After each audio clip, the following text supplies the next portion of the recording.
I don't have to type that. I can just say it. Yeah, I finally gave up on, or rather, gave in after all of its pestering, and was like, you know what? Screw it. Give me Windows 11.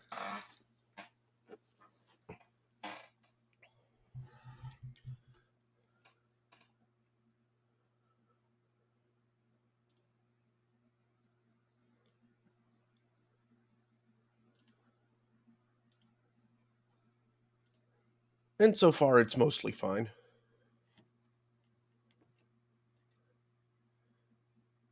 There's been like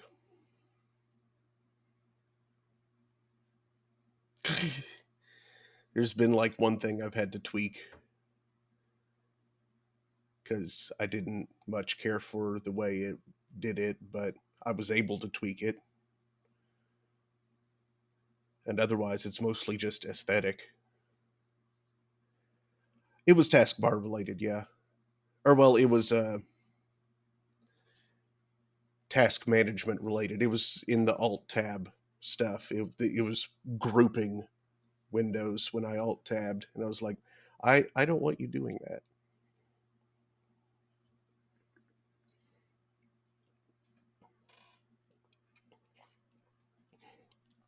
There is something else I want to fix about the taskbar, but I haven't bothered with it yet because it's fine for now. Haven't really had enough time to look into that.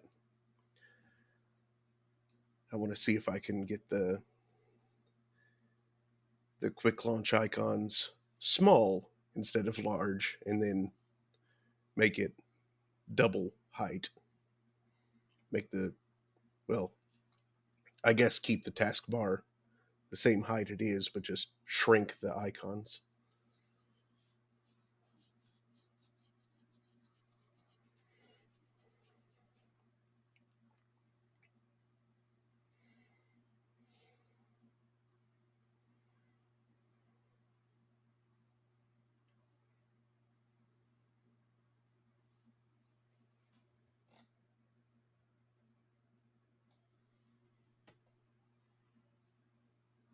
Let's see.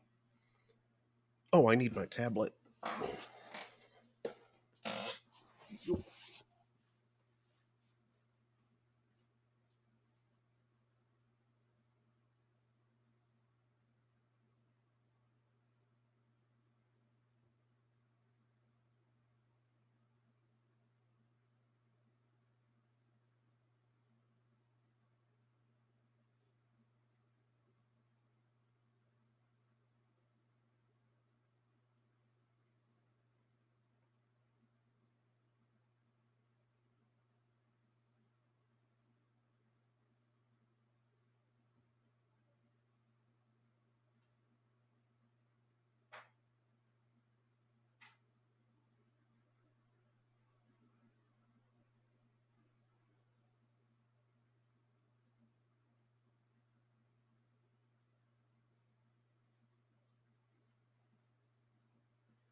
The boy cats are being all cute in my room again.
There we go.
Oh yeah, APR did already see me.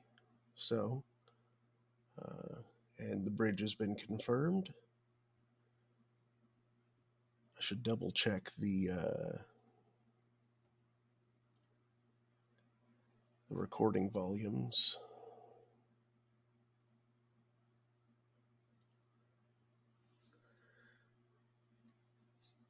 Yeah, that looks right.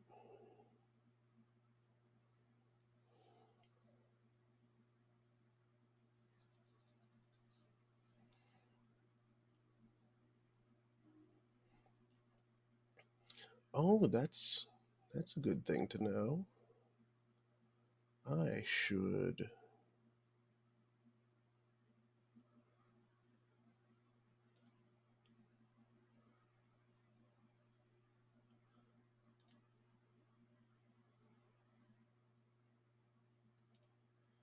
That'll help.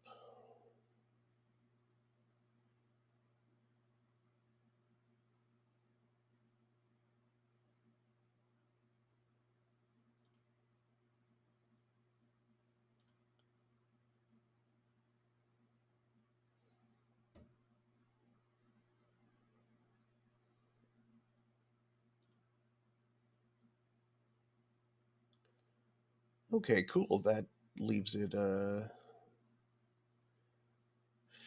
fewer microphones that it can accidentally switch to if it gets confused. Good to know.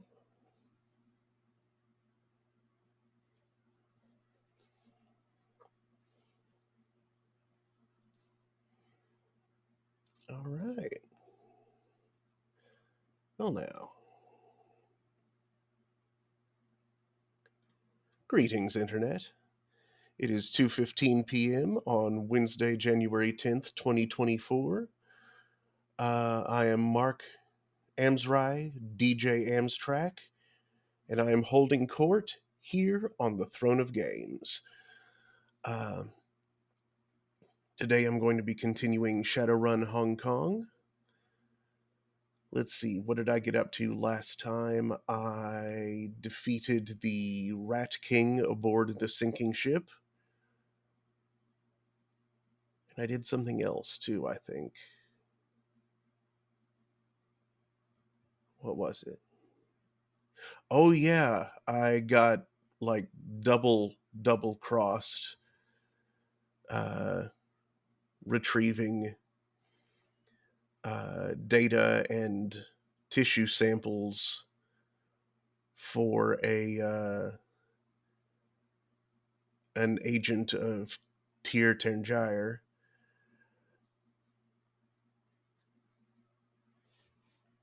Uh,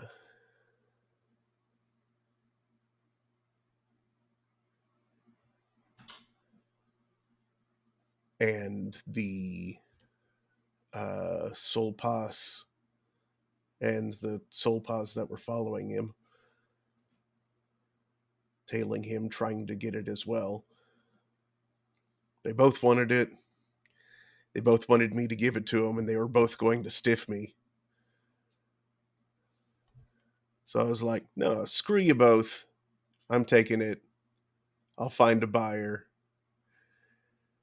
And they mostly fought each other while I ran, which was nice. Uh, but I didn't just run. I like circled a building and came round behind, and they just fought each other while I did that, and I came round and picked them off. That was nice and clean and easy.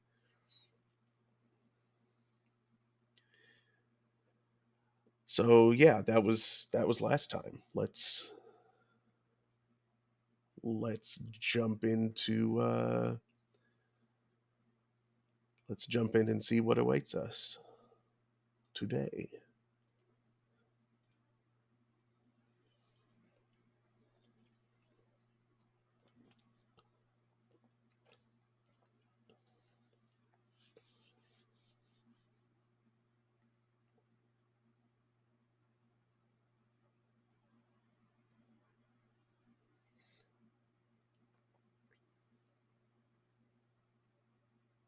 Game?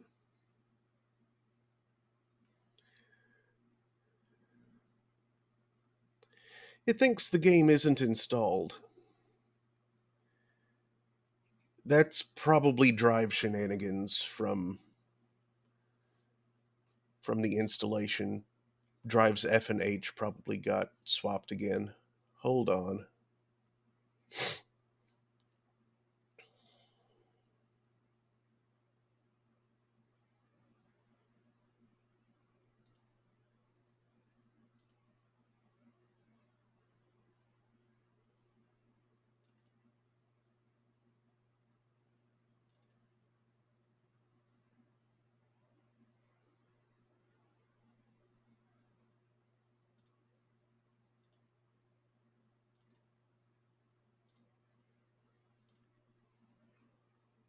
There we go.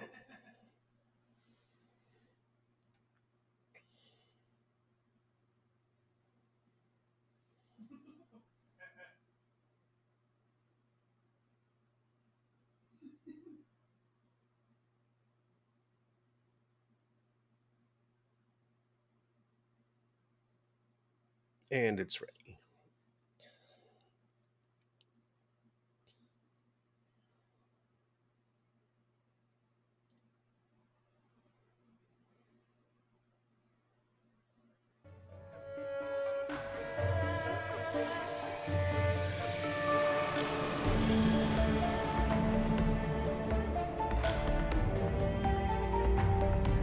And do let me know if the game is too loud, too quiet, or what.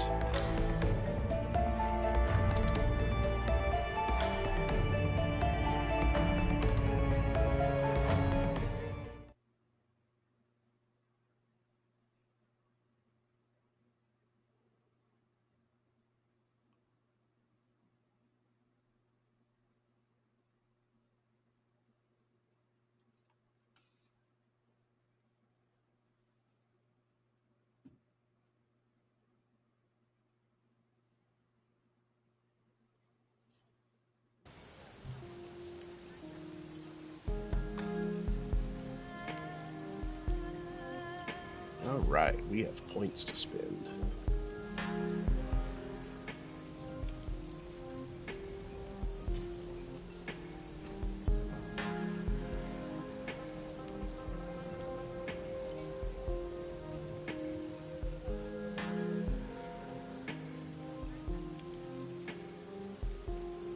Ooh, that sounds nice.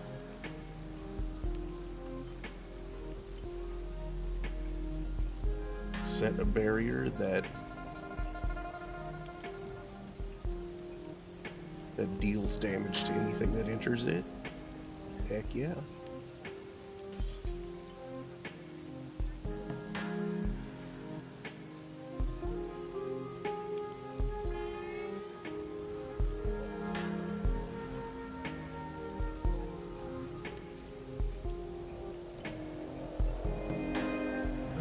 What's the difference here? Blind an opponent.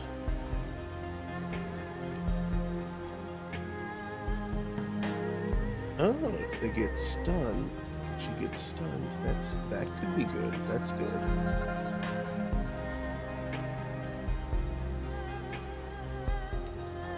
think I'll go with that one.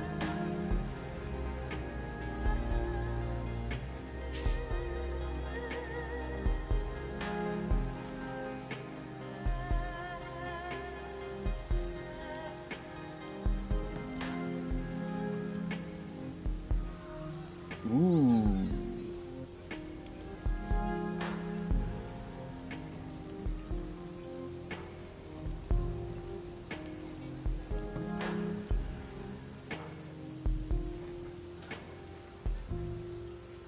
Two AP damage is nice, but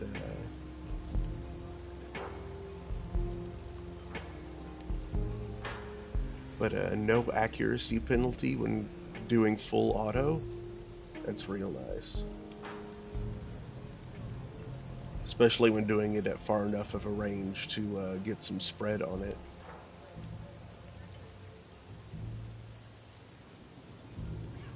I think that's how that works.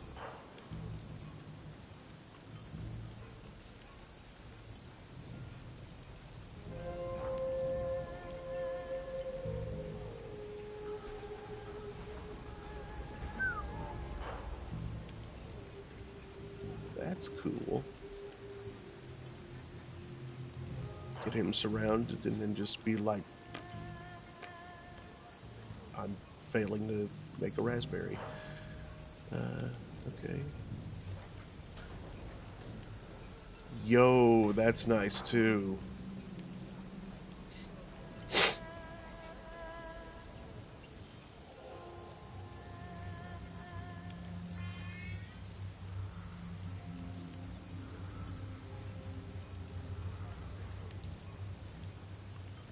I like his stances now that I've discovered them.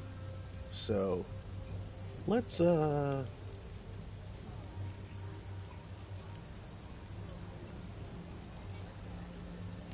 let's improve that metal stance. It's pretty good. He just gets light cover for existing.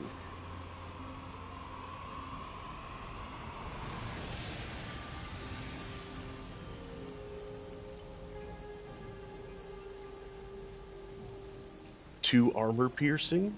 Hell yeah.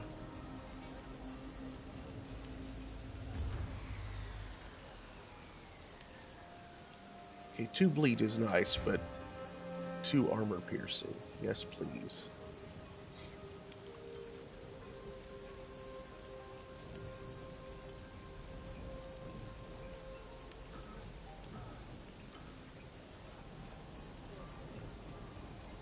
Confirm all. Exit.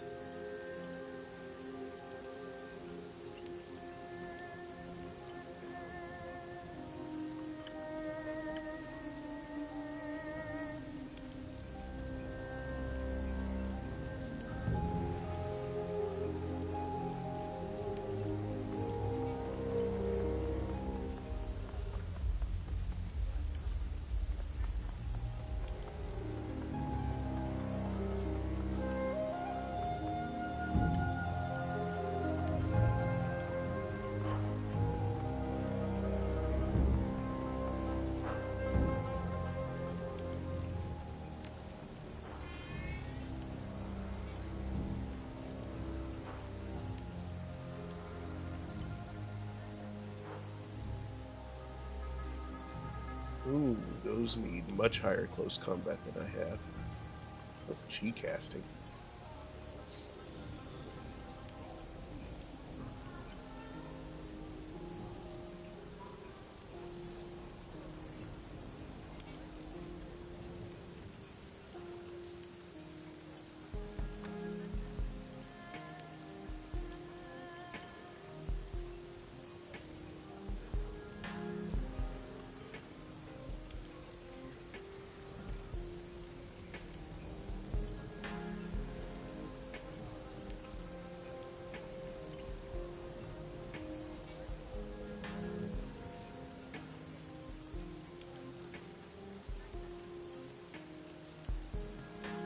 Okay, so now what's the...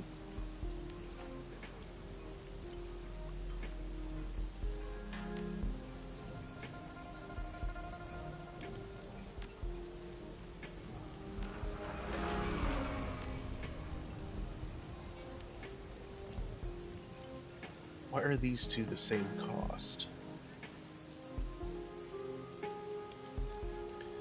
Because, like, this one seems all around better. But it costs the same as this.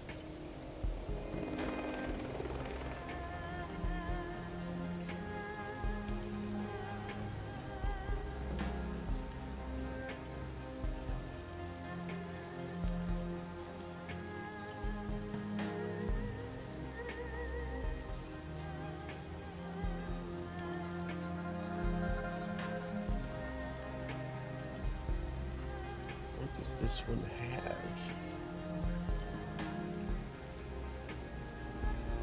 That makes it the same value.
see, I'm going to need to do that first.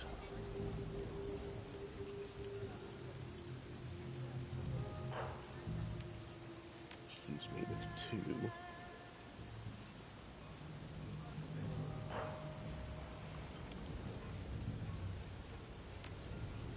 I don't think there's anything I can spend 2 karma on.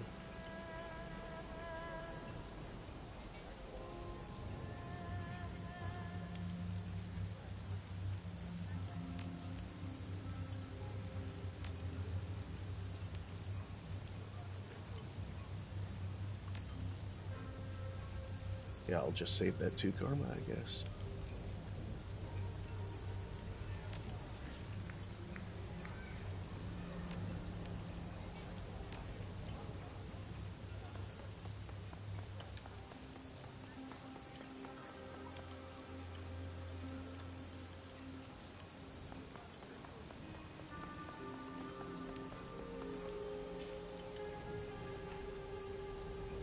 Okay, right, so kindly wanted me to come see her.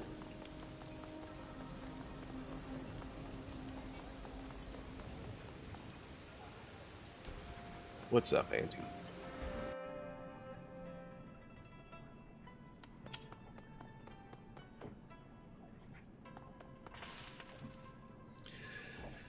Kindly Chung is in the midst of emptying 2 plastic shopping bags when you enter. She places the contents in a pile on her mahjong table. 2 liquor bottles without labels, a box of her thin black cigars, an assortment of individually wrapped gourmet chocolates, and a large caliber pistol with electrical tape wrapped around its grip.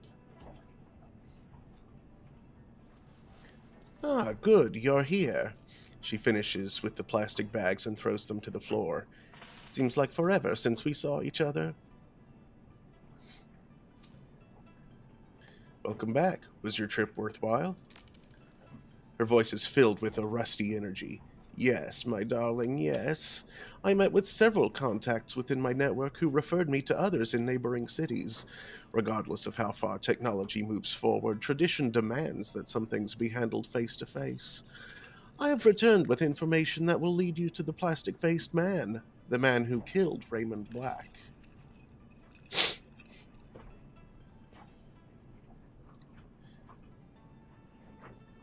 Excellent. While you were gone, we uncovered a relationship between Josephine Sang and Raymond Black.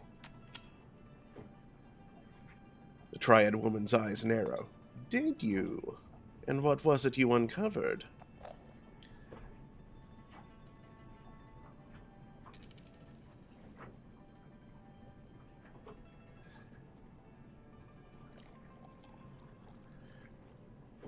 The man who raised us isn't Raymond Black. He's Edward Sang, the son of Josephine Sang. You were raised by Josephine's son? That explains where Edward went when he disappeared years ago. Seattle. Any idea why he disappeared? No, just that he went missing after Josephine completed rebuilding the walled city. That was in the early 30s. Her face twists into a mask of disgust. You realize what this means, don't you, my sweet? That inbred little goat whore was cold enough to have her own son executed.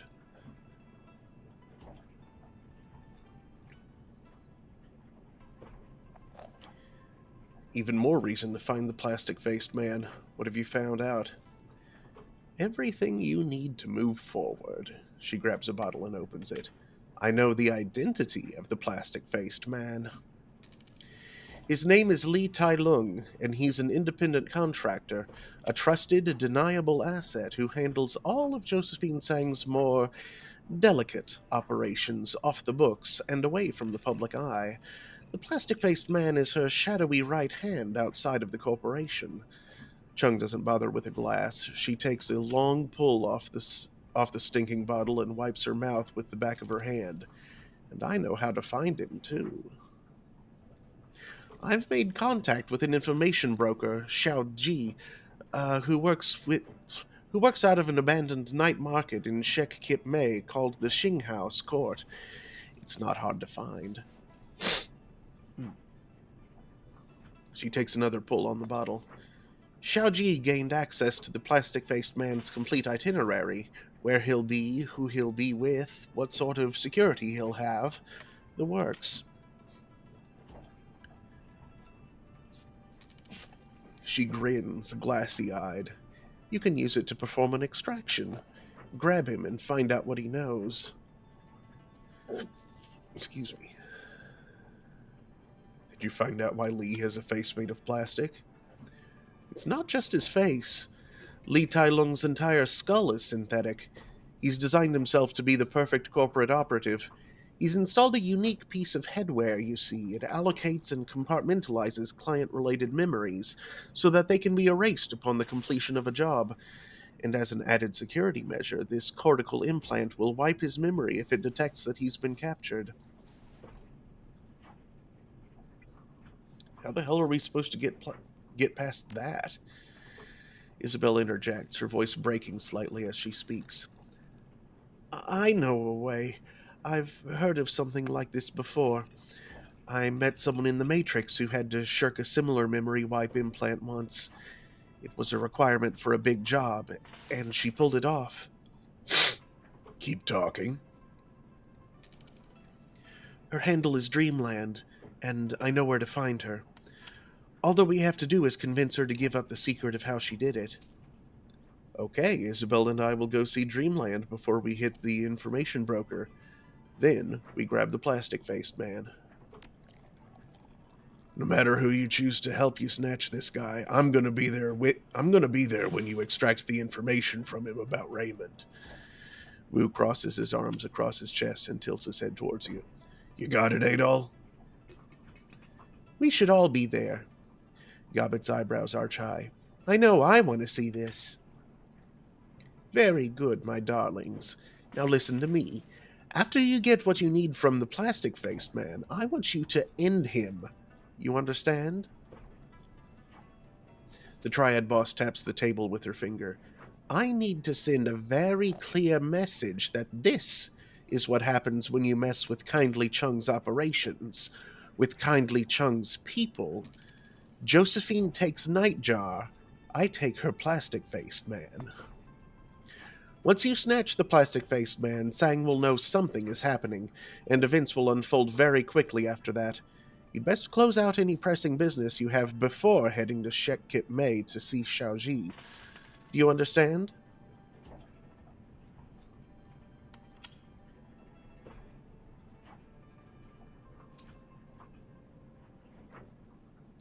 I'll check my mission computer to see if I have any jobs I want to knock out before I hit the MTR for Shek-Kip Mei.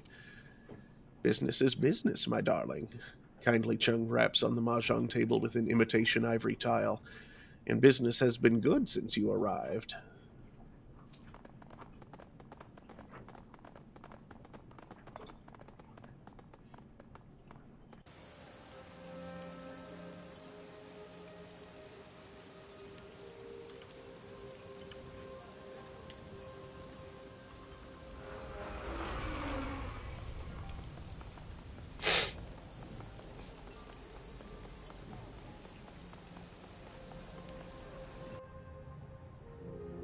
Hey, Crafty. A sight, unexpected from the Windows Slapdash product displays, strikes you as you walk through the shop. Everything is clean. Unusually clean. Not spotless, a nearby food plate resting atop a small collection of books speaks to that, but otherwise, the piles of journals and notebooks and books from before are, for the most part, on shelves. Organized. The shopkeeper is nowhere to be seen. You don't remember whether an open sign was on the front door, but the handle turned easily enough. Someone must be here. You approach the front counter and see a service bell.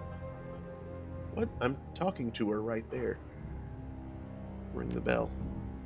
You hear a thump, followed by a loud, "Shit!" Crafty leaps up from behind the counter, rubbing the top of her head, a duster in her other hand. Her eyes widen when she sees you. Adol!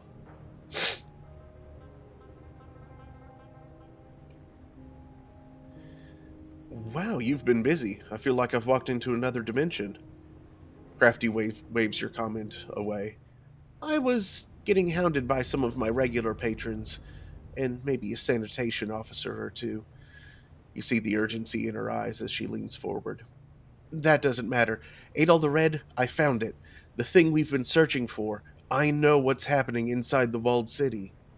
Is everything okay? No, definitely not. The Yama Kings. They're real. Whoa, now, that's a big leap from imaginary monsters. Crafty's eyes hold your gaze with an unshakable intensity. I'm serious. You know me, I'm the last person to start believing in Santa Claus, much less my mother's ravings. But this is solid.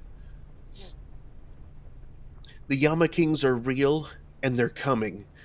She lays her palms flat on the counter, almost breathless. They've been on their way to the walled city since the place was built. The dreams, they're portents of their coming. Omens manifested as dreams. You really believe that?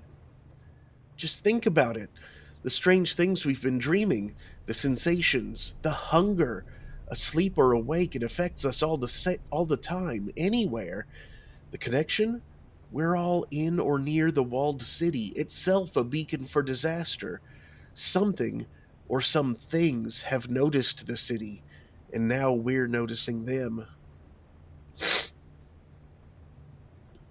And everything that's happened in the walled city, it's been the Yama Kings all along? Not quite. I don't think the Yama Kings are the cause of the walled city's corruption. They're the effect. Something in the walled city has so polluted the feng shui of the place that it's acting as a magnet for malevolent astral beings. Mom was right. There's something at work in the walled city. I don't know if it's a curse or something else, but there's something deeply unnatural at work in that place. Her words shake. I'm so sorry, Mother. I thought I was closing my eyes to your madness, but all I did was prevent myself from seeing the truth, from seeing what was unfolding right in front of me.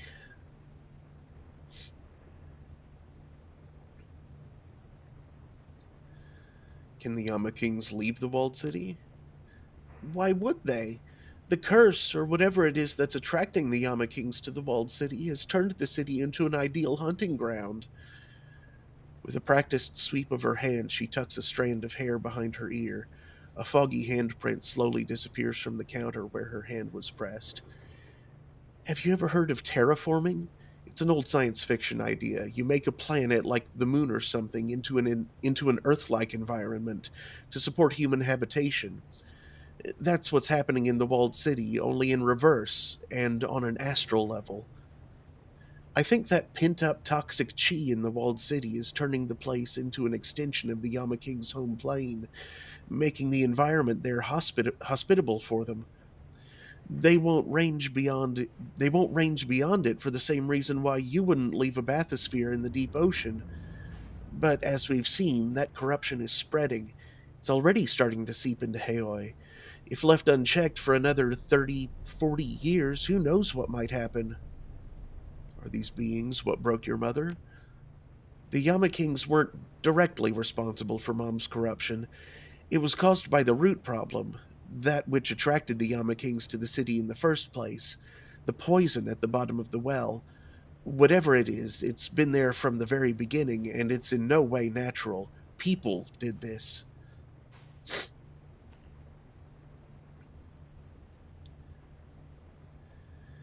Your mother sacrificed a lot for her research. I know where you're coming from, Adol, but my mother still allowed herself to be corrupted. She put herself in the way of evil, and it took her.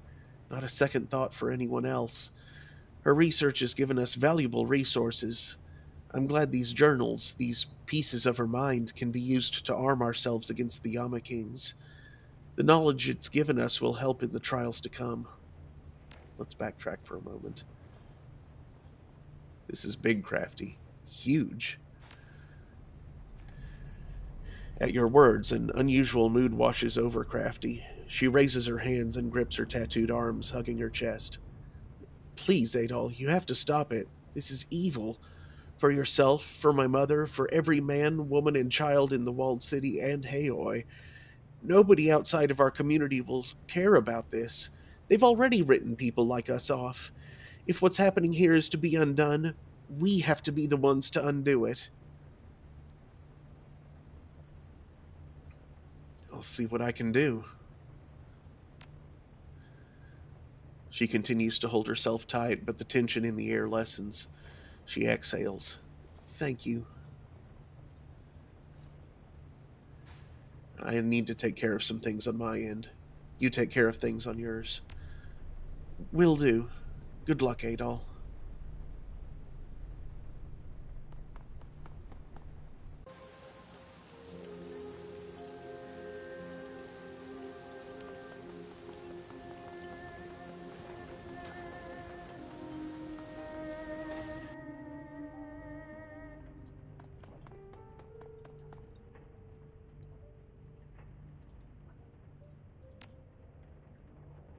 More notes. Adol, while I was blazing through my mom's journals, something struck me. We've spent so much time reading about the walled city that we haven't thought to look at it, to paint a picture with the information we've been gathering. So I contacted a friend of mine, Riley, a Decker, and asked her to pull some data for me. Her results were surprising, and for what it's worth, I think we're onto something. Riley dug up records of things like reported sleep disturbances, psychotic breaks, HKPF responses to cult activities, etc. She found that they all form a classic bullseye heat pattern around the walled city. She couldn't find any data from within the walled city itself, but the outside data was still enough to establish the pattern inside the slum. This has got to be more than a coincidence. It's too unnatural to be attributed to anything else. I don't know what it means yet, but I've got my nose to the books. I'll let you know when I find out. One other thing. That last email I sent you, the one with Mother's notes, I went ahead and reread it, and that took me back to the source text, and I was able to pull something else from her list. This isn't much, but it seems to be pretty consistent across her ramblings. If I'm reading it right, it's kind of like a set of rules that govern the interactions of the Yama Kings. It's surprisingly bureaucratic if I'm reading it right. The most interesting tidbit is this. There's something here about the Kings being unable to back down in a deal. It's like, if they give an inch, they forfeit everything. From what I'm reading, the Yama Kings have their own code of laws, but they don't have to follow them unless you know how to call them on it. Like, they break the rules all the time, but if you can't cite chapter and verse on which rule they're breaking, it doesn't matter to them. Approach from a place of wisdom, though, and you can bind them with their own laws.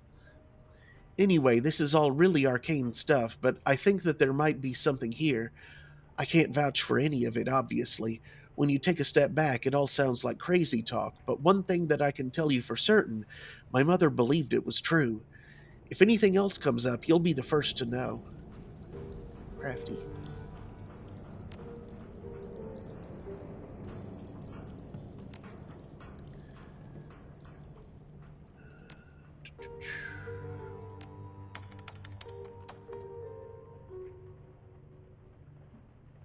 Do I have pay data? Nope. Explosions in Eastern District? What's up with all the explosions rocking the Eastern District? My walls were just shaking. Word has it that Shiawase has a secret lab tucked away in an old industrial building out there. I'm guessing the rumor's true. Correction, I think Shiawase had a lab out here. It's really stinking where I'm at. It's a cross between sulfur and weirdly new car smell. I wonder what they were doing. Better put on your gas mask for good measure, man. Decker looking for team. Oh no. Oh no. Experienced Decker looking for team to run with. Potential for a longer term arrangement. I've taken over the business interests of a team of runners, running basic heists and the occasional transport gig. I'm in contact with a reliable fixer and will be working with the old team's long list of happy clients. Requirements: you must not take experimental stims during runs. You must not tamper with chemicals in secret labs. You must know how to properly operate a moped. You must listen to your Decker when your Decker says, "I don't have control of that turret yet." You must have a good sense of humor. Optional. Shinjin Joe. Hey, what happened to Gimme Some New Yin 888? I recognize this ad, it's his boilerplate. His team was always looking for a new decker, what the hell happened? You see that fourth item on the requirements list? Oh shit, that's nuts. Are all of them gone? Muffin Top Ninja? Captain Scone? All of them, even Explodey Sue. I hardly got to know them, but they were good people. What a terrible loss. You had no idea who you were running the shadows with, huh? Explodey was a great war hero, tough as nails. Could have tipped the scales for Taiwan if she hadn't knocked herself out with the force of her own monoblast at a crucial moment. No shit. It gets better. Muffin Top Ninja was one of the most revered martial arts masters in the JIS until his health began to fail. He was well known for his self-deprecating humor, and Gimme Some Nugan 888 was a great philanthropist. Every cred he earned, he poured back into helping the indigent population of the walled city, where he grew up. And Captain Scone? I kind of chuckled at his name, but now I'm thinking there's more to it. I'll say, he was a Scottish separatist who campaigned tirelessly for the restoration of his country. When his activism drew too many enemies, he fled and became a pillar of the Scottish expat community in Hong Kong. As for his name, think Stone of Scone. These amazing people just couldn't catch a break. And now this. Rip. I'm mortified. I wish I had gotten to know them better. I wish I'd gotten that turret down faster. Seems like you knew them very well, then? I suppose so. I'm a decker who responded to one of their first ads. My gut said not to join them, but we developed a lot of mutual respect over the years. I never thought I'd live to see one of their deckers live. Well, although it would make two deckers, I don't suppose you'd like to team up. I don't think so, no.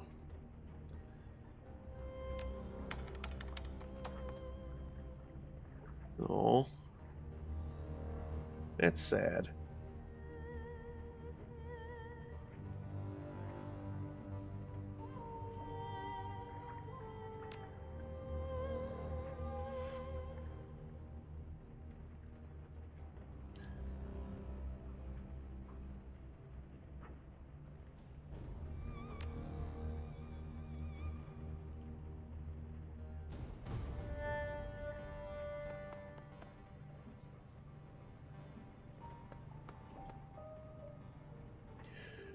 Rachter's shop is curiously silent. As you step onto the grated metal floor, the sound of your own footsteps reverberates through the echo chamber of the converted engine room. Welcome back, my friend. He leans against his desk. Is there something that I can do for you? Quiet night in the shop, huh? Yes, a quiet night. He takes a drag on his cigarette. One best suited for contemplation, planning, and visions of the future. Care to pick up where we left off last time? His smile widens. Light gleams off of strong, sharp teeth, lending him a predatory appearance. If you like. I must confess, I've rather enjoyed our talks. It is good to have a sounding board to bounce ideas off of.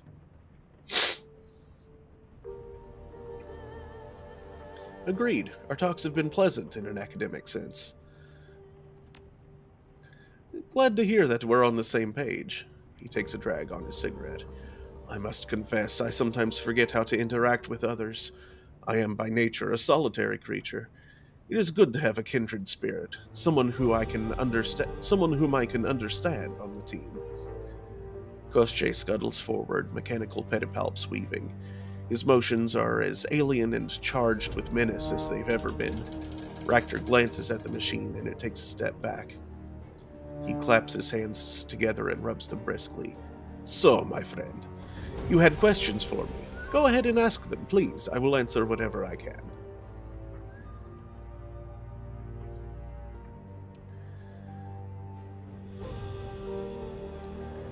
You said that you sometimes forget how to interact with other people? An idiosyncrasy of mine, I suppose. When I get lost in my own head, relating to others becomes difficult. He smiles apologetically. It's nothing personal, just a quirk that I occasionally struggle to hide.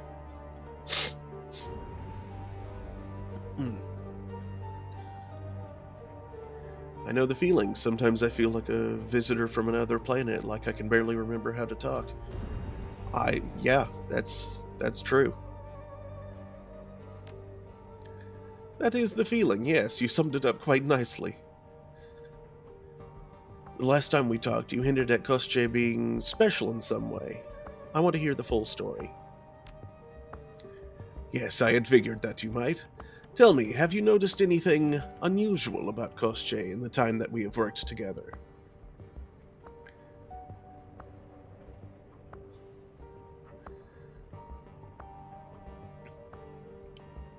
He seems to react to your moods.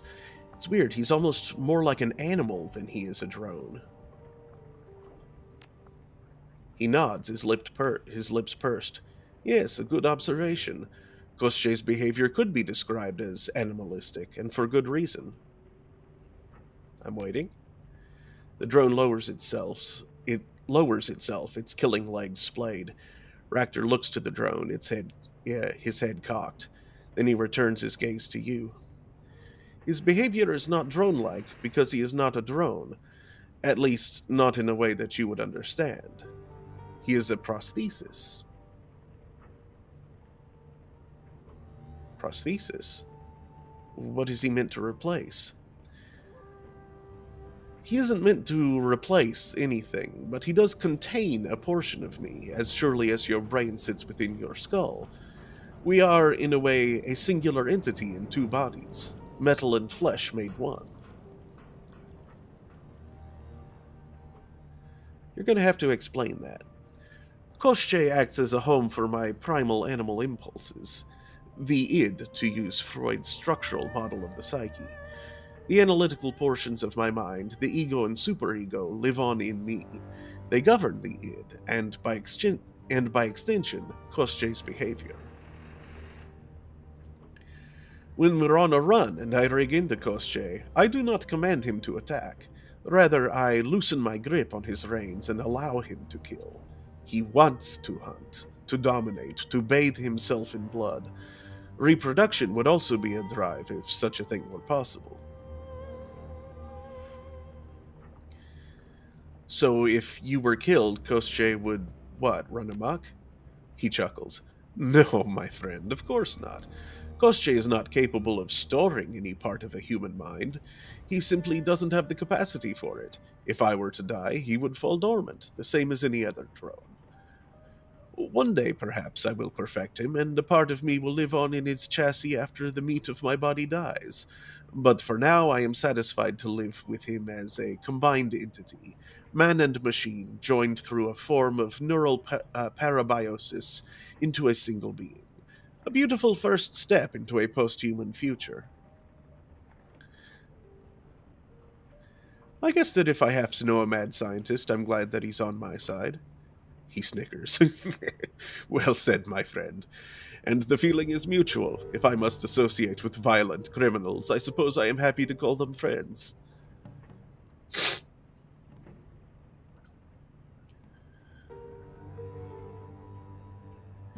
Okay, so you've rigged your drone to act as a home to your most destructive impulses. I've got to ask, why? Hey, thank you. Pie time.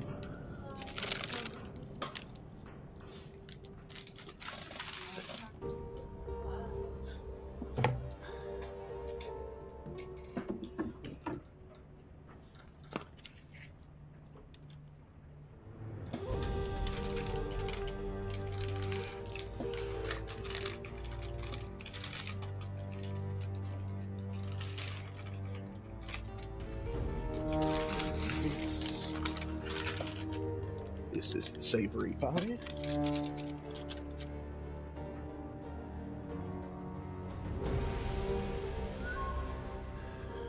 As a proof of concept, primarily. There are other advantages, of course. I shouldn't have to explain the value of a combat drone that wants to kill. Tell me why you think we're going to beat the essence limit. You hinted at it before, but I want to know. I could do that. I've already shared quite a lot with you, and you haven't run off screaming. A good sign, I should think. He studies your face, peering at you through the gloom. But tell me, Adol, are you certain that you want to know? Some secrets are less pleasant than others. You might prefer to leave this stone unturned.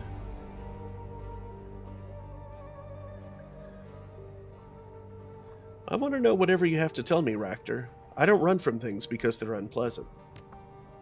Very good. There are things that you don't know about me, my friend. Important things. What kind of things?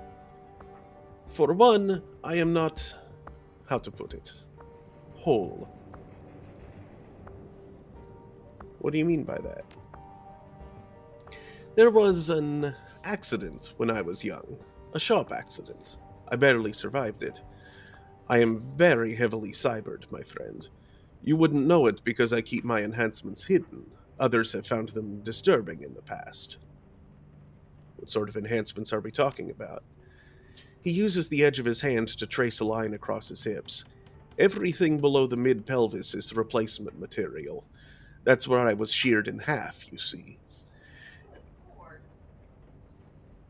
It's a miracle that I survived the experience. The blood loss alone should have killed me. But here I am, alive and well, greatly improved in point of fact.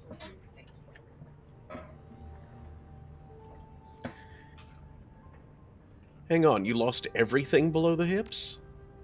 Yes, a traumatic loss, to be sure, but not so terrible as you might think. By every conceivable measure, I have been improved since the time of the accident. I am more than I was before, not less.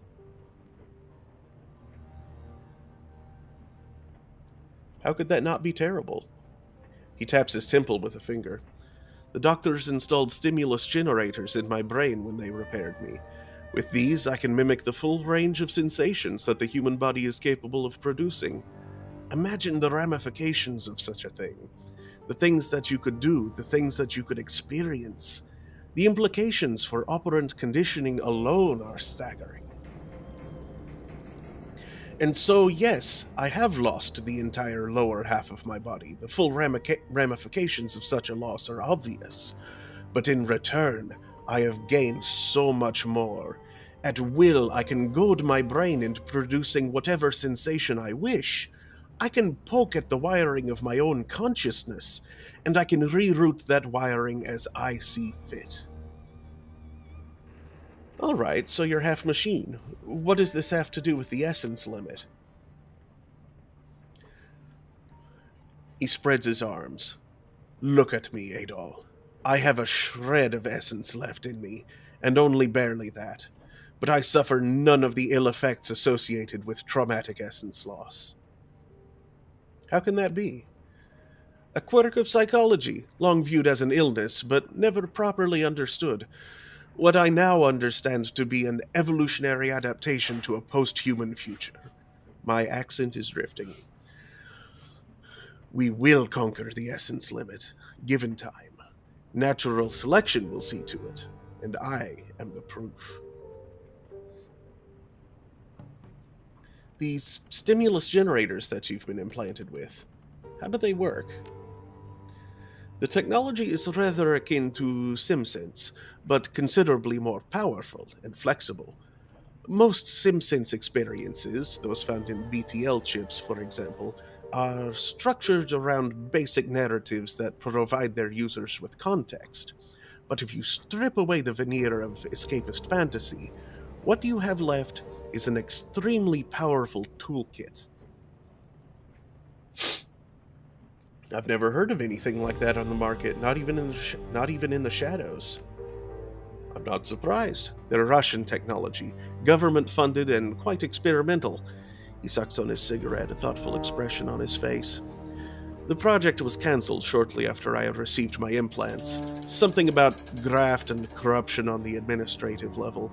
Yet another example of good science derailed by bad politics. Have you heard of anyone else who's gotten these implants? I know of a handful of other recipients. From what I've heard, the others were all driven quite mad. To be handed control over the inner workings of one's own brain is a tremendous responsibility. He shrugs. Perhaps the others were less well equipped to handle it than I am.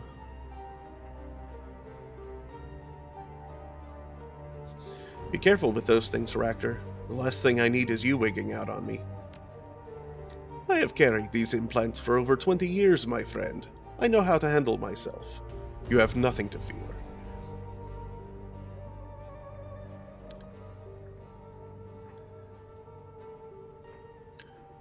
All of this stuff that you've told me about yourself, it's a lot to digest. Yes, my friend, I'm sure that it is.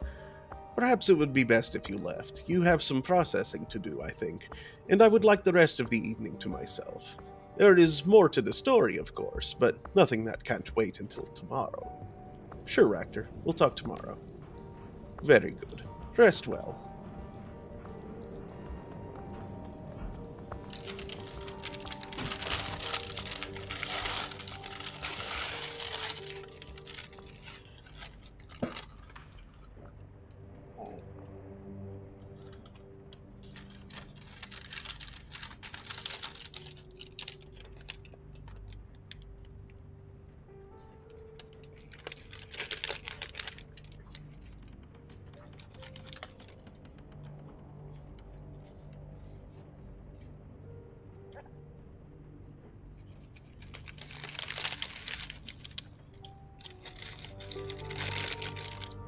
Pie break.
Nom nom nom.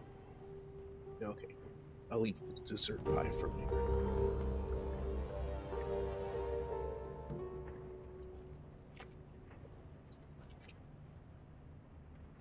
Gaichu is examining his armor and gear, looking for defects. Adol the Red, I am ready to go when you are, but it doesn't hurt to do a last-minute inspection. Message me from the MTR station when you are ready.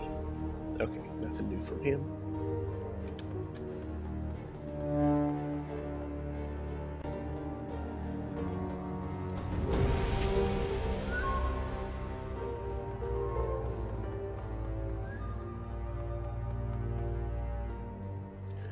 The clanking of metal, followed by grunts from hard exercise, erupt from the hatchway of Wu's cabin. The first thing you notice when you enter is its renewed cleanliness. The food cans are gone, and his equipment is neatly laid out on his bedding, everything in its place. The next thing he notices is the smell. It's like a middle school locker room in July.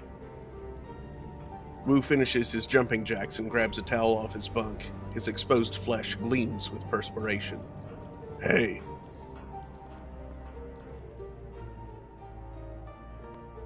Hey, how's it going? Better. He scrubs his sweaty head with the towel. I let myself wallow for a while, but now it's time to turn things around. We have work to do. What's your deal? Still thinking about Edward Zhang? He rubs the towel under his arms. Compartmentalized him. Edward Zhang is a topic in a file cabinet in my head. I'm only thinking about Raymond now. Finding out what happened to him. What really happened to him. Taking it a moment at a time, huh? That's me, Mr. Focus. He continues stretching.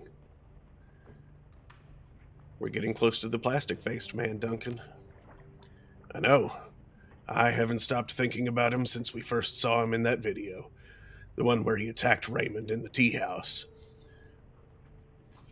He wipes down one side of his neck with the towel, folds it, wipes down the other side. Listen, Adol, I'm not going to press you to take me with you when you head out to snatch him. You take the right people for the job, and then you get the job done, okay? But I want to be there when you interrogate him. I want to hear what he has to say with my own ears. Are you going to have a problem with that?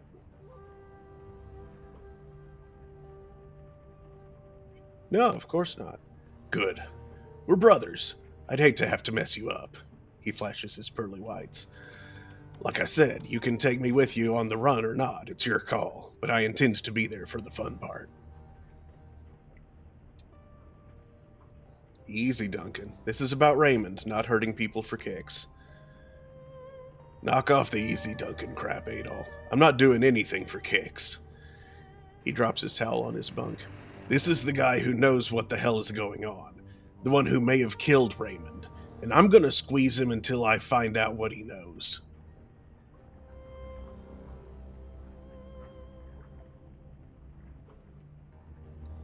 We'll do what we've got to do to get the answers we need. Damn right.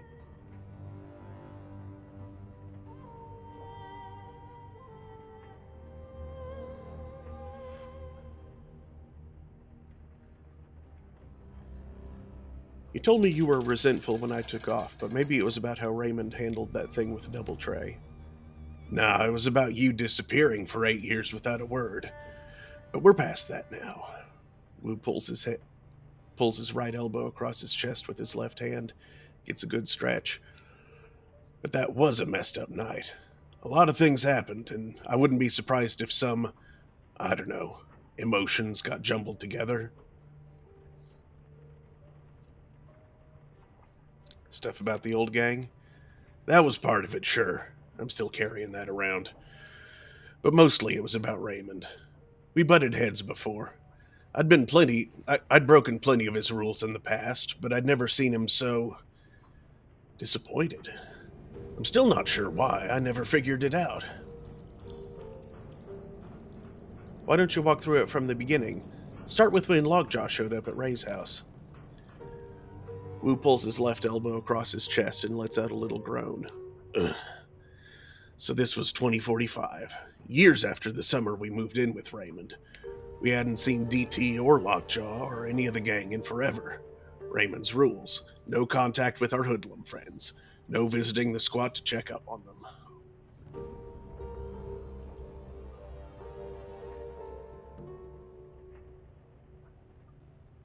Your past is just a story. If you can accept that, your past loses all power over you. Wu wrinkles his nose. You don't sound anything like him. The way I remember it, we woke up in the middle of the night and there was Lockjaw standing in our room, covered in blood. My first thought was that Raymond was going to kill us. Can you imagine? There's a teenage Salish Indian covered in blood in our bedroom, and my first thought was that I might get in trouble for it.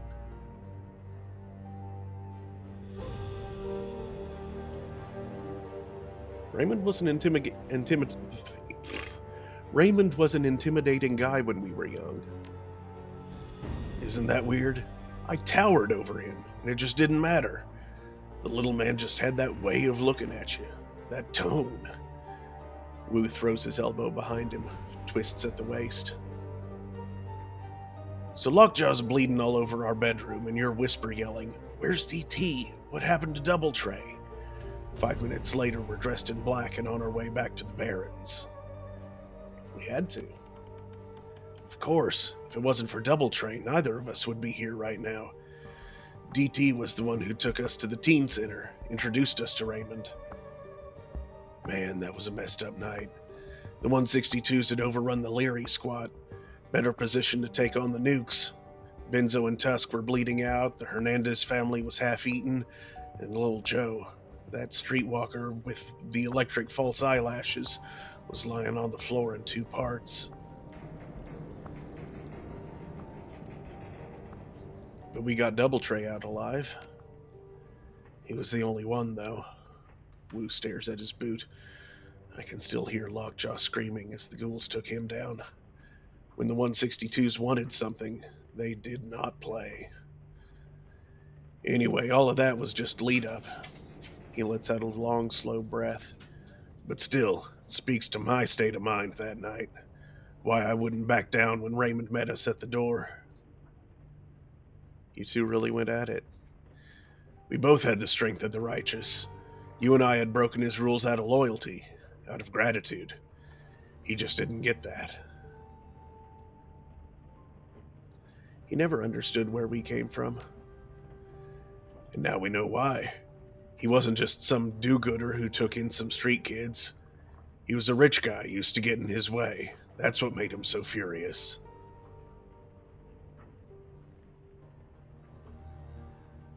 I don't know, Duncan. I think it's because he thought we were playing him. I never thought of it that way before. Wu rubs his head, thinking. He didn't just think we had broken his rules or that we'd backslid. He thought we were still street hoods, that we were milking him, using him. No wonder he was so angry. He felt betrayed.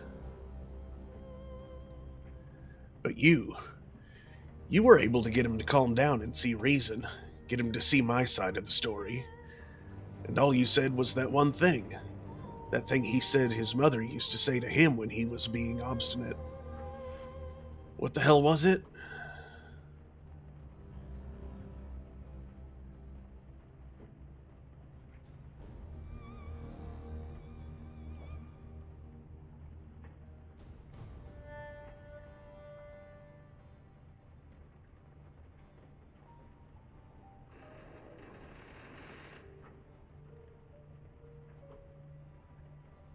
I think I remember hearing this earlier in the game, so...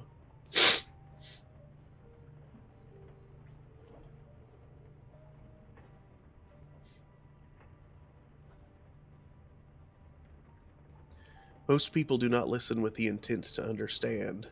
They listen with the intent to reply. Most people do not listen with the intent to understand. They listen with the intent to reply. Wu nods his head, remembering. Yeah, that intent to reply thing really got him. He saw that every time I was talking, he was thinking of the next thing to say back. Using his mother's words on him really did the trick. I wonder what kind of childhood he had. He rubs his chin. But the way he looked at you after that...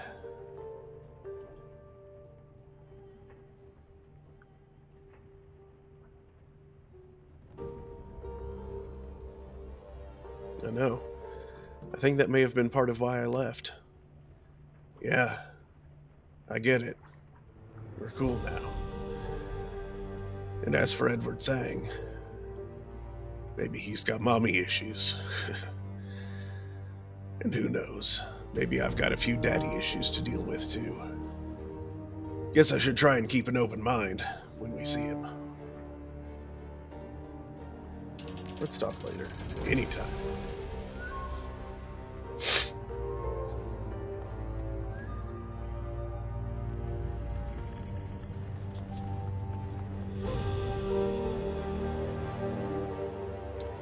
Stepping into Gobbet's cabin, you find her crouching on the floor. She appears to be midway through a valiant struggle against an enormous pastry. Her cheeks bulge out like a chipmunk's, and wispy threads of pork floss hang from her crumb-speckled lips. She glances up at you, her eyes wide with alarm. Her jaw works to manage the enormous quantity of crispy dough in her mouth, but she doesn't seem to be making much headway.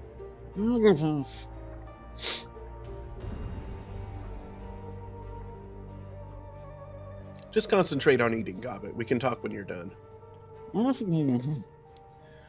She struggles to move her jaw, but her mouth is stuffed too full for her to make much headway. She gestures feebly toward a pitcher of water on the ground near your feet. Hand her the pitcher.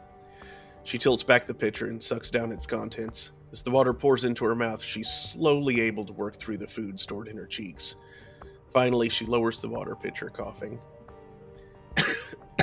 Okay, yeah. Note to self, the pastry terrace on Prince Edward Road makes them dry.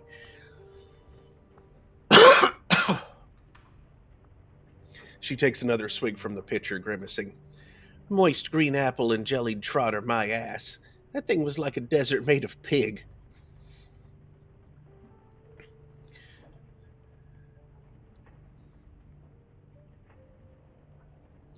Maybe you shouldn't have tried to cram the entire thing into your mouth at once. I was challenging myself, for science. And it wasn't the whole pastry, just half of one. She lifts the remaining pastry for your inspection. The pork floss that coats its exterior looks almost festive.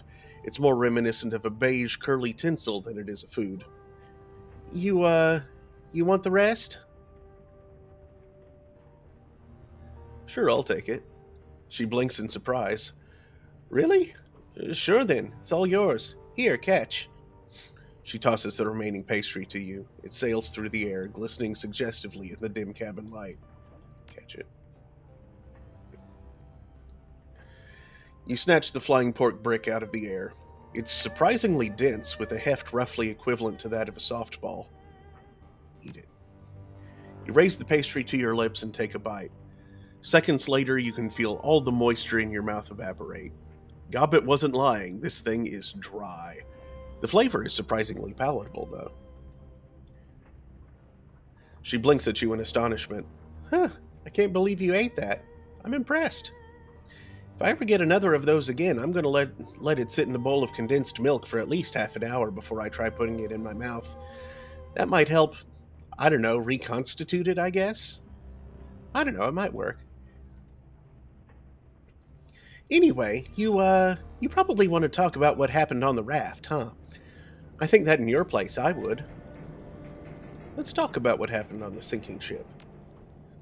Yeah, we can do that. First off, I should thank you. You and Iz came to help me even though I didn't ask you to. Or want you to.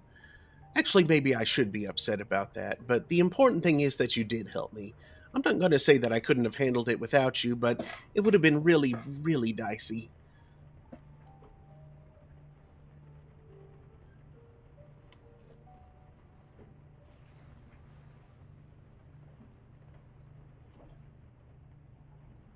You can say that again. The situation on that raft was pretty bad.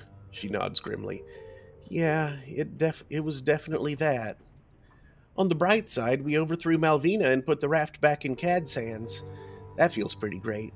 And the shiny object is at the bottom of Hung Hom Bay, lodged in a bank of silt and crab shit. That's pretty much where it belongs. But I've got to admit, something is gnawing at me. Before you and Iz showed up, I was going to sink the raft.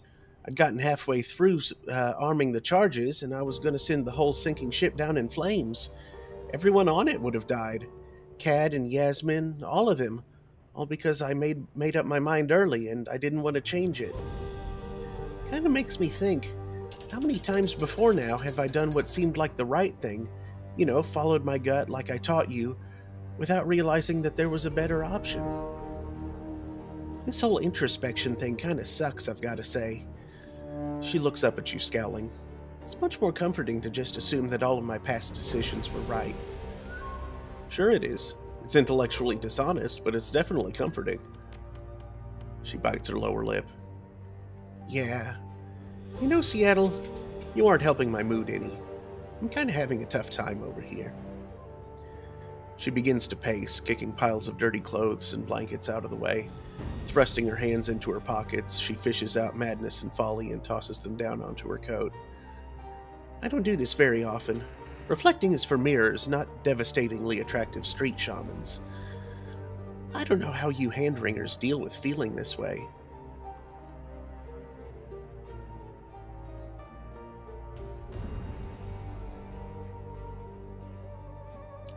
It's pretty simple. We acknowledge our mistakes and our near misses, and we own up to them. Okay, I've pretty much got that step covered. What's next? What comes after this? Am I teaching you a lesson now, Gobbet? Is there some role reversal going on here? The corner of her mouth tilts downward. Yes, oh wise one, you're teaching me. Now quit being smug about it and give me an answer. I don't know, Gobbet. Try and learn from your mistake. Be a grown-up. It isn't that hard.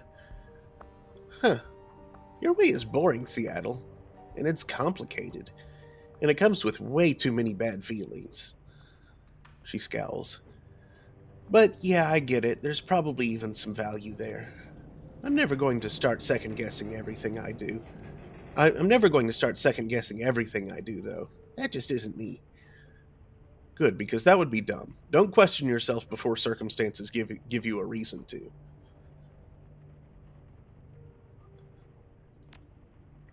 Right. That makes sense, I guess.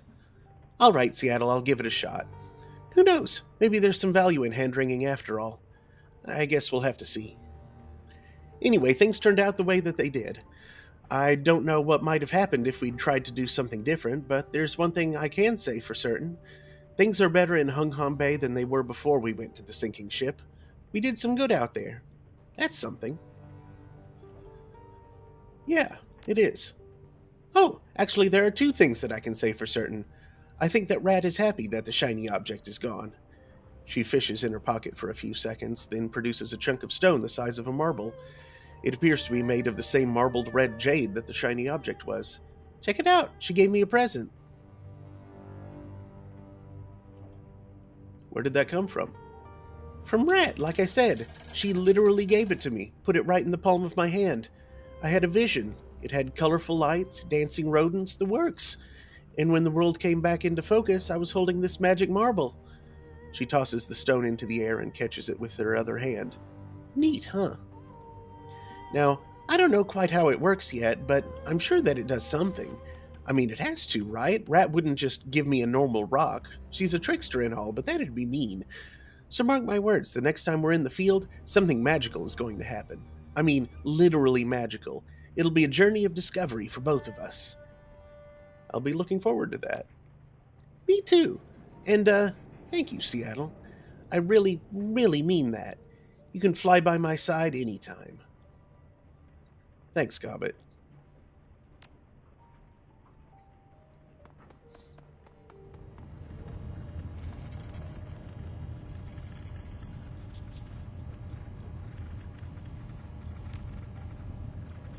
And yeah, she probably won't have anything new to say until we do her run.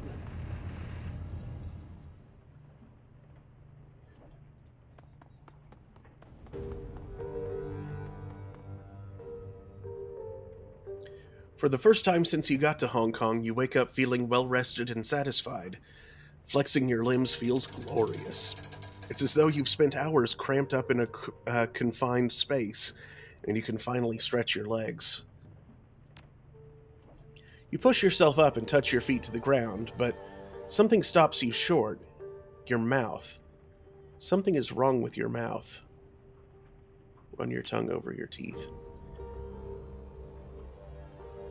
You let your tongue move over your teeth until you reach the problem area, a molar on the upper left side. It feels strange. You apply a little pressure to the tooth and it slides free from its moorings. It's as if nothing was ever holding it in place to begin with. As the tooth comes free in your hand, an image etches itself into your mind. A great chamber, hazy in form and outline. Clouds of red mist that fill the air, perfuming it with salt and copper. great columns stretching up from the ground to pierce the sky, and above it all the enormous grinding gears of a broken machine. In the distance you can hear a sound, a desperate, frantic pounding. Something enormous at the door, many somethings, all desperate to get in, scrabbling and scratching and scraping, but unable to find purchase. The way in is locked. You feel a tremendous sense of accomplishment. You've done it. The others are trapped outside, blind and starving, unable to pass through the door. The chamber and what lies beyond it are yours. A shrill giggling noise fills the air like the laughter of a small child mixed with the shivering screech of countless violins. The sound reverberates down your spine like an electric current. The intoxicating aroma of meat fills your nostrils. You have been starving for 1,000 years. Soon, it will be time to feed. And just like that, it's over. The images fade, dissipating like vapor. Only the tooth in your hand remains. Yikes. Duncan, I lost a tooth.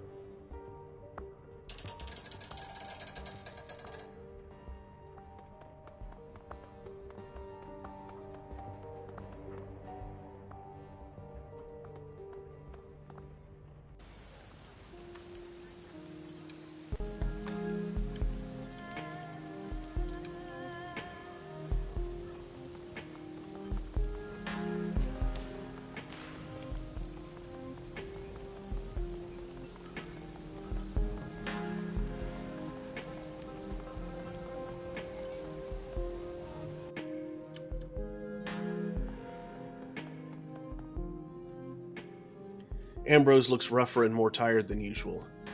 These dreams are getting out of hand, Adol. You got them too, right? I normally wake up more tired than when I fell asleep, but this is nuts.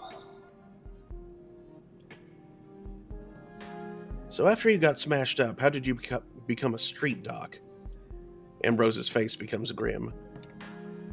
You want to keep going with this, Adol? All right. After that ambush, things were desperate for a long time. We had to borrow a lot of money.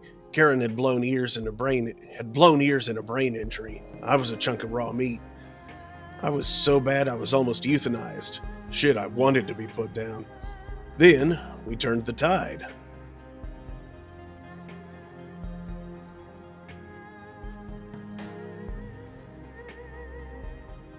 Hold on, where is Karen now? That's a raw nerve, Adol. Ambrose's brows draw low. He glances with intense anger toward the operating table for a moment. Karen betrayed me. I don't want to talk about it. Before you continue, why didn't they euthanize you? Because of Karen. She raised holy hell about it. She was trans-Catholic, and they're dead set against suicide. To them, it's the worst sin. See, they think we're all incarnate due to our life's karmic work. No matter how shitty that work is, all other beings in the universe rely upon us to finish it, so we must see our lives through. Personally, I don't buy it. I just can't believe the universe is that cruel. Ambrose shakes his head in exasperation. Karen was a walking contradiction. She had high aspirations, but she was terrible at all that thou shalt not kill or steal or throw people off subway platform stuff. Ambrose rolls his eyes and gives a strained grin. She was like, Ambrose, if you smoke yourself, I will hunt you down in your next life and gut you. I felt I owed it to her to live. That was the first time I ever felt like I owed anything to anyone. His face clouds with anger and hurt. And then what she did to me... unbelievable. How did you turn the tide? Land the plane, Ambrose. I'm in a hurry. Okay. Our hall had a really high-grade medical program in it, and I figured out a wild kludge to run it on my cyber. We borrowed a bunch of money from Kindly and the Kai-Fa tribe to set up Chrome Alley. The rest is history. I thought we'd make a killing. He looks proudly around the medical clinic cum machine shop. Maybe it's not a killing, but it's turned out to be a pretty good life.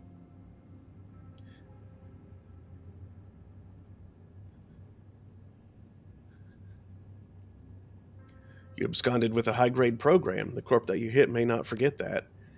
Hey, I worry about a lot of people coming after me. Nobody ever really gets out of the shadows, but my trail is cold. I've had this thing for 5 years now. Ripshot is dead. 10-armed Ambrose lives here now.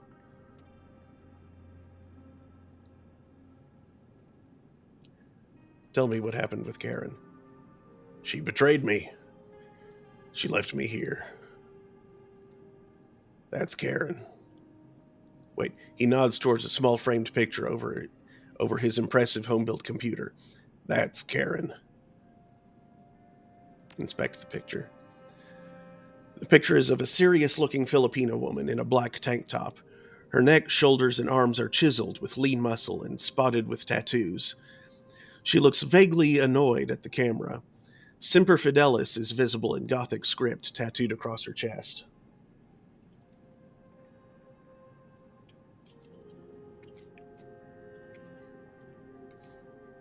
A trans-Catholic rosary hangs on the picture, a crucifix with a delicate Kali yantra overlying the center. In the picture, the rosary is visible around the woman's neck.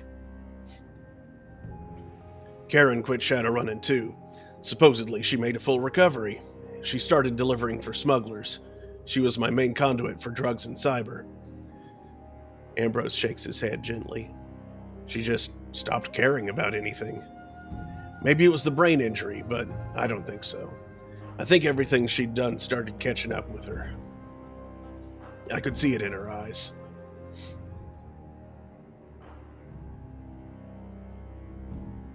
Take your time. I'm listening. Ambrose rubs his mouth with the remainder of his hand. He pauses. She couldn't sleep. She wouldn't take meds for it. I think she didn't want to get better. One day she was here. We were behind the curtain. We went out front to talk to someone. Ambrose presses one of his remaining fingers into the side of his neck. She took her butterfly knife and set the point right here.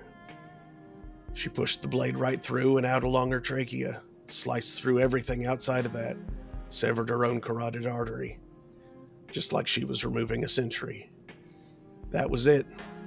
Don't... Ambrose stops. He holds his hand over his mouth for a long moment.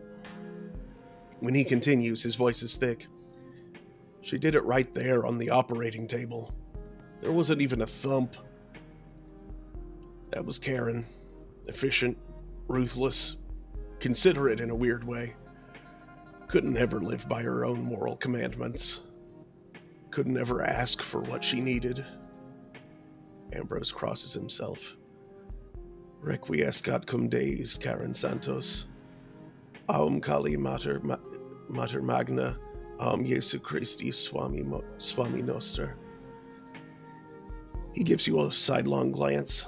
I'm not trans-Catholic. Hell, I'm not into religion at all. But I try to honor her in that way. I'm sorry, Ambrose. It's okay, Adol. She made her peace, I guess. Ambrose looks silently at Karen's picture. Eventually, he turns back to you. Ripshot's dead. My old hood in Chicago's in the containment zone. And Karen, well, she was my best friend. Ever. I'm the last man standing. So here I am. I think I survived for a reason, so I could make other people's lives better. That's what I'm trying to do. Life is what we make it, right?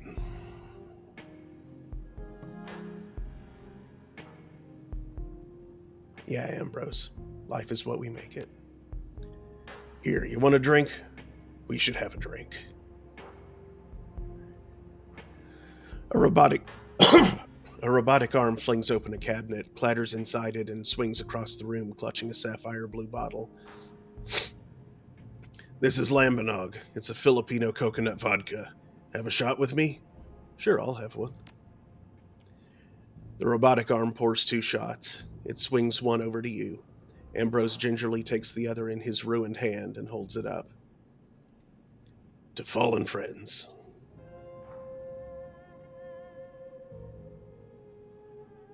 fallen friends.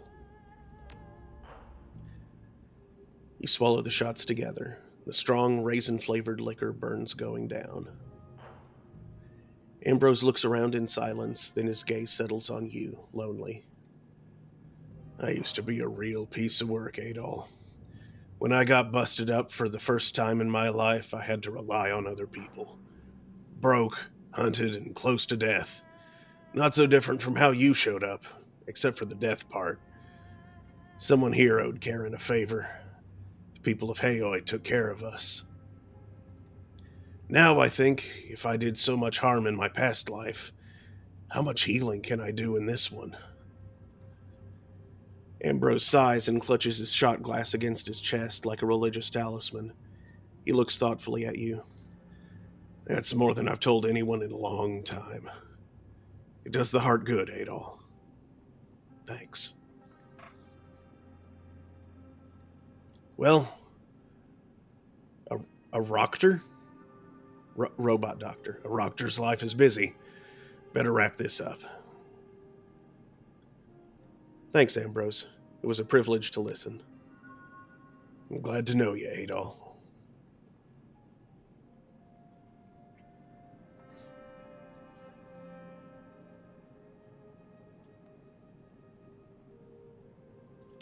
Show me your services. Cyberware.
Okay, yeah, I think I gotta get the magnet arm.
Yo, that's pretty nice.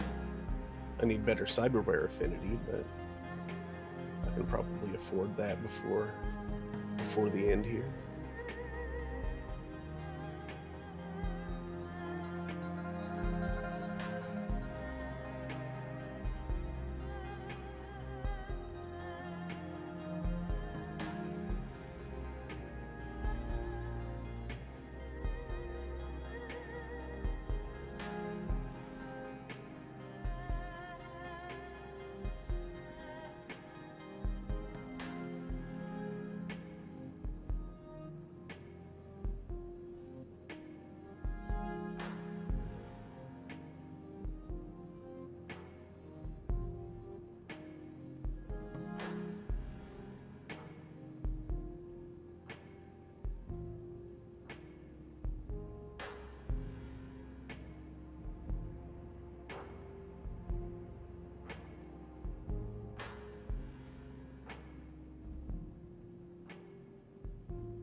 Okay. Well, that'll do for now.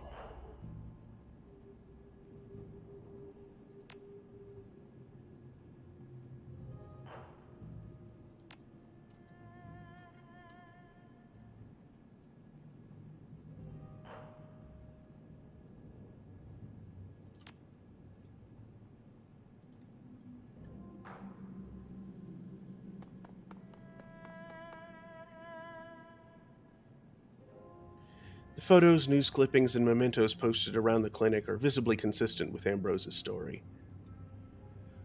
Through the general decorations, you can trace his journey: a bunch of aging Chicago photographs, Seattle, the ocean from what looks like a container ship, Osaka, Japan, Singapore, Hong Kong, the residents of Haoi plastered over everything else. Inspect the Chicago photos. Many are photos of Chicago landmarks and of street races. Interspersed with them are obviously personal photos of Caucasian and African American metahumans, at a bar, in front of a fountain, working on a car, and so on. A young man who must be Ambrose appears in a few of them, but no other person is repeated in the photographs. Young Ambrose doesn't appear in any of the pictures with recognizable landmarks. Look through the general decorations. Most of the big pictures are of old Chicago or classic motorhead Americana, 20th century gas stations, desert highways, Devil's Tower, motorcycle gangs. Closer inspection reveals a section full of personal photos, recording what may have been Ambrose's trip from Chicago through the Western UCAS, the Sioux Nation, and the Salish Council to Seattle.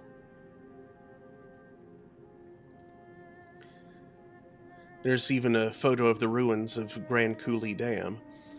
Once it was the largest power station in the old USA. Now it's breached. The Columbia River roars through its jagged concrete throat, wild and cataclysmic.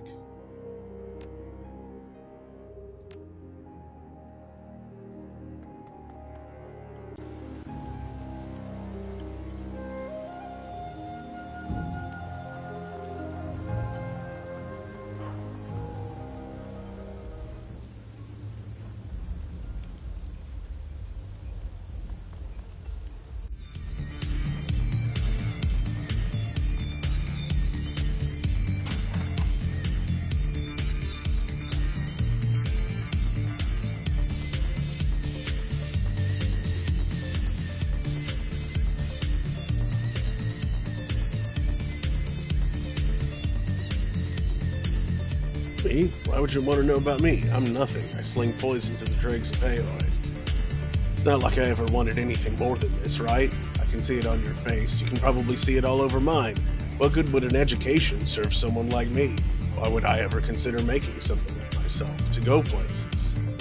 Sure, I can fill out a suit like nobody's business, but people see a troll in Armani and they see an organ grinder's mouth. No, this is the place for me. This is where I belong.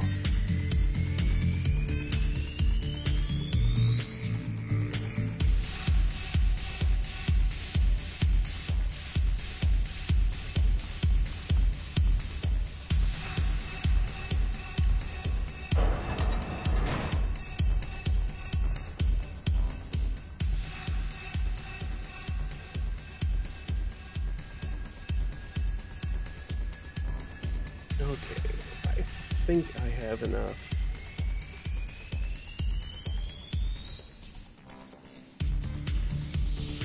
No, that's a little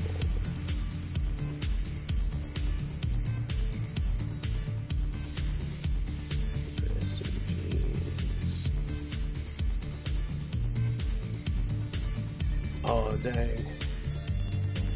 Okay, the nice shotguns. Required ranged combat 7. Dang, okay. I need to pump up my abilities and save up my cash.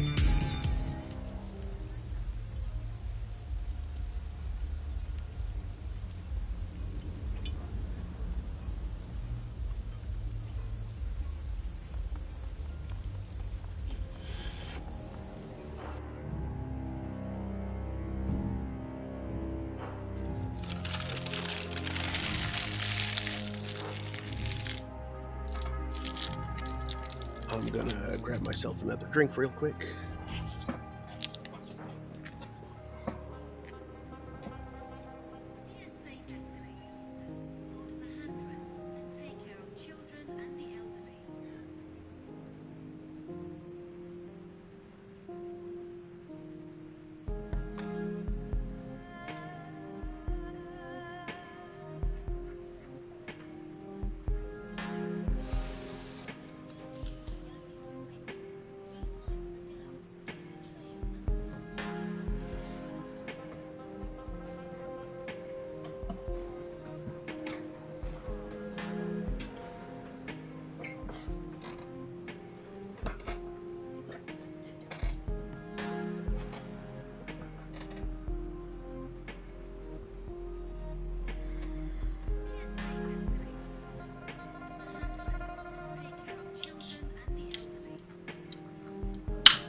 Okay, let's finally do the thing for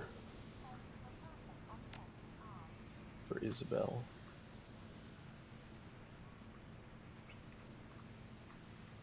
A rigger shouldn't seem out of place in a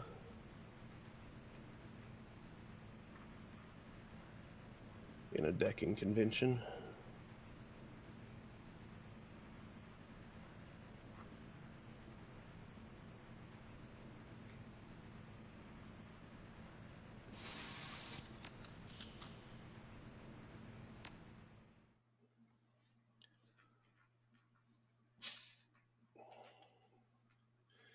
A chartered bus carries you from Kai Tak to a mid-range hotel in Xuanwan. All around you, the happy chatter of your fellow passengers fills your ears. You hear tech speak in a variety of languages and dialects, talk about new lines of drones and decks, arguments over innovations in data jack technology, and baseless speculation about the next season of Urban Brawl. Your guest badge, a glossy slip of laminated paper emblazoned with a flashy logo, hangs on a lanyard around your neck. Your ticket into the convention hall and the only disguise that you should need. Uh, the bus drops you in front of the Harbor Spires Hotel, and you promptly circle around back to find a service entrance. Isabel should be waiting for you inside.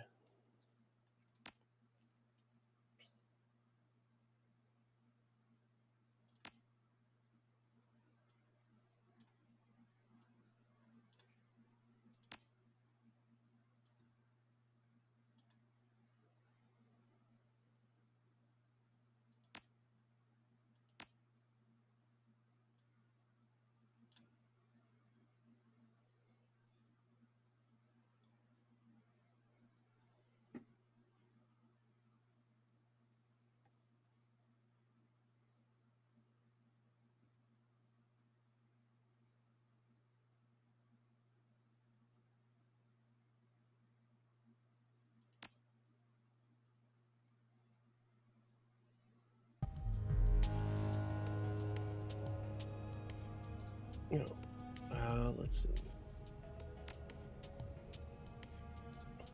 I have 3 points of karma available. I don't think that's enough to get me anything that I particularly want.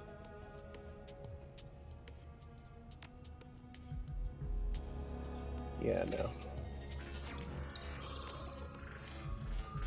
The service entrance to the Harbor Spires Hotel looks like any other. Scuffed walls coated in chipped paint, a floor of well-worn hardwood, a time card reader hanging from the wall at a slight tilt. Nothing about the dingy utilitarian confines of the room that you're in hints at the elegance and fine decor of the hotel beyond. I've always been fascinated by seeing how things worked. Even as a child, I took apart everything that I could in the name of study. And here we are, in the innards of a fancy hotel, examining the viscera of the place, if you will. Your earpiece crackles to life, Isabel calling from the women's lavatory. Adol. A burst of static fills your ear, obliterating Isabel's voice. A second later, she cuts back in. You in position?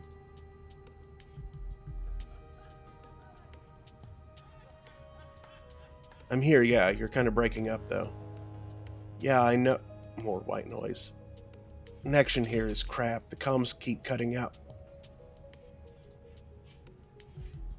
This doesn't bode well. Aren't you going to be giving us instructions over the comm? Yeah, hang on a sec.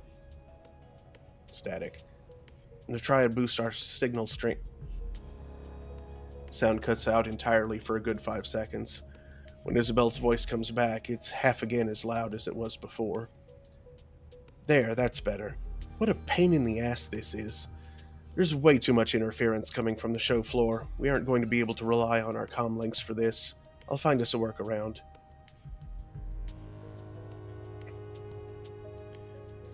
Hope that you do it fast. This entire plan hinges on our being able to communicate. Like I said, I'll find a workaround. For now, let's concentrate on the task at hand. The catering staff should all be in the kitchen hauling trays of steamed clams, and aperitifs out to the convention hall floor. I'm going to need you to find a way to get me one of their uniforms, one that will fit someone my size. Find a dwarf-sized catering uniform. Check, I'm on it.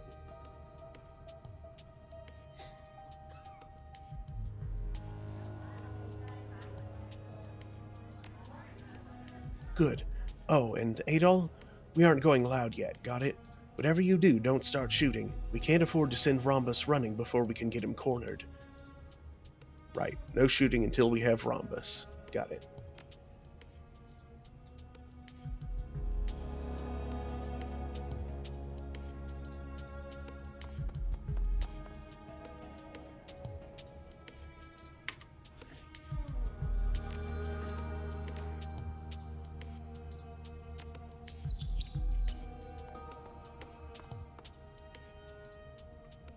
This panel controls simple building maintenance and safety features, while the panel's admin-level user interface has been locked away behind a biometric fingerprint reader.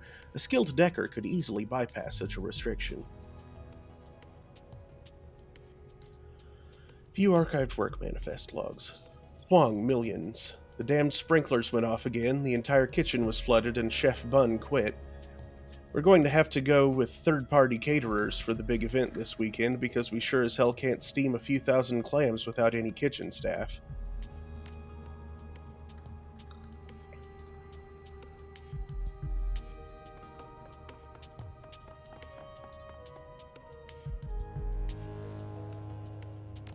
Hey, Kostje.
Harbor Spire's kitchens are a whirlwind of activity. Attractive 20-somethings in white catering uniforms dash in and out of the room, their arms laden with heaping trays of steaming shellfish. One man stands still amidst the chaos, the eye of the storm. His white coat is at least half again wider than those of his subordinates, and his collars starched as stiff as a board. The floor manager notices you, and his eyes narrow. He stalks toward you, practically frothing at the mouth. You can't help but notice the embroidered corporate logo on his label, Pastry Magic and More, Fine Catering.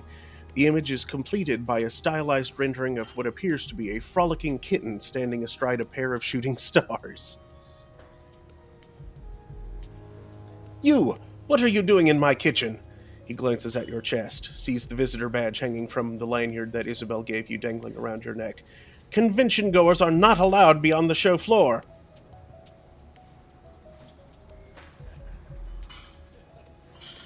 I'm sorry, I must have gotten turned around. Do you know where the Shiawase kiosk is?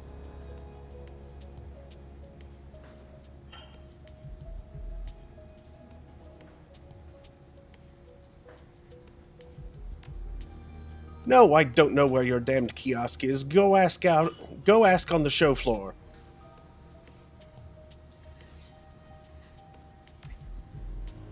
Good. Go. Get out of our hair and back to the show floor where you belong.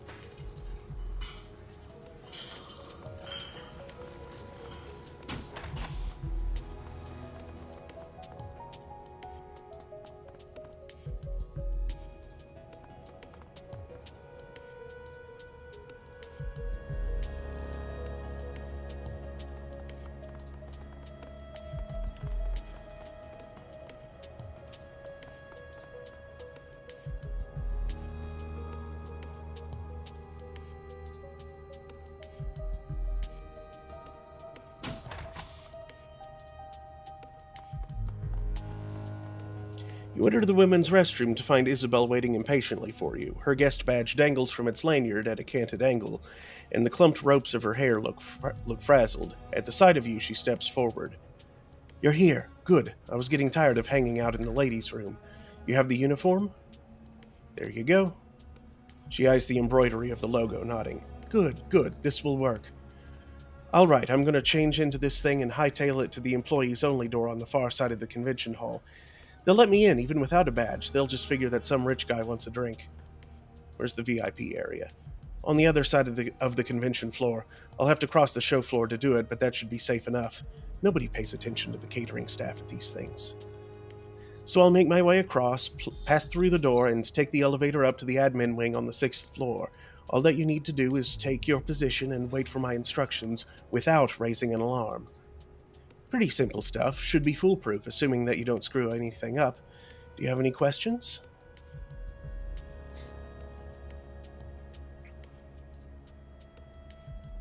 What should I do between when you leave and when you get in position? Walk the show floor, mingle, try to look like you belong here. Just try not to say or do anything that'll stand out in a bad way. You're supposed to be a hot new decker in town. Try to act the part. Have you figured out what you're going to do about the spotty comlink connection? Yes, there's a demo kiosk near the VIP entrance. It's running some new Matrix avatar editing suite or something like that. The software's called Perfect Persona. When I get to the admin area, I'm going to patch myself into the Perfect Persona console, and we're going to communicate through that. It isn't a perfect solution, but it beats having to deal with a dropped connection. Just be sure to grab the kiosk when you're in position. Don't let anyone else get to it.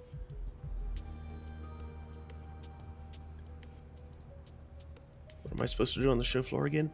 Wait by the VIP area door. When I identify Rhombus, you'll apprehend him and tell him that he's the lucky winner of a complimentary VIP pass upgrade. You'll escort him through the VIP doors and to a room that I'll have empty and waiting. Then we'll all get the software from him together, beat him up, and stash him in a closet. No more questions. Let's hit it.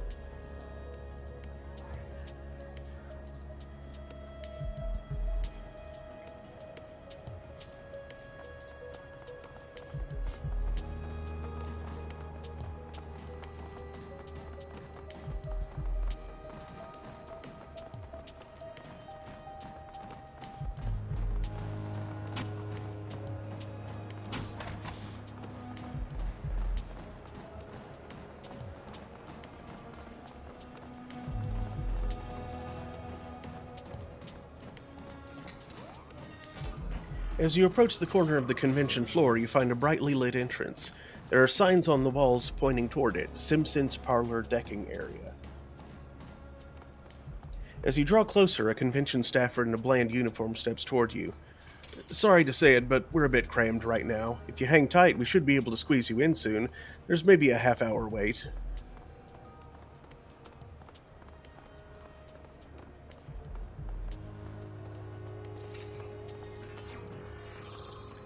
Please, places like this never run at full capacity. You're keeping a few VIP slots in the back, right? We're full up. I don't know how else to say it. You need to wait like everyone else. Stay cool and we'll get you in as soon as possible.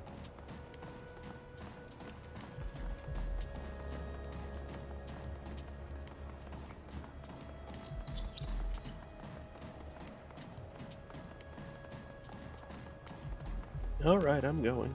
Enjoy the show. I don't want to make a fuss. A rack of high-capacity stick memory devices, patent pending.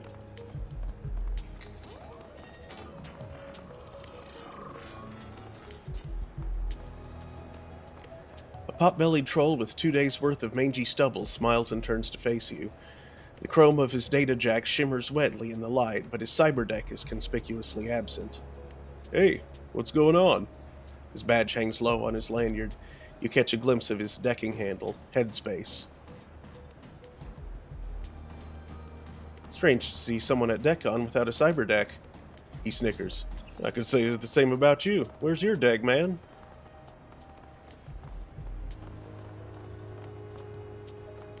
I left it in my hotel room. A bad place for you to do it. This entire show is a pissing contest, in case you didn't know. Walking around without a deck is like, well, use your imagination. So where's your deck? You didn't give us an answer. He taps his head with a smile. Right up here. I've got the next generation of decking technology, the cranial cyberdeck.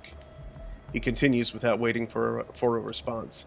It's the apex of modern decking technology. Miniaturized, compact, easy to sneak into the most sensitive of locations. I don't need to lug a great big external deck around with me anymore.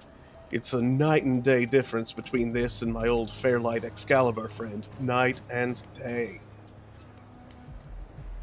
Where'd you get your cranial deck? The Chop Chop shop in Kowloon City. They told me not to ask where it came from. Lots of things fall off trucks out Kowloon way. I'm sure that this was the same. Why get a deck installed in your head? Why wouldn't I? It's compact, it's versatile, it's fast and powerful. With this sweet baby, I can deck wherever I go, whenever I want, without having to lug something the size of an electronic keyboard around with me. It's the best of all worlds, I'm telling you. You gotta get one for yourself.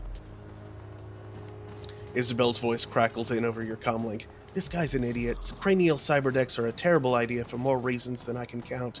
Deckers swap out their gear every couple of months. You want someone monkeying around in your brain that often? I'll make it easy for you. You don't. The troll continues, blissfully unaware of Isabel's interruption. So have I sold you on a head deck of your own yet? Come on, you know that I have.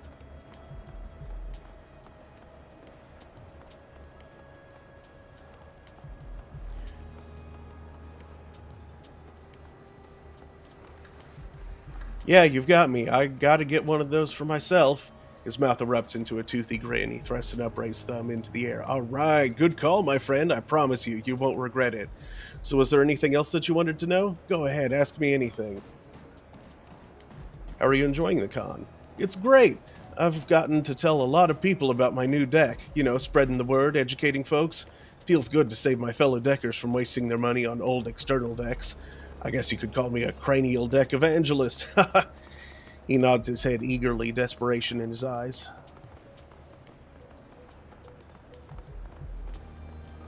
Well, you're doing good work. You've sold me on one already. Validation washes over him like a rejuvenating shower. He gives you a huge thumbs up. I gotta go. See you around. All right.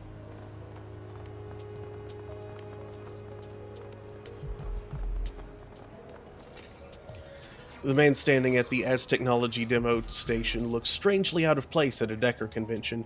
He isn't carrying a cyber deck, and you can't see any sign of cyberware on his person, not even a data jack. He looks up from the kiosk, blinking. Did you want to use this? Am I in your way?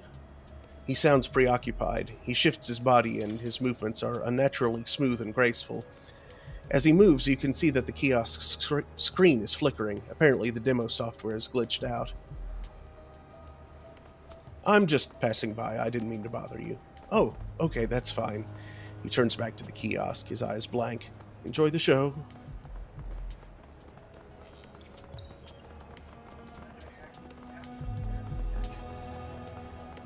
He appears to be doing something magical to it.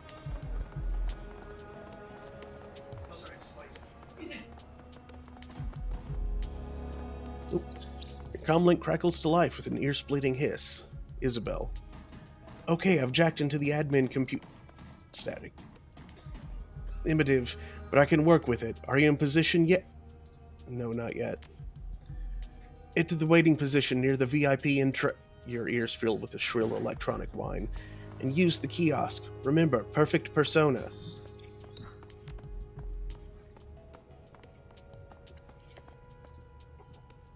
While you're getting there, I'll start working on getting you VIP access and locating ROM... The line goes dead. Isabel, can you hear me?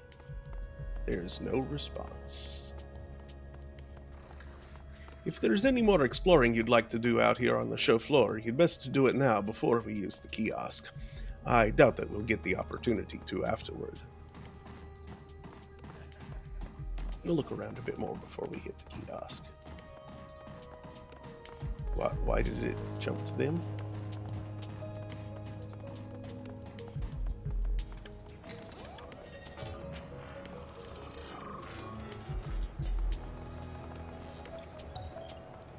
Judging by the patches sewn onto his bomber jacket, this elf is from the NAN, Council Island to be specific, a forested chunk of rock in the middle of Lake Washington that was called Mercer Island until the Native American nations reclaimed it.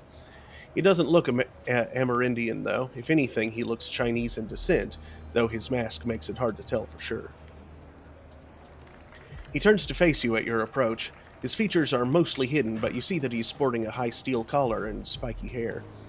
His cheeks are high-boned and hollow. He eyes you nervously. Hey, you want something from me? What's up? Just wanted to get to know my fellow congoers. You from Council Island? Yeah, what gave me away? He makes a point of showing off his jacket. The tribal insignias look strangely out of place here on the DECCON floor. You from Seattle? Yeah, thereabouts. No, Drek. Well, it's good to meet you, chummer. The Seattle shadow slang sounds incredibly awkward when delivered in Cantonese, but he doesn't seem to notice. Good to meet you, too.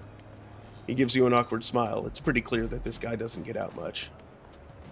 Is there anything in specific that you're here to see? Yeah, I'm here to check out the 57 Fuchi Cyber decks. My 55 Cyber 7 is barely cutting it these days. I want to see what they're coming out with next year, and I've already heard that they have a demo station. I've heard that they have a demo station.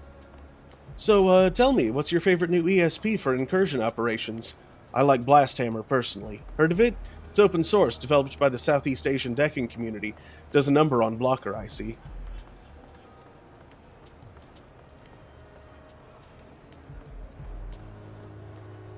Oh, man. I wish. Never heard of it. He snickers to himself. Really? It's only, the most popular freeware attack ESP in Southeast Asia. He's practically shouting. His face is lit up with maniacal glee. Calm down, man. I'm from Seattle, not Southeast Asia. Yeah? Well, you better get with it if you want to survive out here. He leers at you, his expression all smugness and superiority. I mean, I'm just saying. Gotta go, sorry. Yeah, see ya.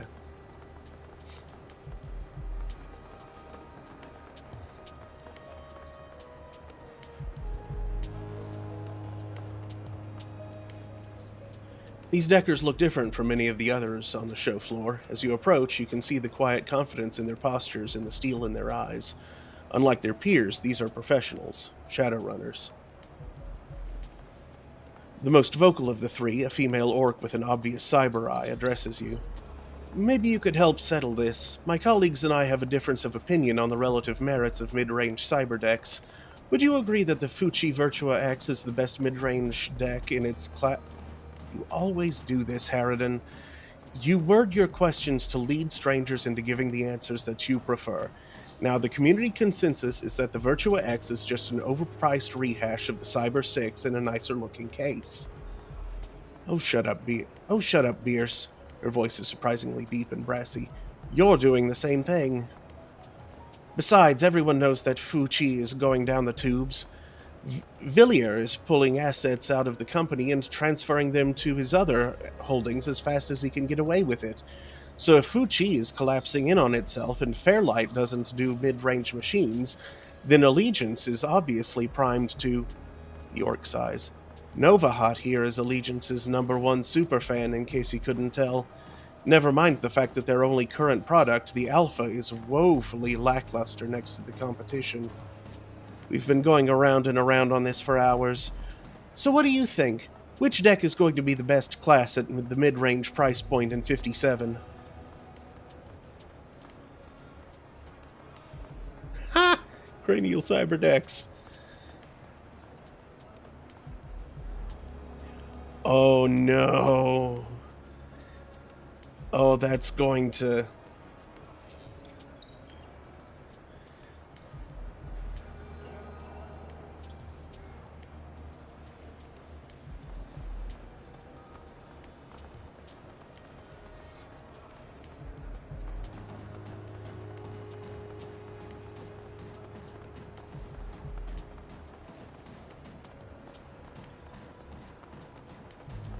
Oh, this is going to out me so hard. They stare at you. A long moment passes. Finally, Bierce begins to snicker. That's funny.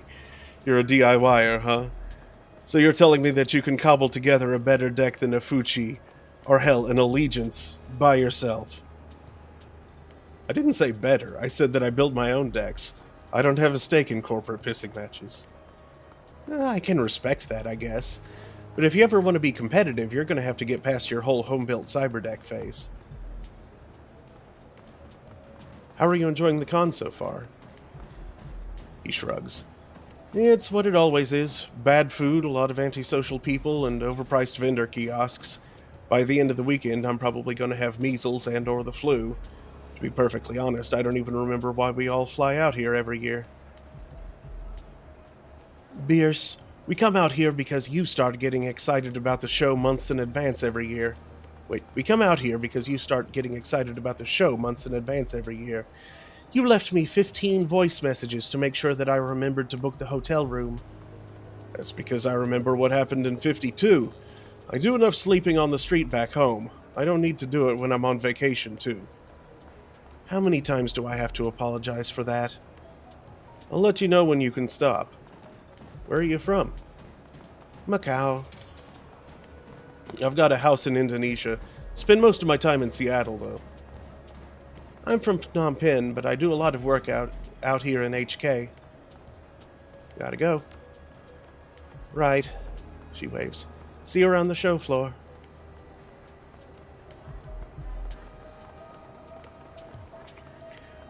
A working model of Fuchi's new Cyber 7 Slim, a retooled Cyber 7 with a thinner form factor and something. The orc behind the counter looks up from his sales sheets. He wearily recites what sounds like a rehearsed welcome. Welcome to Mr. Lin's Big Time Data Shack. Special show prices for this event only. Feel free to browse. Sure. Aha. Well, none of this will help me out any, because I'm not a decker.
Okay, I'm pretty sure this is better than what I have currently.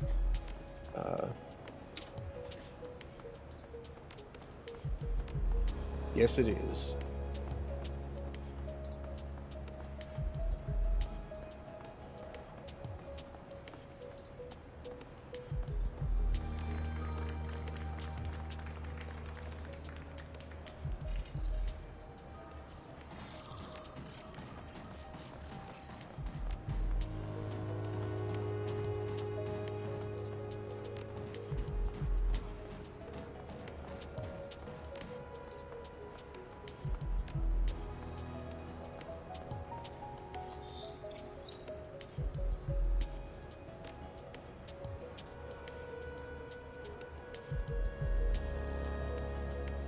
And there we go.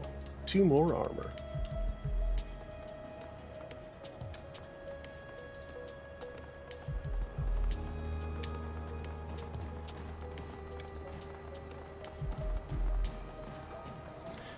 An elderly Decker with a nickel-plated data jack turns to face you, smiling.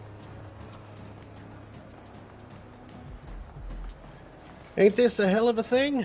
Lovely show, lovely show. He nods eagerly, rubbing his hands. Lots and lots of shiny toys. Are you here to see anything in specific? Got my eyes on a couple of things this year. I'm going to check out the Fairlight booth, of course, and Fuchi's doing some interesting things with miniaturization. He shakes his head ruefully. You know, when I was just getting started, I would have taken an entire warehouse full of machines to match the computing power of the PDA on your wrist. No, scratch that. They wouldn't have come close. Technology's come a long way. Sure has. He shakes his head, grinning. Sure has. Anyway, I've taken up plenty of your time already. I'm sure that you've got exhibits to see, unless you wanted something else. Yeah, it's pretty great. Look, I'm just passing by. Enjoy the show. Bye, then.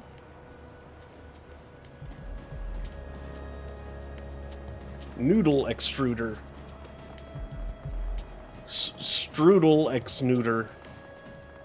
A hot noodle dispenser complete with extruder settings for ramen, ramen, juxing, and something else.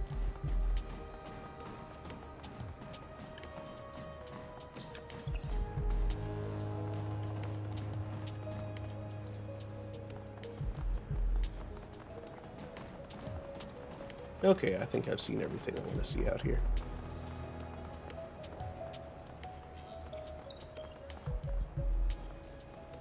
The perfect persona kiosk flickers to life at your approach. A debug menu pops onto the screen along with the text prompt in all caps. Adol the Red, enter the following key code into this kiosk.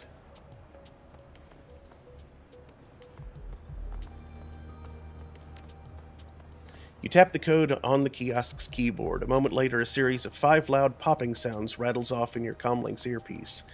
Isabel's voice fills your ear, crisper and cleaner than it was before. Testing, 1, 2, 3. Can you hear me, Adol the Red? Yeah, I hear you. What was that? A command line code for the kiosk to connect with your comlink via direct link. A hint of smugness creeps into her voice. This way we can bypass using a comm signal entirely. Clever. I know. As long as you remain within a couple of feet of the kiosk, we shouldn't have any problems. Wander too far outside of that range and you're going to get static again. Got it. Alright, now that we're all linked up, give me a second and I'll locate Rhombus. You hear the sound of rattling keystrokes coupled with Isabel muttering under her breath. The line falls silent. The silence stretches. 10 seconds, 20. Then you hear Isabel explode. What the hell? He already has one? How the hell does Rhombus merit a VIP pass when I don't?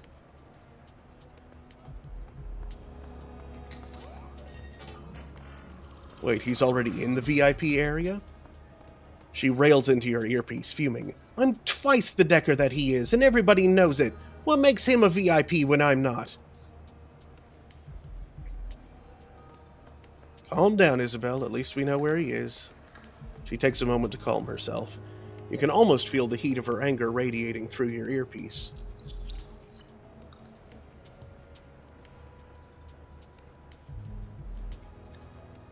All right, I know which room he's staying in now. Another strained silence. I'll just need a few minutes to get you your VIP upgrade. The line goes dead.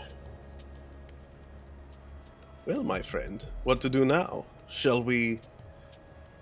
A series of clicks erupts in your ear, cutting Ractor's sentence short. Your PDA begins blinking. You are receiving a video chat request. Uh-oh. Isabel blossoms onto the screen along with a pair of towering security guards.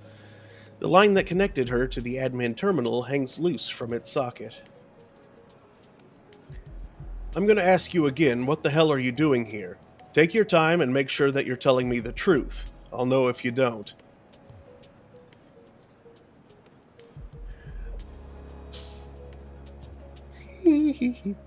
Isabel stammers helplessly. Well, I was just looking for the person who ordered this coffee. What, you were looking for him in the Matrix? And besides, you don't have any coffee, so try again.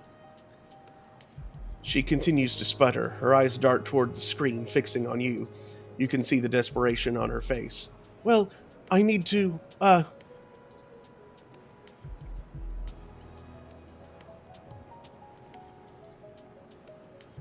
We're doing the Cyrano thing, aren't we? Is that what we're doing now? Yes, please, I need help. You're telling me. All right, this is your last chance. Start talking sense or spend the night with the HKPF.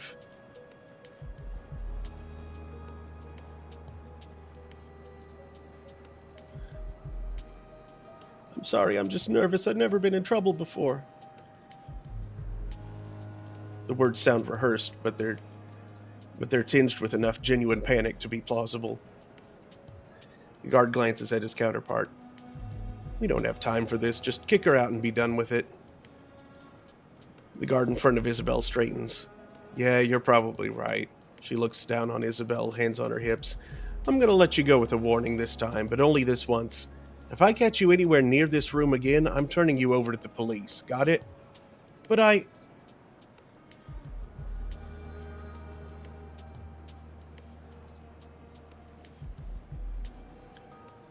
You're getting out of this easy, Isabel. Just go along with it.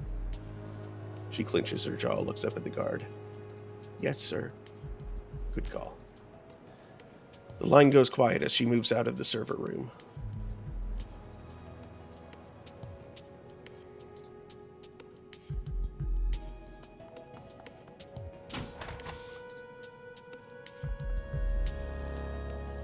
What a damn nightmare this is turning out to be.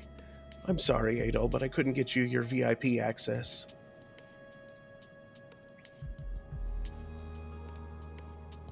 You got out of there in one piece and without the cops getting drawn into this. That's what's important. You're right. At least I know where we have to go. Rhombus has a room in the VIP section, and I can get us there. There's only one problem. Without VIP access, you can't open the door without sounding an alarm. The picture on your PDA flickers worryingly. A moment later, Isabel's image returns to the screen. And let you through from this side. That's what I'm going to do now. I'll make my way down to you and open the door. I lost a bit of that. Are we going to have communication problems again? Maybe. A bit. I'm still using the kiosk to talk to you, but now that I'm not jacked in, I can't route messages to it directly anymore. Please stay put. If you lose the kiosk, we're going to have serious communication issues. Got it. Oh, and I may need your help if I run into more people up here, Adol. In case you hadn't guessed, I'm not exactly a social butterfly. And if things go loud, I'll really need your help. Got your back. Let's do this.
Isabel's outline goes fuzzy the moment she sets foot into the elevator. A loud rhythmic whooshing sound dominates the low end of your PDA's speakers. It sounds a bit like the rotors of a helicopter. Heads up, Isabel, we're getting a lot of interference here. An elf in his mid-20s steps aside to let Isabel at the door, to let Isabel at the floor selector panel. He looks wired, jittery, stemmed to the gills most likely. There's no telling how long it's been since he's gotten a wink of sleep. Isabel punches the button for the ground floor.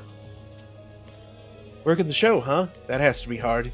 The elf smiles down on Isabel, his expression affable. I'd feel tempted to blow off work and check out the kiosks. Maybe take in a panel or two.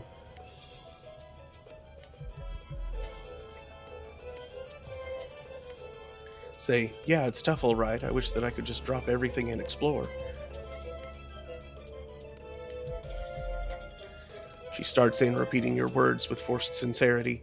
It's tough all right. I wish that I could just drop... She falls silent. You can see her staring at the man's VIP badge. Don't go off script.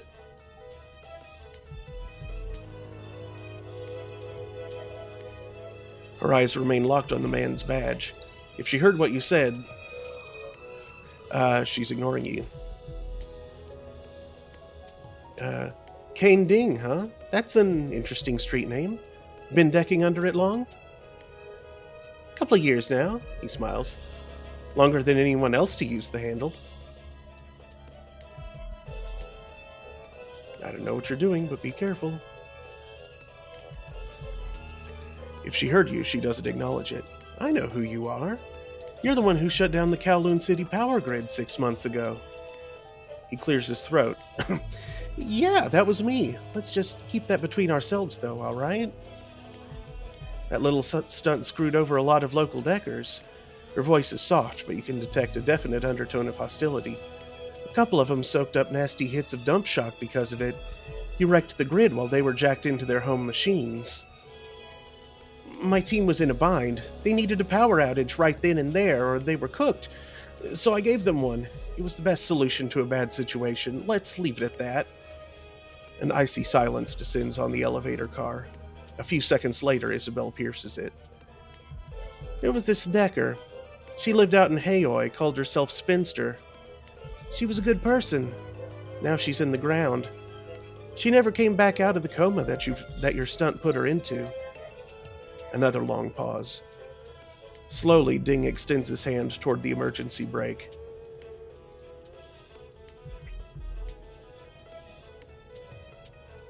Isabel, do you want to go loud? Because that's where this road takes us. She balls her hands into fists. She can read the tension in her body language. You can read the tension in her body language. She's biting her tongue. At least, that's what I heard.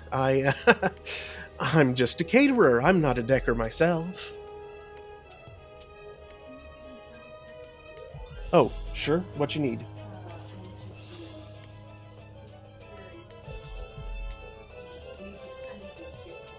Ah, gotcha.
He stares down at Isabel. The smile has vanished from his face. Yeah, sure you're not. You've come to get me, haven't you? To take revenge for your friend? Did your people put out a contract on me? Is that it?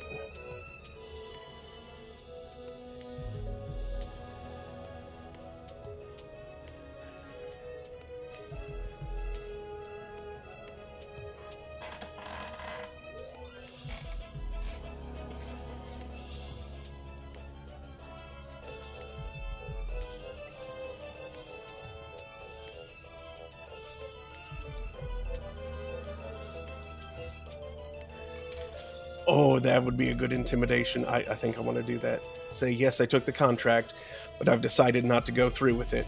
When the elevator stops, walk away and don't look back.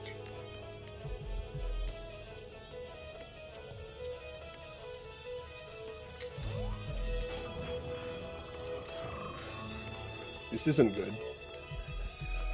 The static pops and hisses for 10 seconds. 20. Finally, the picture warbles back into view. Kane Ding is in mid-sentence, practically frothing with rage. Did what I had to do. If you were in my position, you'd have done the same. You'd have done the same if you'd have gotten them killed. He's shouting. The sound of it reverberates in the cramped confines of the elevator car. There was no third way out of that scenario. Isabel starts to respond. The anger is clear in her tone. I would not have... Isabel, stop. Listen to me. What? You're crazy. An insane person. And when I get out of this elevator, I'm going to the hotel security office.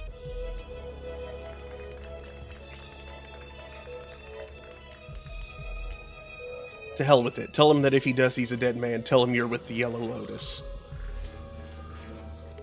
You don't want to turn me in. My boss would be very unhappy. I work for Kindly Chung.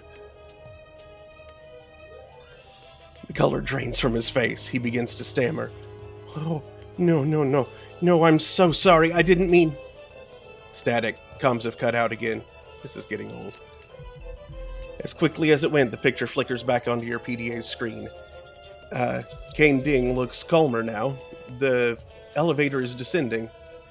Remember what we discussed. You keep your cool, and this turns out well for the both of us. We live and let live. Understood? Yes. I didn't want any trouble from you in the first place. I'm just glad that it was all a misunderstanding. Please don't take this the wrong way, but I'll be happy if this is the last that I ever see of you. The feeling is mutual. The car finally slides to a halt and the elevator doors slide open. The other decker doesn't get off. Enjoy the rest of the show. Now get a move on, Isabel. Beautiful.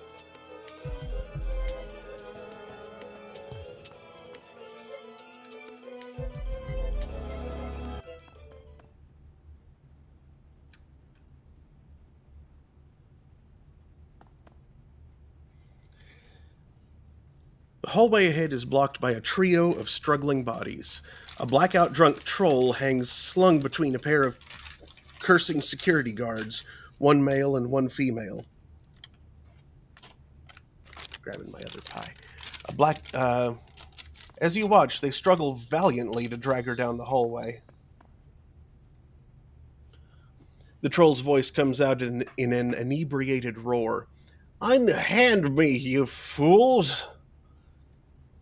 The older of the two guards, a middle-aged man with a pompadour haircut, struggles with all his might to keep his prisoner's flailing arm constrained. Don't let her go, Ho Yi. She has the strength of 10 men. 50 men. Yes, sir. You recognize her as the guard who was standing by the employee entrance on the show floor. How she got roped into troll hauling duty is anyone's guess. The security captain locks eyes with Isabel. He barks out an order. Clear the hall! Well, this doesn't look good.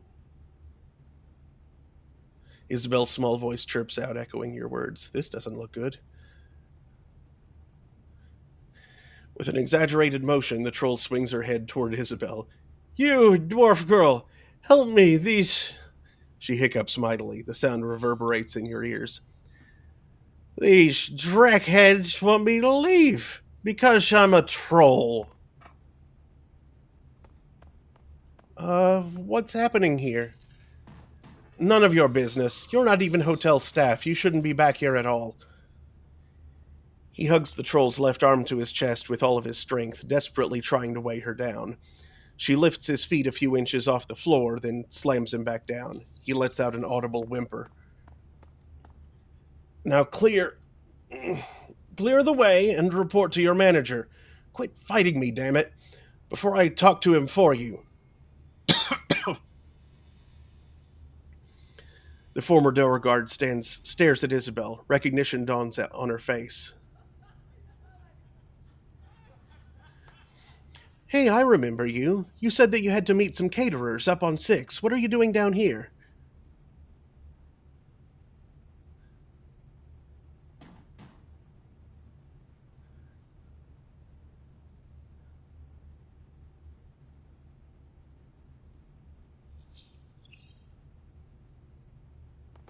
I wish I had etiquette socialized.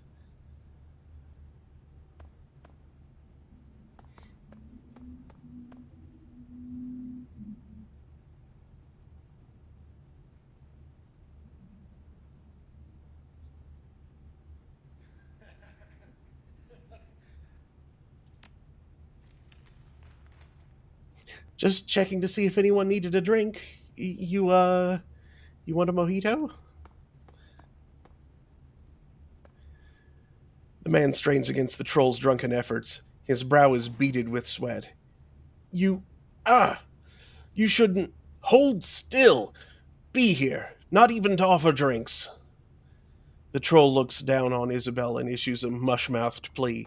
Ignore these pigs and help me! I'll take the runt on the left, you take the right. The troll bucks against the guard's grasp, nearly breaking away from them. They double down on their attempts to hold her. Isabel stares into the PDA. She looks irritated. To hell with this. It's a waste of time and we've got a schedule to keep.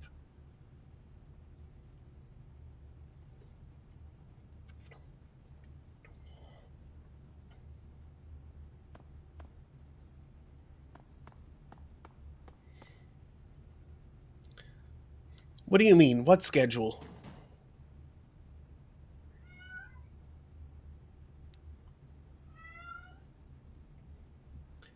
Why do I need Intelligence 5 to come up with that? That's, like, obvious. My work schedule. After I'm done here, I need to pull a double shift at Uncle Say's House of Pork. Mine. I work 2 jobs, damn you, trying to put food on the table to feed my kids. Her yells grow to an impressive volume, reverberating in your ears. I'm not just a caterer. I work at Uncle Say's House of Pork. Why is she getting so worked up? Oh my god. There is a moment of stunned silence. Finally, the troll shatters it. You work at Uncle Say's? That place is a vomit factory. Isabel's voice goes deadly serious. I know. The guard looks at her boss.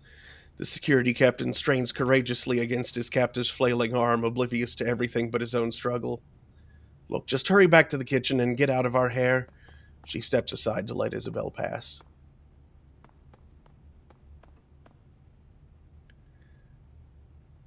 That was close.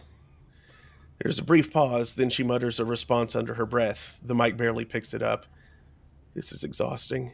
No more improvisation for me. I'm done with this.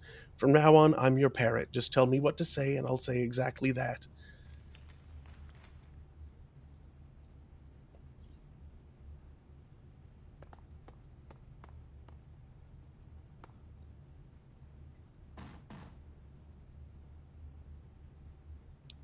That's the way you want to play it.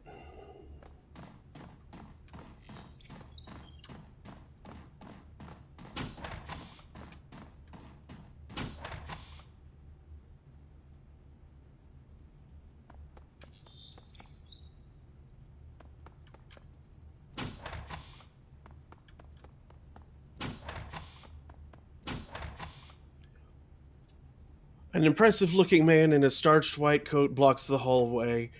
He turns and you recognize the familiar pastry, magic, and more insignia on his lapel. He fixes his gaze on Isabel, and the expression on his face is anything but happy.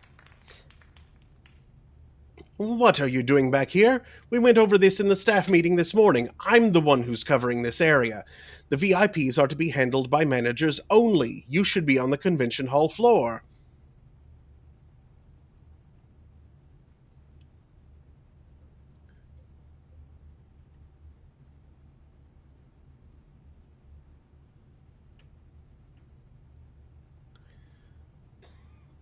I got turned around. These hotels all look the same to me. She looks like she was telling the truth after her encounter with the guards. She's repeating everything you say verbatim. Turned around? There are signs all over the place. His cheeks slowly begin to turn red. What are you doing wandering around back here at all? You should be in one of two places, the show floor or the kitchen. Period.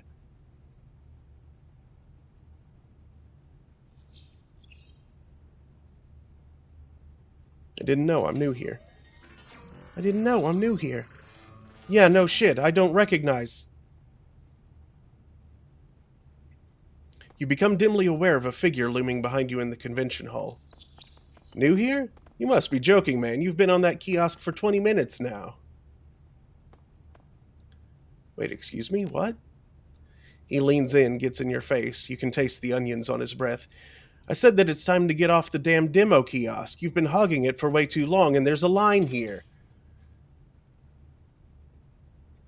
Just give me 5 more minutes, and it's all yours. Just give me 5 more minutes. What's all mine? What are you talking about? You aren't even one of our employees, are you? Do I need to get security? I said that's enough. I've been following the devs of this software for months now, and I traveled 17 hours to try it out myself. You do not get to tell me that I flew here for nothing. Get the hell off the kiosk, or I'm calling security.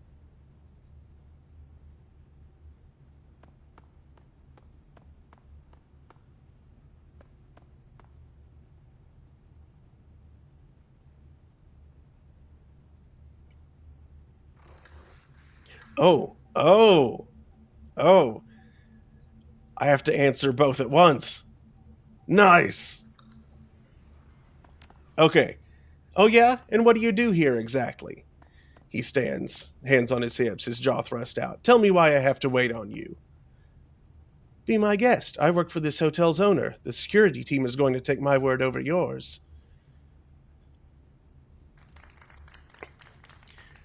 You work for the owner, so then you're not a pastry magic employee? He sounds skeptical. So then why are you wearing one of our uniforms?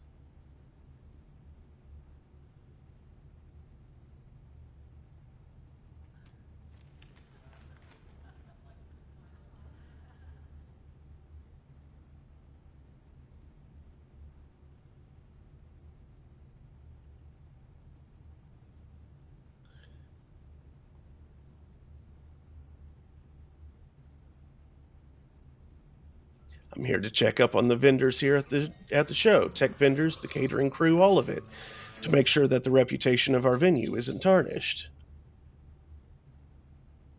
Or, hmm,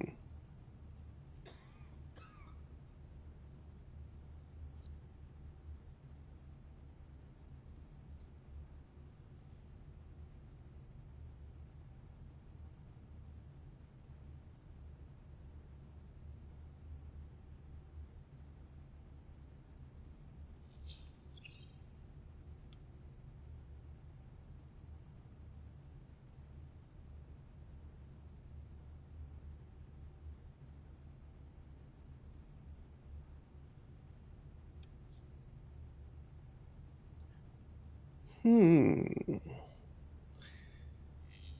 This one seems to better target both of them. Because that guy isn't a vendor, he's a convention goer. See how that one. The Decker continues to stare, hands on his hips. Huh. Well, did I pass? I mean, did you get what you need from me?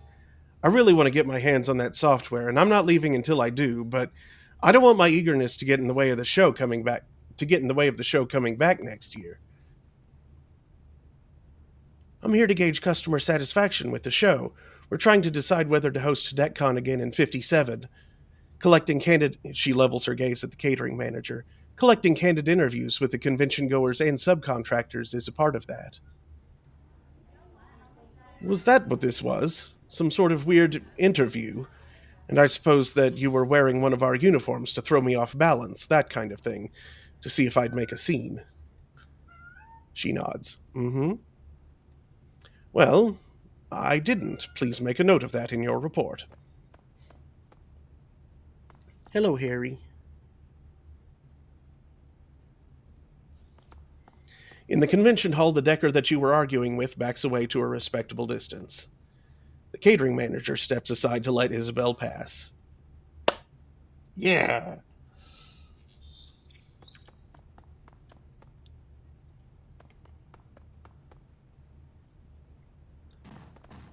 That's got it. This way to the suites.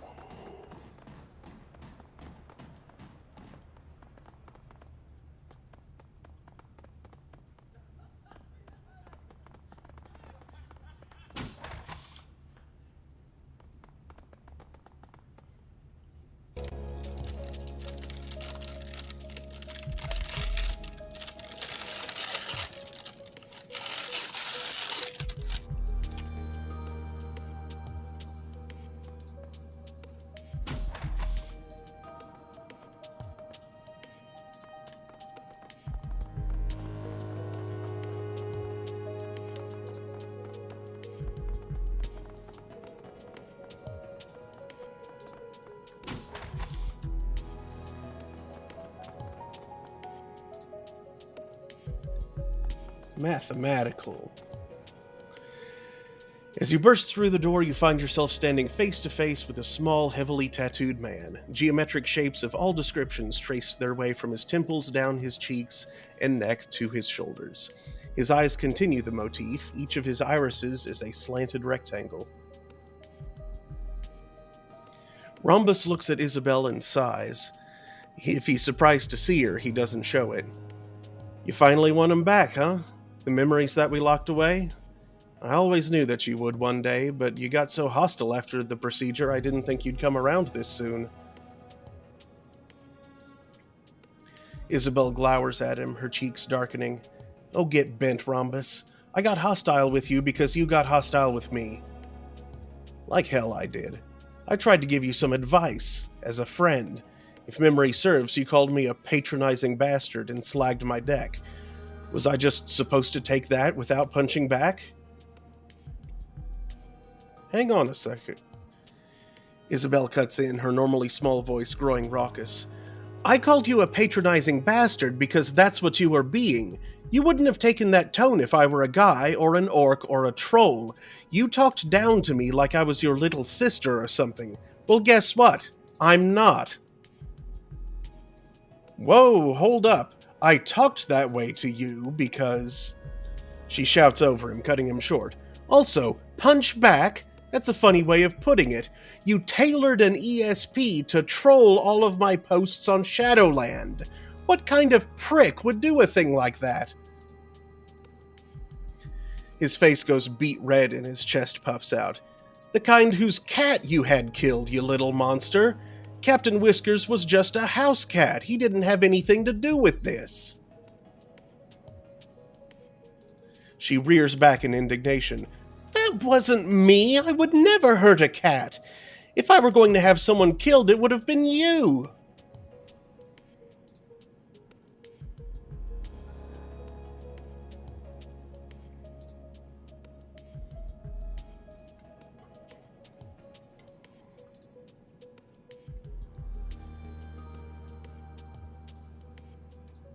Pipe down, both of you. We're going to hash this out together. You're the muscle, I take it. You and your friend and his really impressive drone. Thank you. Ghost scuttles forward menacingly, its claws weaving in the air. Ractor smiles. His voice goes up an octave and he points a trembling finger at Isabel. She, brought you along to beat the information out of me, didn't she? Beat isn't the word that I'd use. Koschei is better equipped for ripping and tearing. He gives the Wampoan an encouraging nod. A good thought, though. You have a firm grasp of the situation. Rhombus swallows, hard. He opens his mouth to speak, but no words come out. His eyes are locked on the drone that's slowly scuttling towards him.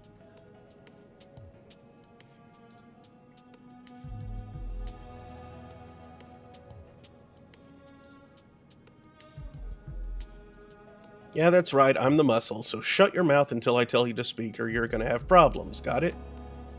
I can't believe that this is happening to me. All over me trying to do you a favor. He shakes his head at Isabel. That'll teach me to try to give a friend some advice, I guess.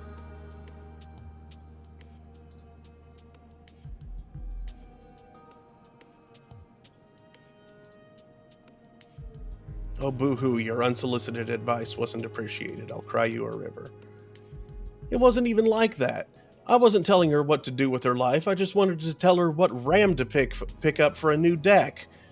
I mean, it might not have exactly been that, but it was trivial. She's the one who took it personal. It wasn't what you said, Rhombus, it was how you said it. She stares up at him, fuming. And the argument was nothing. It was what you did after the argument that was unforgivable. Taking the moral high ground isn't going to work for you here. You attacked me first, and for no reason.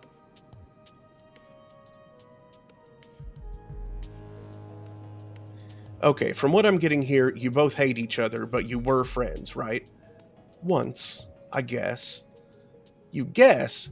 You let me perform amateur brain surgery on you. Hell, you begged me to. We were friends, Isabel. Good friends. And then you went and messed it all up.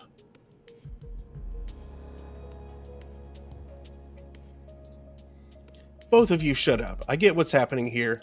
This is an argument about nothing that spun out of control. You don't know any... He's right, Iz. That's exactly what this is. Look, you want the encryption key for the memories that we locked away? It's yours. I don't envy you the pain that you'll feel when you unlock them, but that's your decision to make.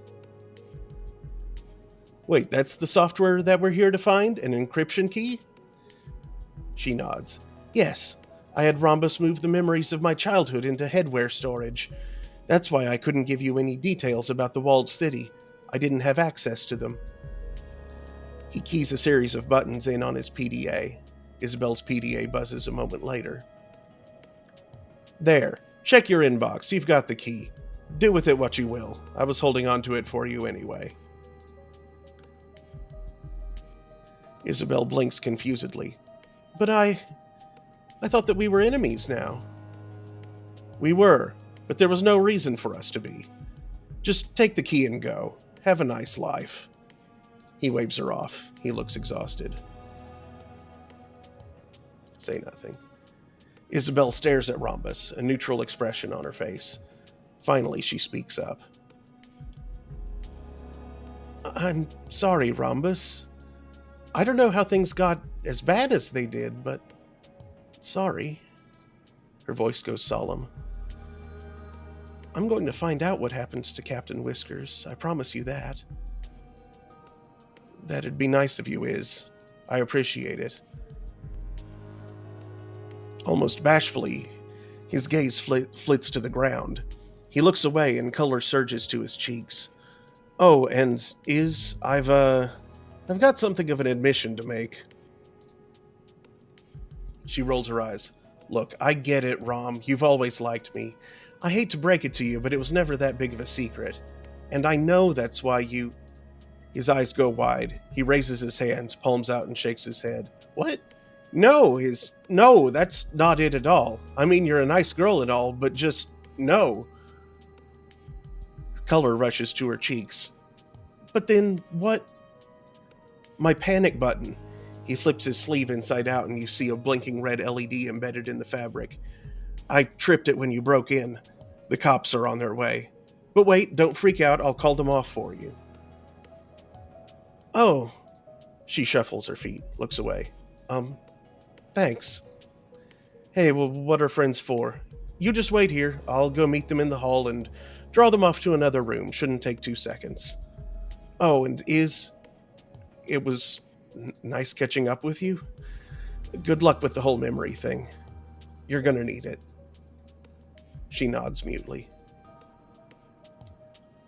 Rhombus takes off at a run, then disappears down the hall. Hello, security. I had to flee to room 203. Quick, get me out of here.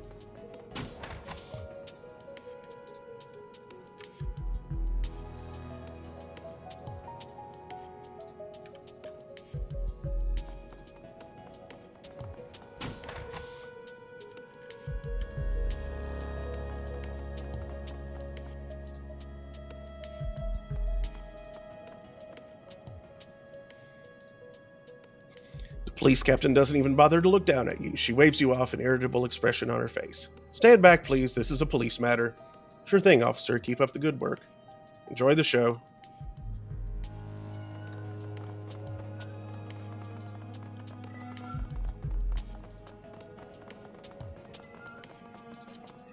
You are about to leave this location and return to Haoi. Continue. Confirm.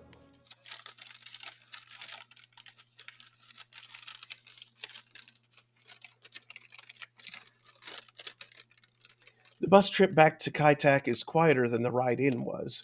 Your fellow passengers sit crumpled in their seats, barely moving, barely speaking. Their DECCON 2056 t-shirts hang loose on their frames, and their once cherished guest badges have been crumpled into their pockets. You've seen more lively groups on their way to the morgue. Isabel looks up at you, her eyes full of the same post-con fatigue that you see in everyone else's. She gives you a small smile and taps her temple with a fingernail. You've got what you came for. The show is over. It's time to go home.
Rigger Dog.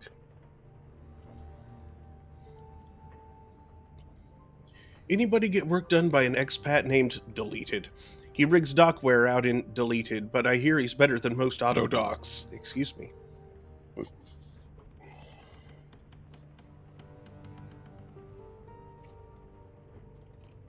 Post deleted. Read the rules, everyone. No calling out personal specifics or addresses of potentially active operators. Keep it to handles, generalities, and city sectors. At least 9 corporate bots are crawling the Haven as we speak.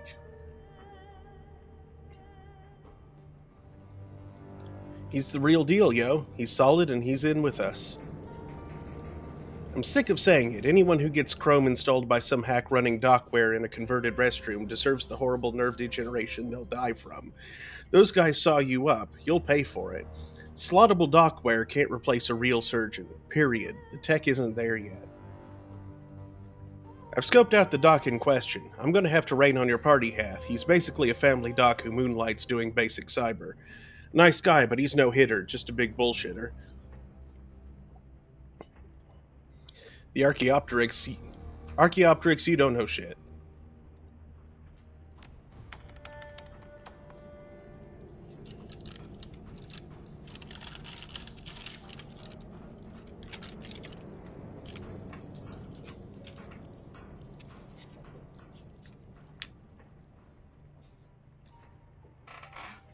Brr.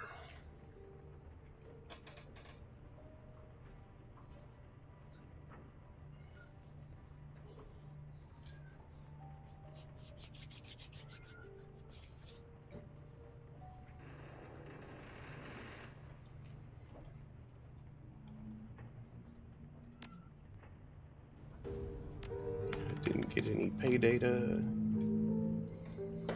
Oof.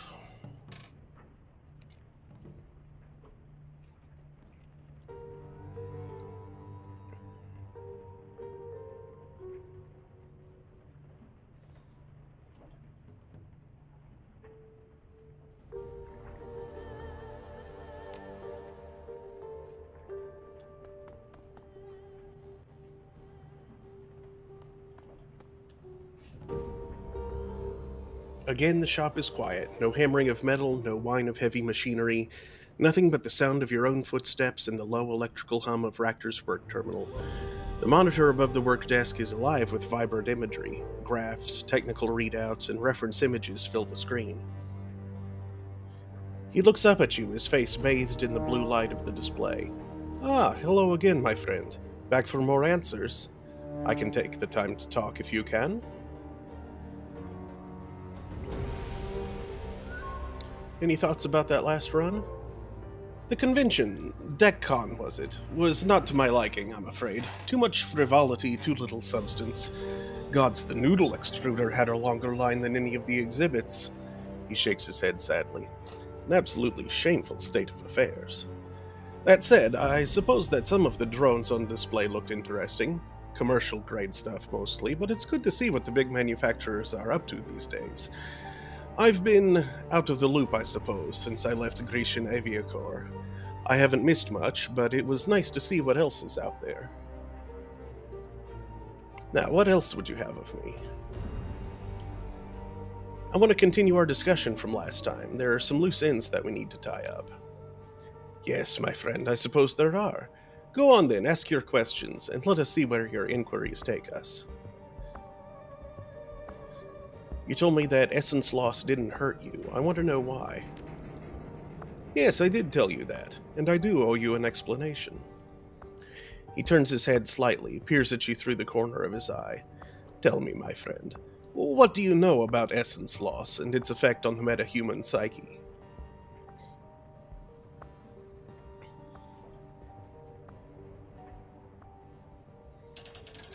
Losing essence kills a part of you. The more cyberware you get, the more detached you become from reality.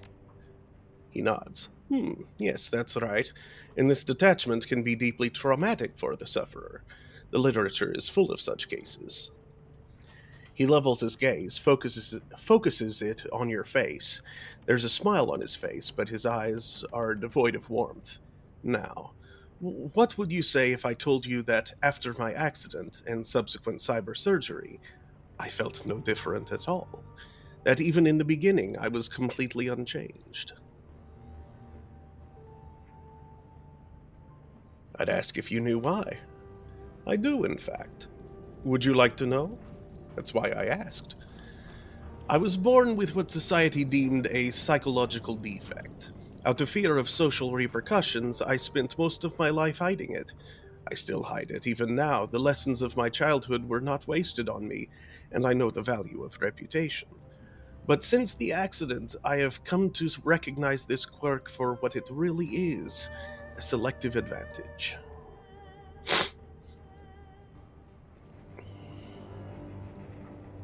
What is this defect that you're talking about? Does it have a name? Absolutely. I was diagnosed as a primary psychopath at the age of 8. That's what I figured.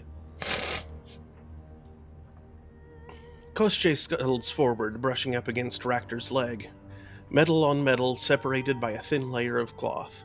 The drone's many eyes focus on you, irising wide open and bathing you in a dull red glare. Well, diagnosed is probably not the correct word. There is no formal diagnosis of psychopath in the DSM, but all of the markers were there. I displayed a complete lack of empathy on the Davis Interpersonal Reactivity Index, and I scored a perfect 40 on the PCLR. A blood test showed that I had inherited a damaged gene that has been linked with aggressive behavior, and the activity level in my ventromedial prefrontal cortex is vanishingly low. Like autism, psychopathy is a spectrum, not a singular disorder. He dips his head, smiling. But I am definitely on that spectrum.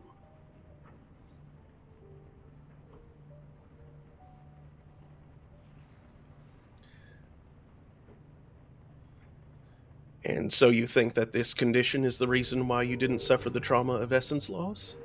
Yes. My condition is an advantage, one that protected me from the mental trauma of my accident and subsequent reconstruction. The psychological blow of essence loss can be devastating. This mental trauma is ultimately responsible for much of the damage and self-destructive behavior suffered by those who ride the razor's edge. Of course, there is a physical limit to how far the metahuman body can be pushed, but a normal person will reach this mental breaking point far in advance of this. The loss of self, the loss of capacity, is too painful to bear. But you didn't hit that breaking point. No, I did not. Indeed, I'm quite certain that my breaking point does not exist. What does it matter to me if my capacity for empathy and conscience is stripped away? I never possessed either of those qualities in the first place.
Okay, you say that your mental condition protected you from the trauma of essence loss. Got any proof of that? I have myself, my own experience. Nearly all of my essence was stripped away in a single stroke, and I didn't even notice. What more do you need?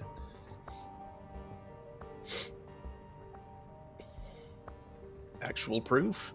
Your subjective experience doesn't qualify. No, I suppose not, but I know it to be true all the same. My hypothesis makes good sense. I have never possessed the sense of humanity that others hold so dear. If having it stripped away is traumatic, then it stands to reason that I would be protected from that trauma.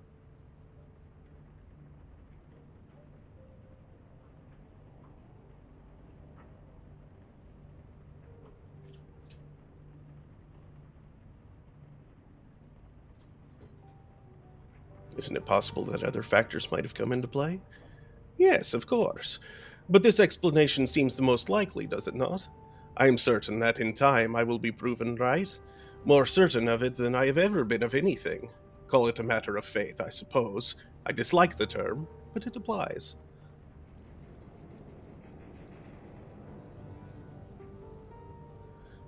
I don't really like that response. A fair point and a fair criticism. In time, I will endeavor to show you the proof of my beliefs. Until then, think of me as you would any other member of the team. Gobbet has her rat.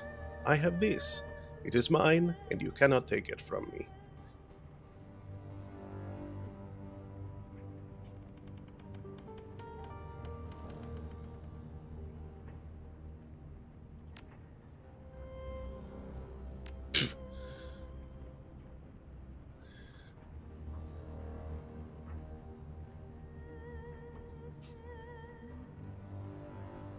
Oh, come on, that's awfully closed-minded.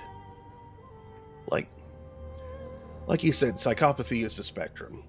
A person can be entirely functional within society as a psychopath.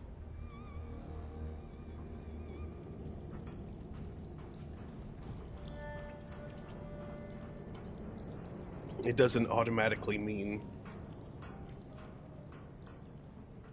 they're gonna just go off the rails and start killing people or whatever.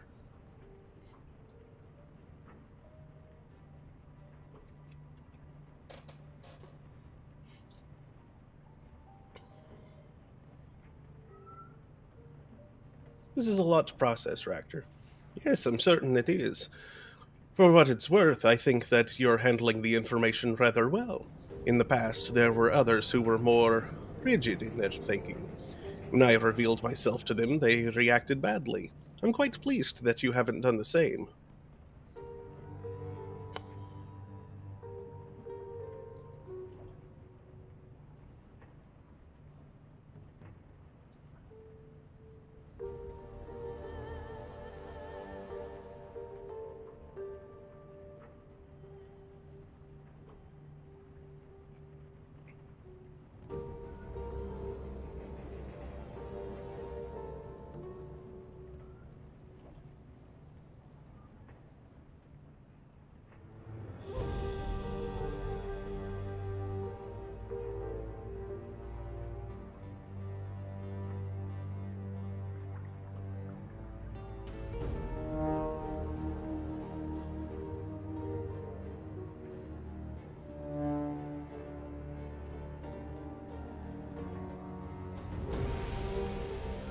Yeah, I don't judge my allies on what they are, it's what they do that counts.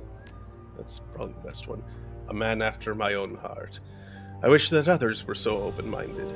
I am not a broken thing to be fixed. I'm exactly what I was meant to be. You don't know how rare it is to find others who accept me as such. And now, if you don't mind, I would like you to leave. He turns his back to his work desk.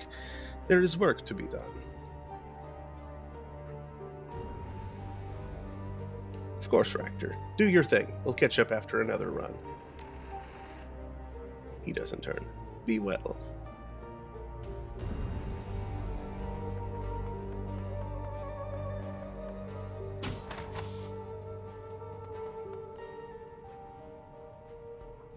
Okay, nothing new from Gaichu. He's probably... he's probably done until we do his mission.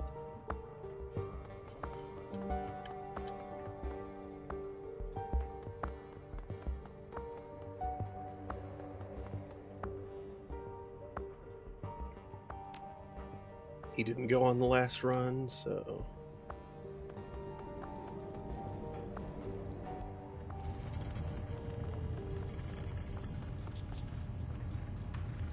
Isabel half turns away from the octopus's main display. She looks up at you, blinking. The memory stick that you acquired from Rhombus has already been slotted into one of the computer's many expansion ports. The cherry red plastic that sheaths the stick looks slick and wet in the light. You did good back there. The run went well. Her eyes flit down to the memory stick. You got the stick. Key to my old memories. All I have to do now is slot it.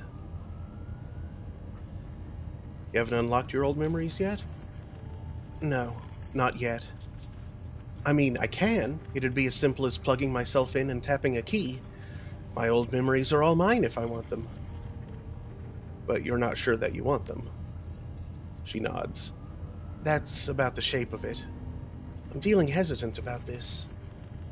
It isn't easy, you know. Shifting organic memories into headware storage, wiping the originals, and locking them away for safekeeping. That's corporate level mind sculpting. Serious business.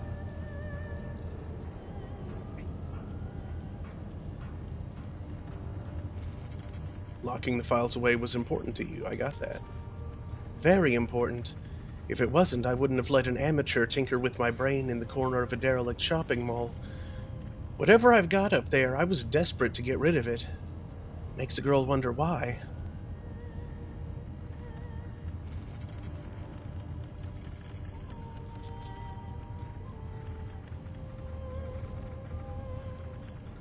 Tell me, Isabel, would it have been easier for you to have Rhombus just wipe the memories altogether?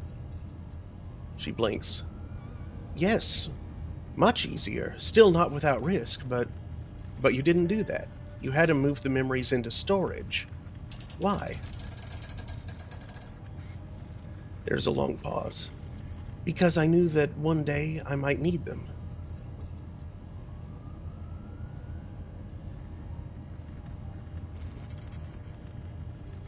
Were you wrong about that? You tell me. No, damn it, of course I wasn't. But you don't have to be so glib about it. Another long pause. Isabel stares at her feet, thinking. Finally, she looks back up at you.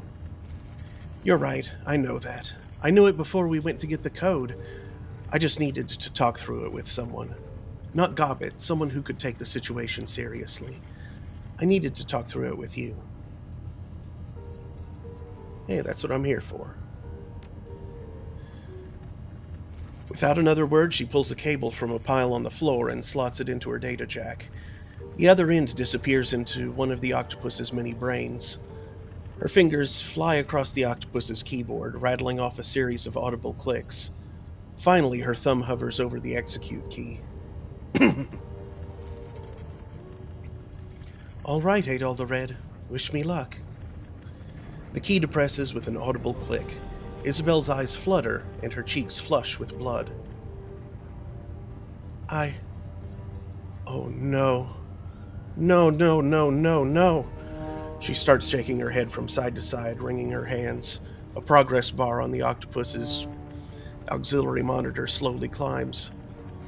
Oh, F. Disconnecting is a bad idea. I know you don't do that during an update. What's happening, Isabel? Are you okay?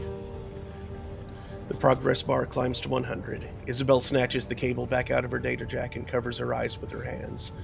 She's shivering.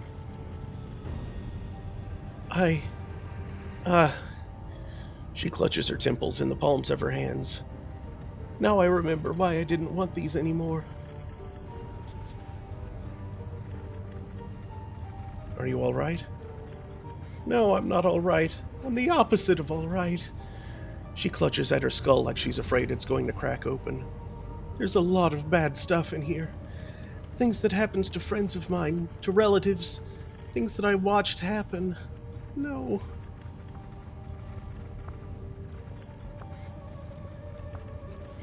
It's okay, Isabel. Breathe. You've got this, Iz. You're strong. Believe it. Yes, I can. But this is harder than you'd think. Her voice is ragged, raw. These memories are crystal clear. It's like all of this shit happened yesterday. I can remember watching friends die, and I can see their screaming faces just as clearly as I did the day it happened. It's like watching a Trid show, but it's my life, and it's real. Isabel, focus. Is there anything in there that can help us? She screws her eyes shut in concentration. Beads of sweat hang heavy on her brow. I think so, yes. It'll take time for me to sift through all of this. She opens her eyes again, looks up at you. I'll hold on to these memories for as long as I can. Hopefully long enough to reveal something useful. No promises beyond that, though.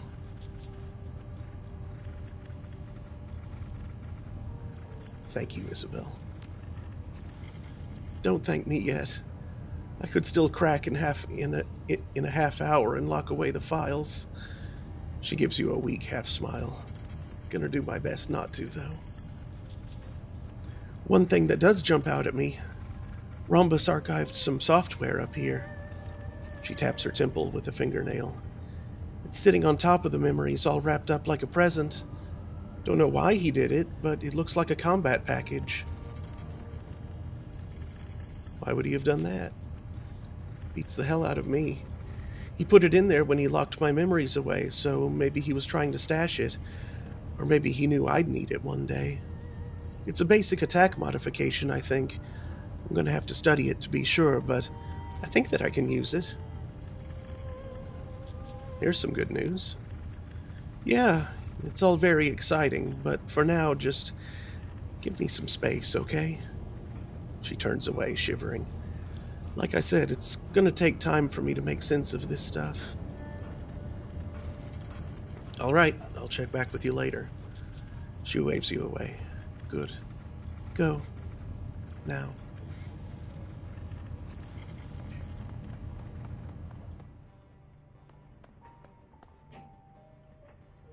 Hey again.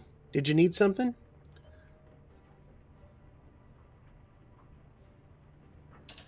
So how are you adjusting to the gift that rat or the shiny object or whatever is given you? Her expression brightens. It's good. I mean, probably not like morally good, but I think that I can use it. What is it? What does it do? Well, it's kind of like a grenade. When I throw it, it goes boom. Not out here in the real world, but in the astral plane, it's pretty impressive. As for what it actually does, it scares the shit out of anyone who gets caught in the blast. Makes them act like idiots. They run around with their hands in the air or forget about who's shooting at them and stand around with their fingers in their ears. Handy, huh? Yeah, it sounds great. I'm just a little iffy about how you got this and why. Don't be. It came from Rat. I'm pretty sure of that. The dancing rodents in my vision were a pretty good indicator. She lets the stone roll in the palm of her hand, smiling. Its polished exterior glitters as it moves. So, here's the thing. When I use this thing, what I think I'm doing is opening a bunch of temporary cracks in the astral plane. Just little ones, only wide enough for sounds to pass through. People in the blast radius can hear things on the other side. So let's say that I throw this sucker at someone and it goes off. Boom! All of a sudden, that poor slob can hear the things that got into Malvina shrieking in his brain. Sounds unpleasant. Yeah, it's a bad time for them. All of those voices at once, yelling and babbling and cursing, doing their Rat King thing. It'd drive you nuts, right? That's basically what it does. Drives people mad, makes them work against their own self-interest.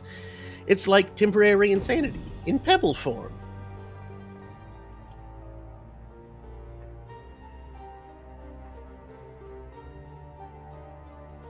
As long as you're comfortable using this thing, I'm all for it. How many did Rat give you? That's the best part. After I use one of these and go to bed, I find another one in my hand the next morning. I've tried it a couple times now, and it keeps happening. Toss, explode, nap, visions of dancing rats, and ta-da! New magic pebble. Using this feels right in a way that the shiny object never did. I think that it's Rat's reward to me for taking Malvina down or something. I don't know exactly. I've never heard of this happening to anyone before. Anyway, it should help us moving forward, and considering what we're headed up against next, I think that we can use all the help that we can get. Alright, Gobbet, we've finally gotten back on track, so, got another lesson for me? No, Seattle. No more lessons. You don't need them. You're as much a runner as I am now. There might even be a thing or two that I can learn from you. All of that can wait, though. We've got this whole situation with the walled city and your foster dad and gun show and all of that to take care of. It's kind of a mouthful. Lots of players involved, tons of intrigue. Honestly, I'm enthralled by the whole thing. Can't wait to see how it turns out. Me either, Gobbet. Guess we'll just see how it plays out together. She nods sagely. You're damn right we will. Oh, in Seattle? Yeah? The pot on the hot plate. It's always full. I keep a soup going on that thing 24/7. If you ever want any, you're welcome. Just come on in. I'd love the company.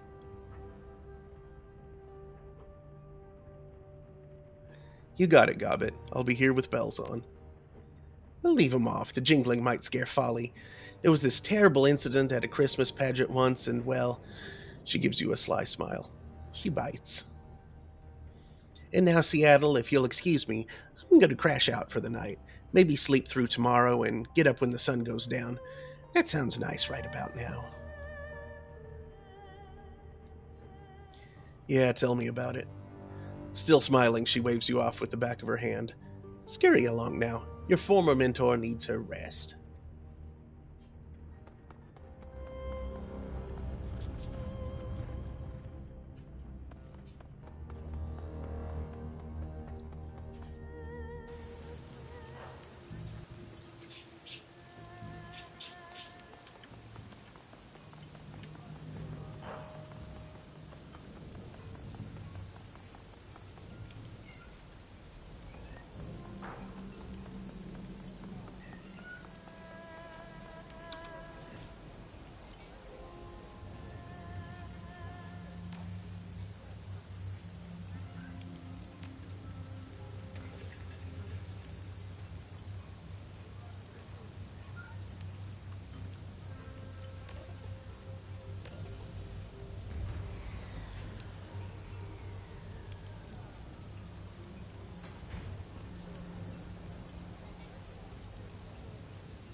Uh-oh.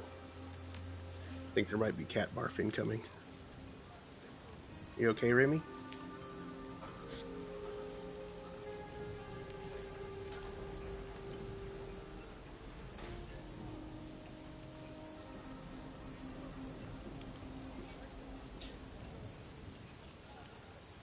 I was right.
Okay.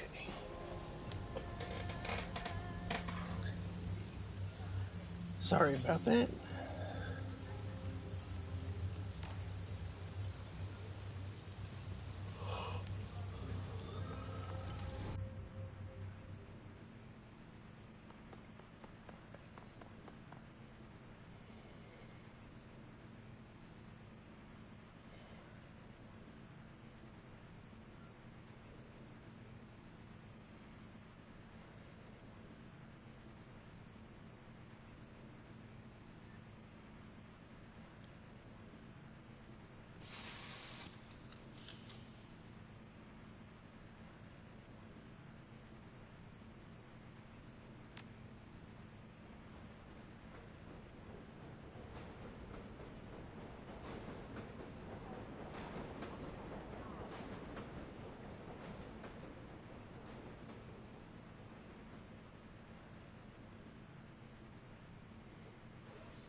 The museum part might could use a Decker, so I'll bring her.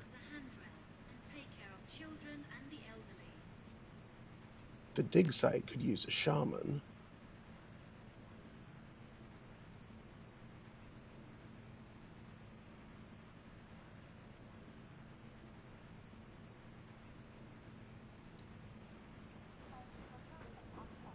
Felt a bit of bean stuck in my teeth.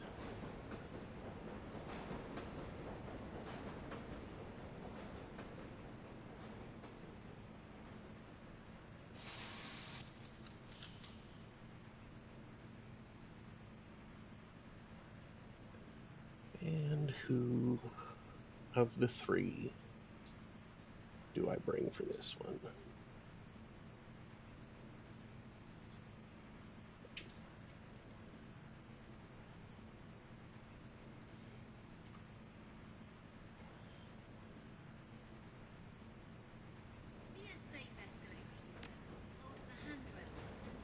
Let's bring Gaichu.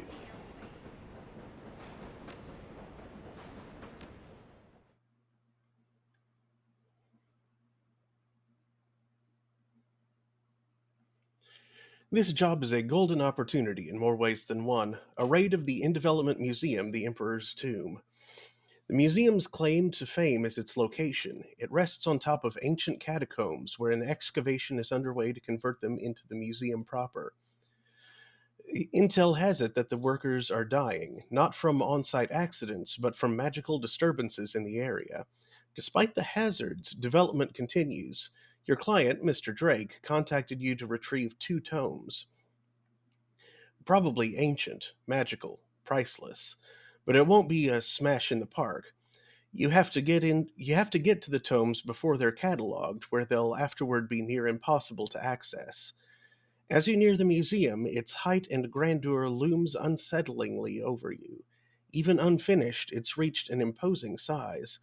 At least that means it has plenty of room for pricey antiques. The best part? Mr. Drake needs this run to look unprofessional. Shattered glass and looting is encouraged.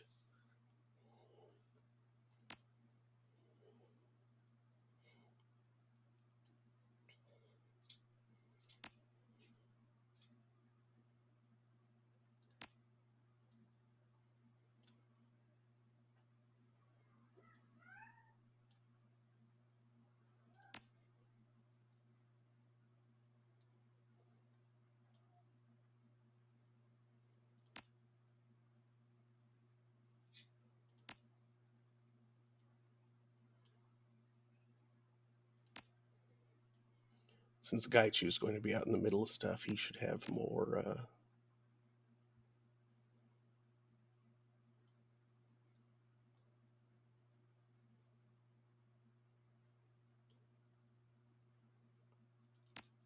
revives. Let's give her 2 weaker revives instead of just the. And she can have the 1 big one.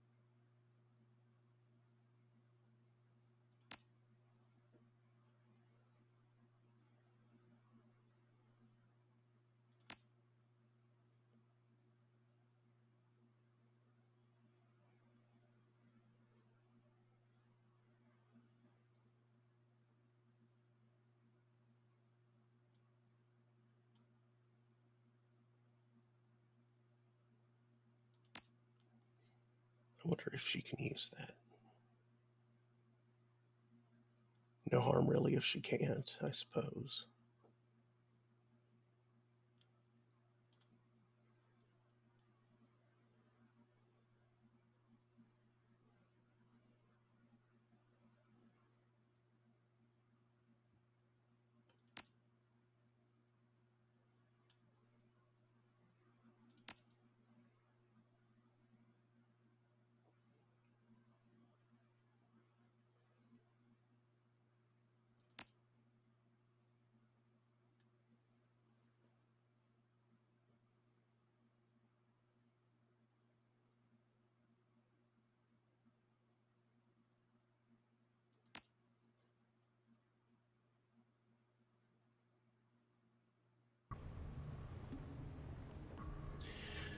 Entry worked just like Drake said. You creep into the dark, unfinished site. Your comlink clicks in your ear, connecting a call. Good. Now I'll be appraising what you see as you go through the floor.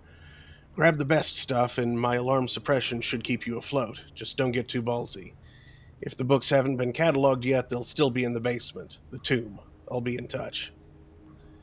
The earpiece clicks off, call disconnected. He didn't even stay on the line long enough for you to get a word in. Your team powers up the nearby generator. Work lights along the new marble flooring sleepily flicker to life. Everyone surveys the site. Gaichu tilts his head toward the light. The work lamps act as lighthouses for his blind eyes, exposing the layout of the hall. He takes in a breath of the dusty air. There's nothing alive in these walls but us. A welcome change. I'm torn. I hate when guards try to murder us, but at least that means there's somebody for you to eat. Unlike now, where it's just you and us. She jabs Gaichu with her elbow and grins. Gaichu looks sullen. I'm always hungry, but the less meat I'm surrounded by, the more I can focus. Isabel clears her throat. Clock's ticking. This place gives me the creeps even without Mr. Shambles over here. Let's nab these books and get out.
Oh, I didn't notice the alarm threshold thing. Hold on a sec.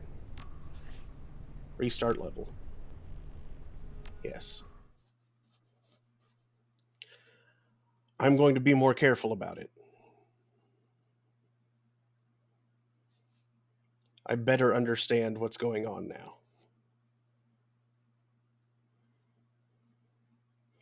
I'm not going to steal the 12 new yen thing.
Okay, so 1400 is definitely one of the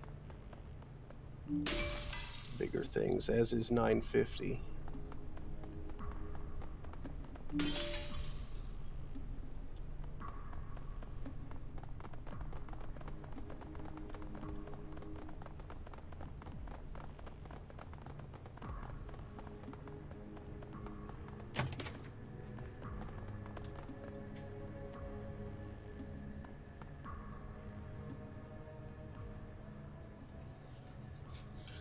This bookshelf is made from your standard stained wood. It's filled with books by famous poets, both English and Chinese. For some reason, I almost read both Chinese and Chinese. Check for anything unusual. You throw the books from the shelves and then break each shelf in half, exposing the back of the bookshelf. A knock on the back panel reveals a hollow space behind the fixture. That's unusual. Smash through. Hey, there we go.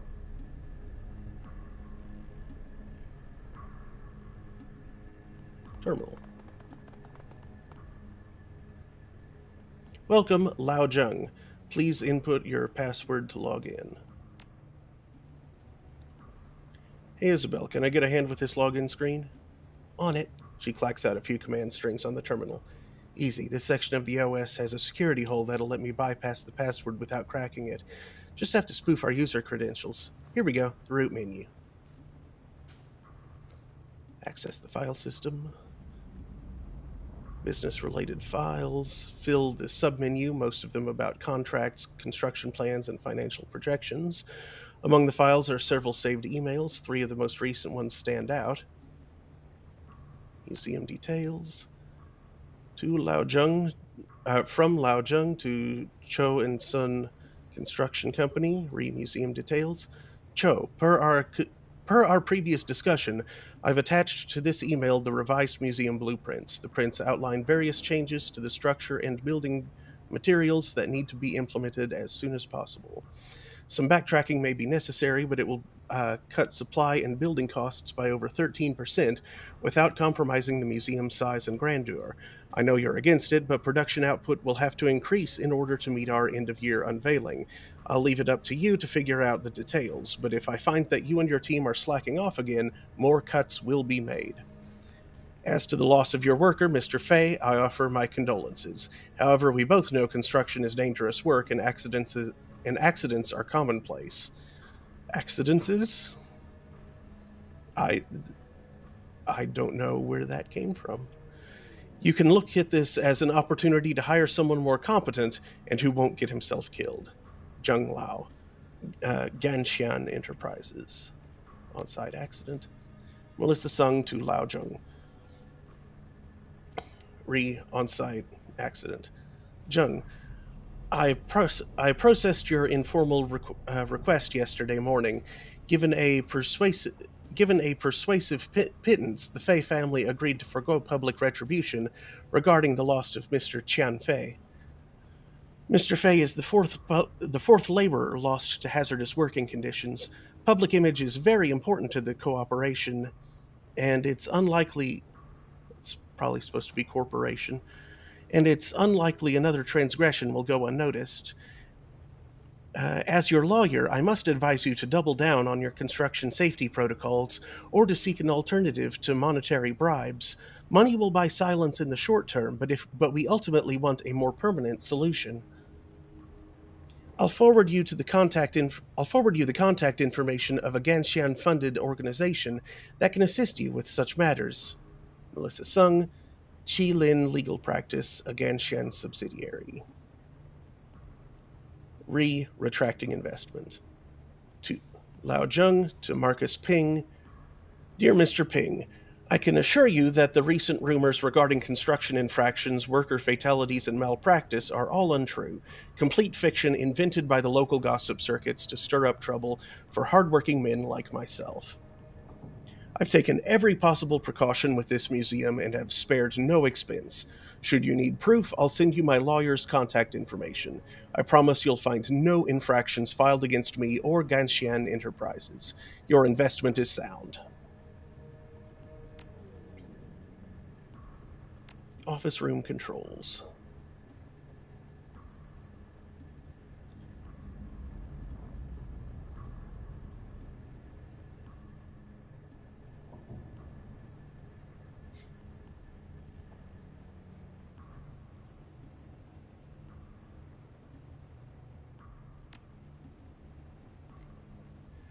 Room's lighting fades to an orange hue that flickers arrhythmically as electronic candles activate by the doorway. You're returned to the room controls menu.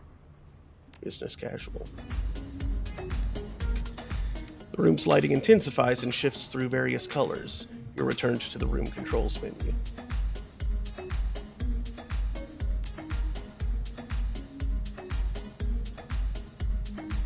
Error, remote building controls offline. Reason, network connectivity unavailable. This place is still under construction. The local matrix network probably hasn't been hooked up yet.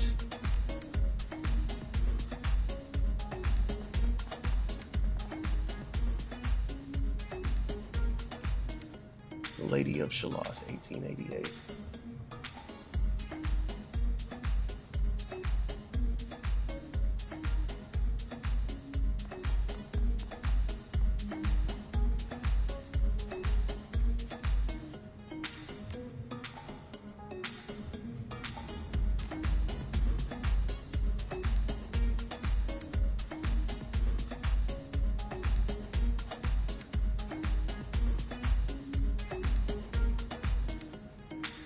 Hold on a sec. I want to try one more thing. Restarting this level one more time.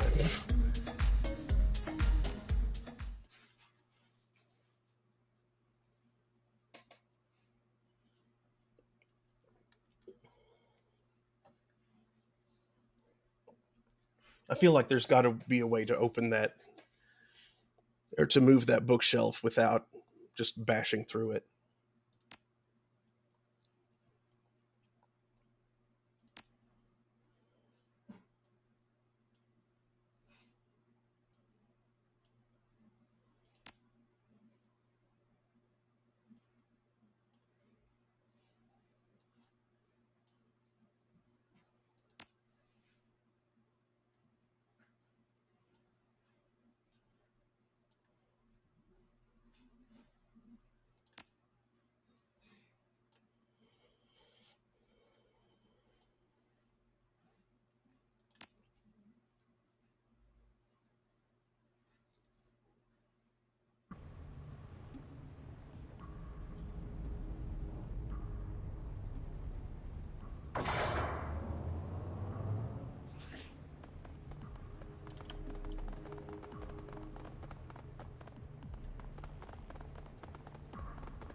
Okay.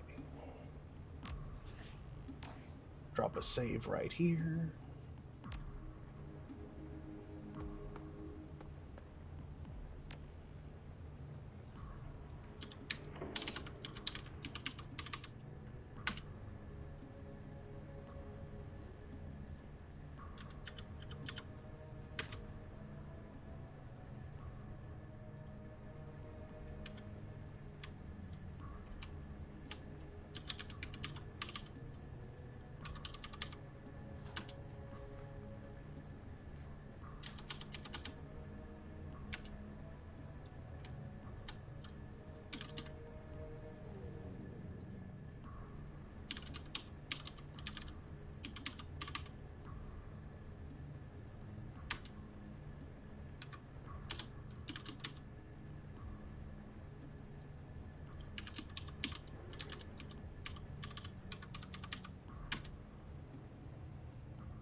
I felt like that would be it for sure.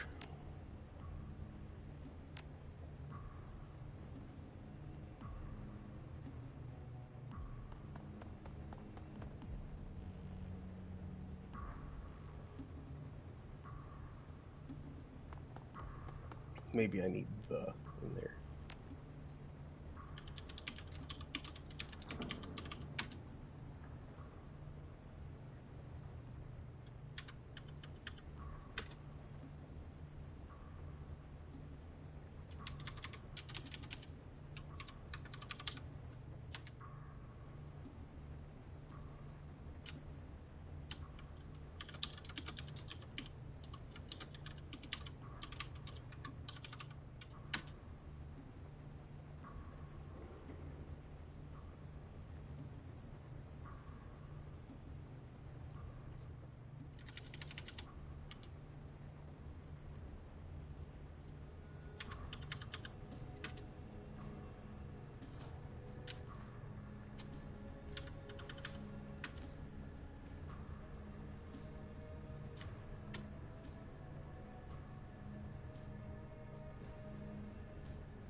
Maybe I can find more information around here somewhere.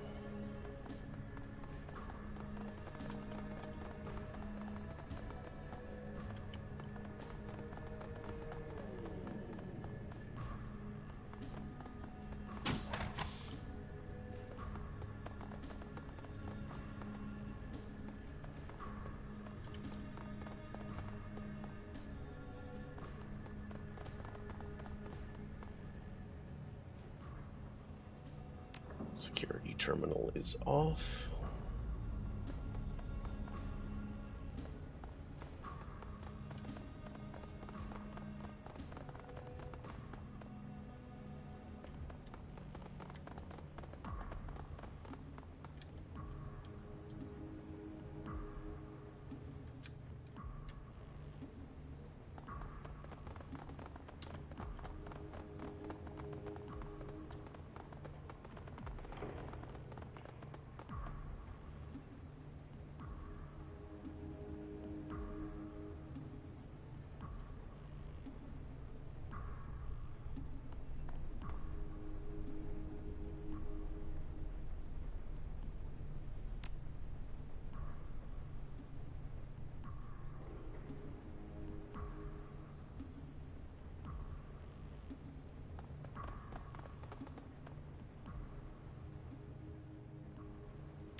Real quick, I'm going to look up...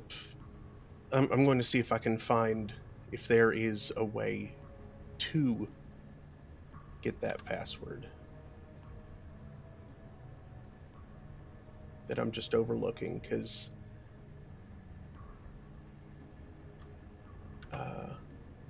actually, Elaine. No, that's not it.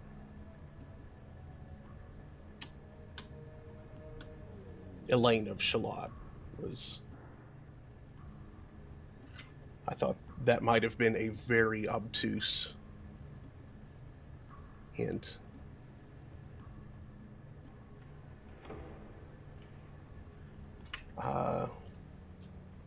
Lancelot. Sir Lancelot.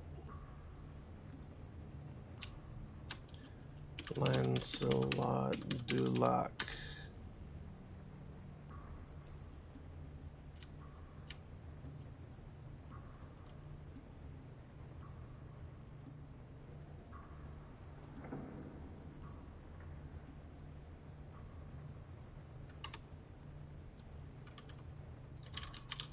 Shadowrun Hong Kong Museum password.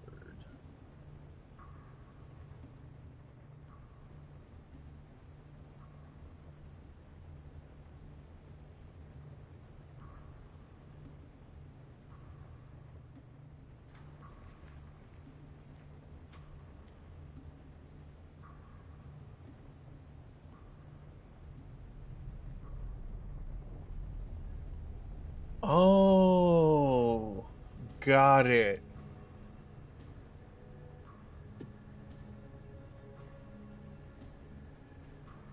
I was on the right track. The poet.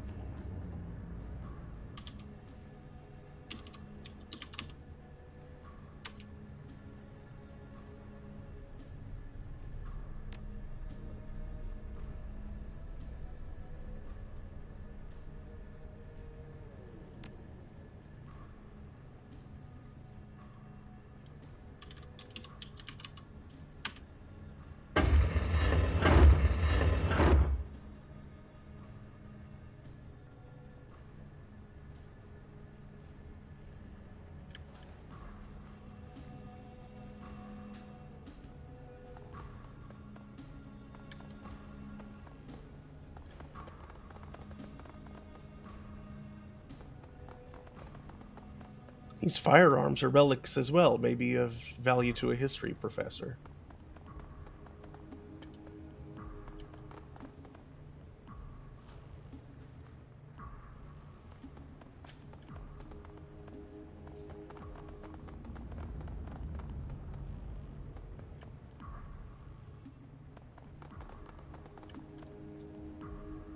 Ooh.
This one was 900, right?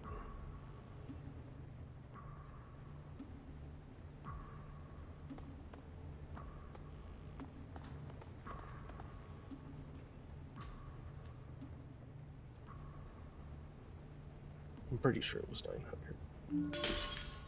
There we go.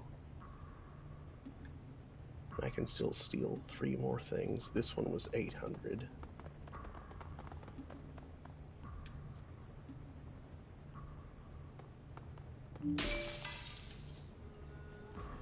Well, okay, I can steal 1 more thing. I'm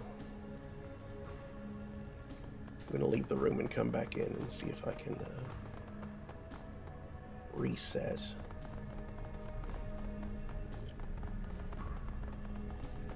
$650, $420, $300, $12.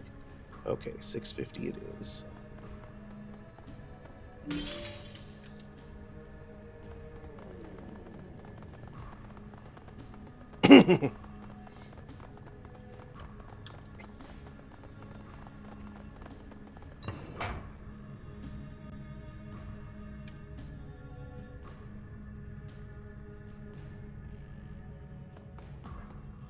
Do not enter.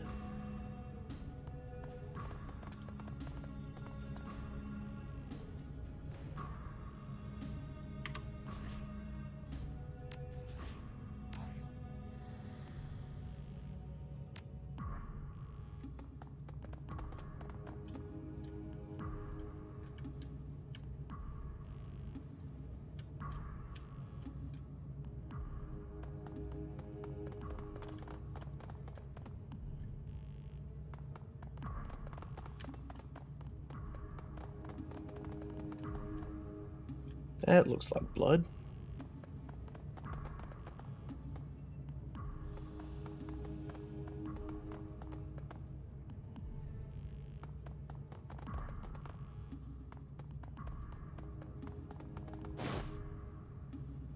Ancient book. Just sitting out there in the open.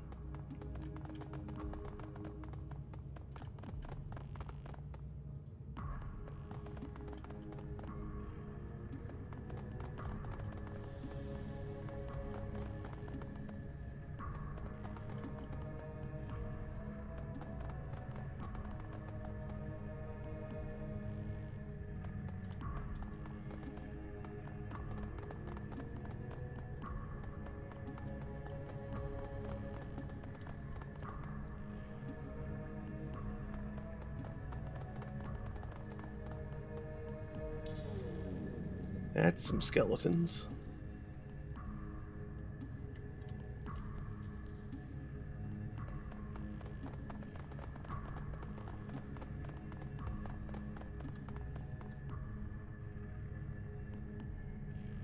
creepy.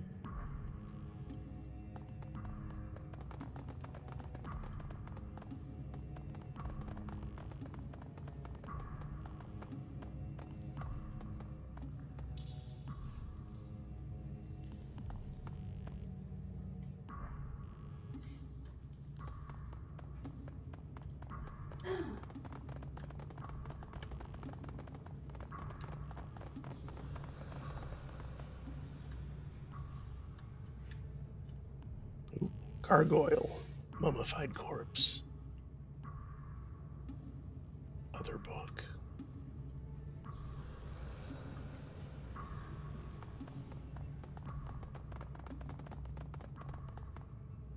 Do you see that? I do.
What?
Yeah, that's fine.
There we go.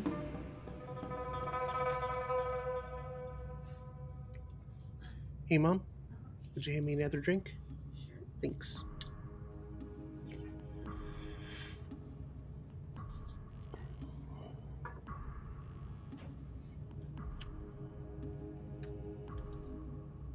Thank you.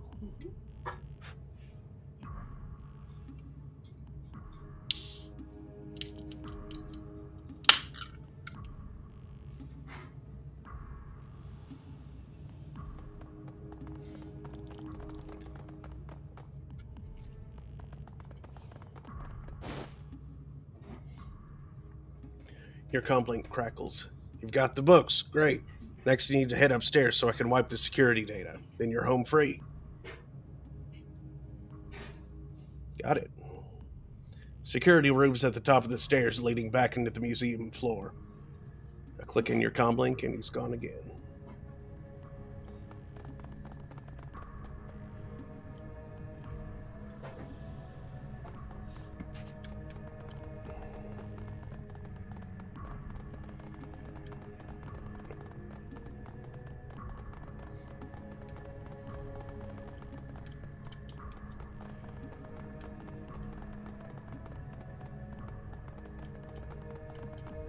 Oh, hey.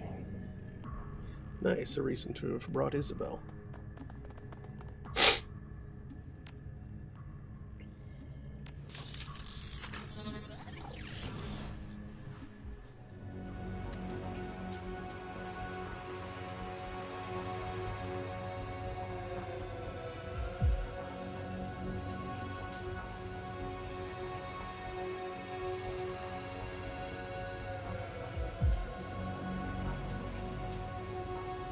Oops.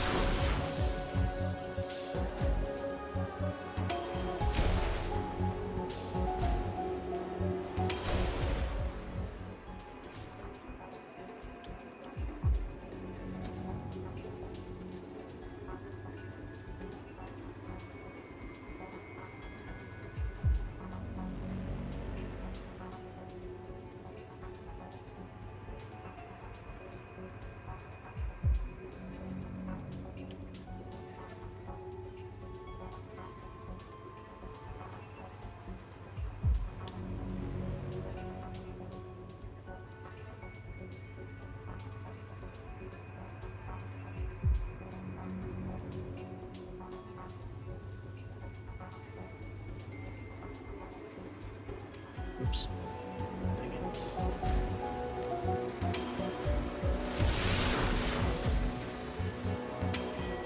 Missed.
Matrix is just right over there.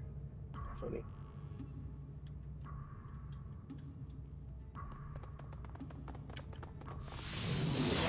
Whoa. A cadaverous husk materializes in front of you, unfolding like a flower from nothingness into being. It stands with a surprisingly upright posture, and you can see that its robes were once fine quality. It raises a hand to block your path. Stop. Thing's voice comes out in a hollow rasp. Something about it feels empty. It seems you can move freely through this realm, coming and going, taking what is not yours. What are you?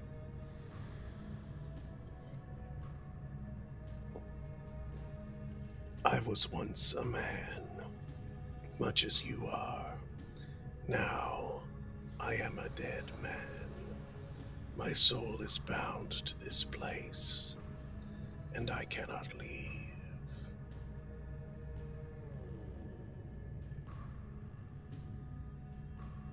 This place is bizarre. What is happening down here?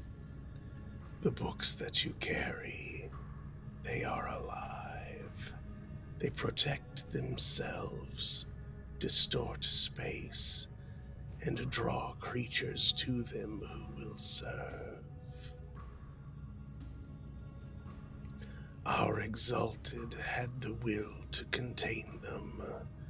Wherever you intend to send them, I hope an equally strong mind will keep them under control. So you think I can get you out of here somehow? You can.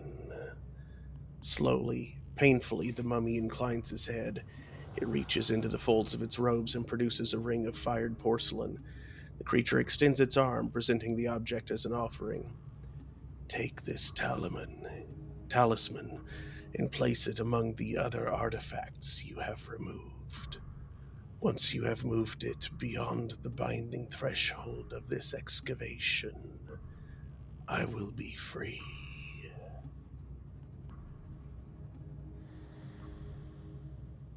All right, sure. Why not? Chaos. Thank you. The mummy inclines its head.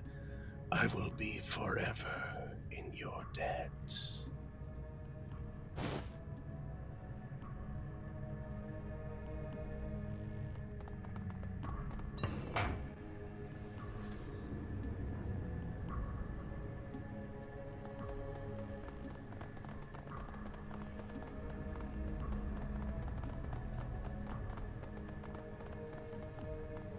Oh, my leg.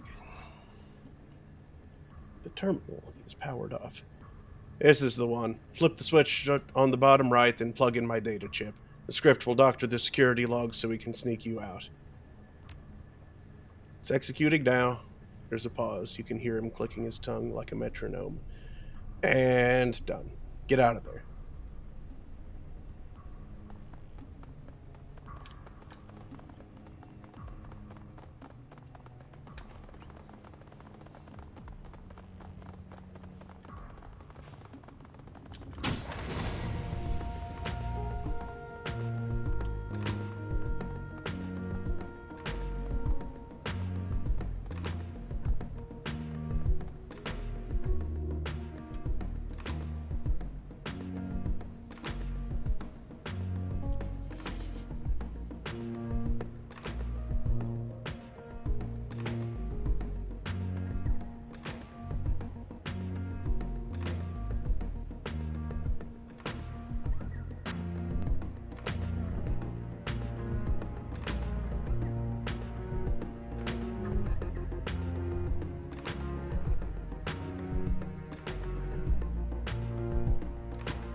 familiar voice pipes up in your communicator.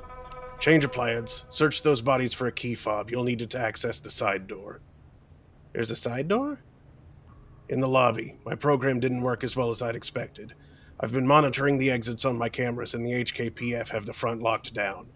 Since you can't go out the front now, you've got to exit out the side. That key will get you in through the locked side door, which will take you out the east service exit.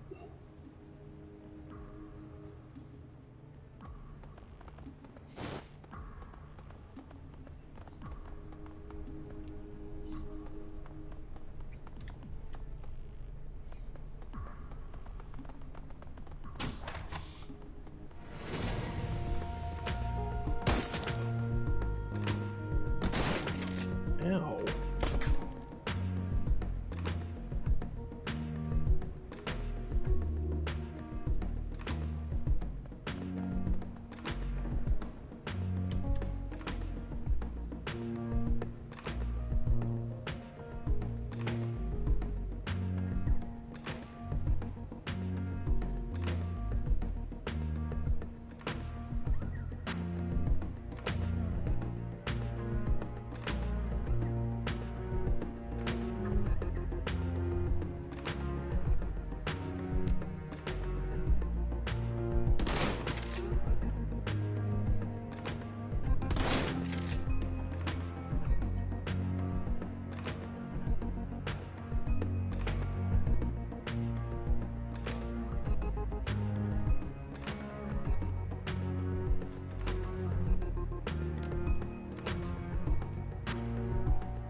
Side exit.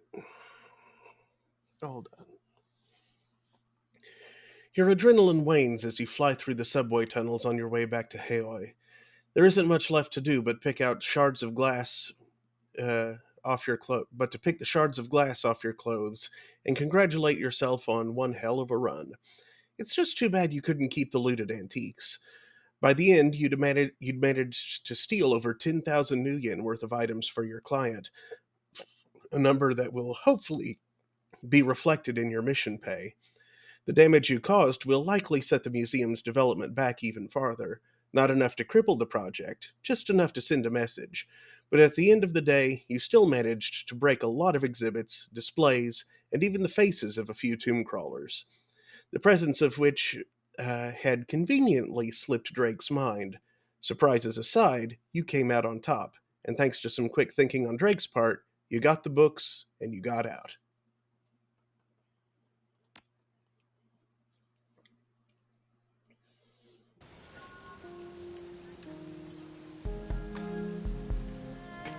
All right.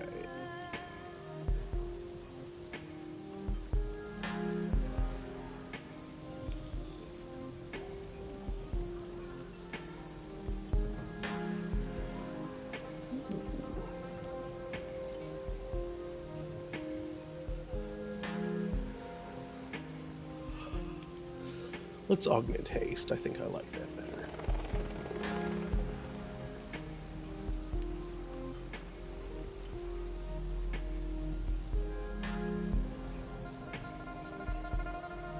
I keep her well covered while she's jacked in. I don't need that other one.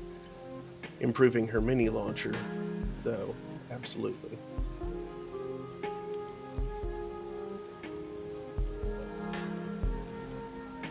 Yeah, I can give him a magnet arm too.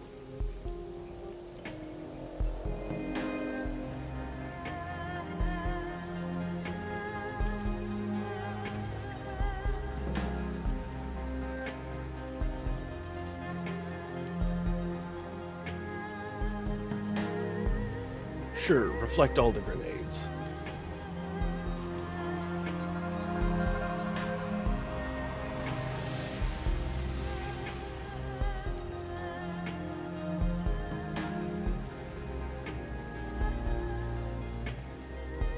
Oh, that's some nice regeneration. What's this one do? That's not bad. But regeneration, hell yeah.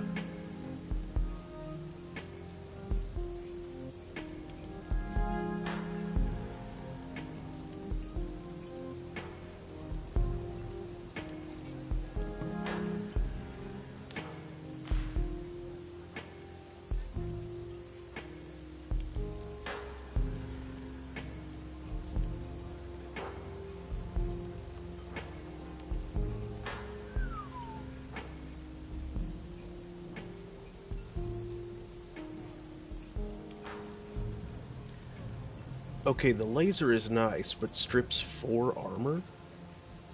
That's real nice.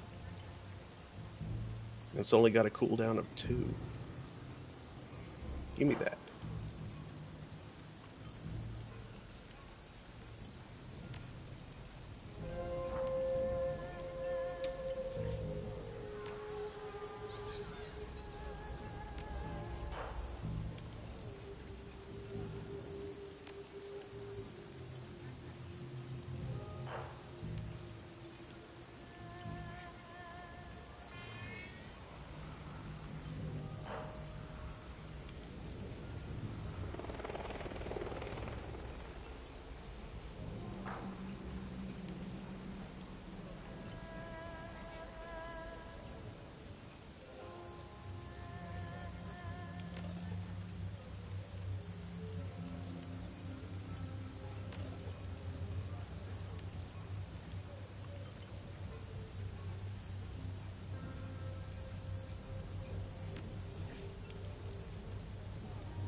Let's check on the payment.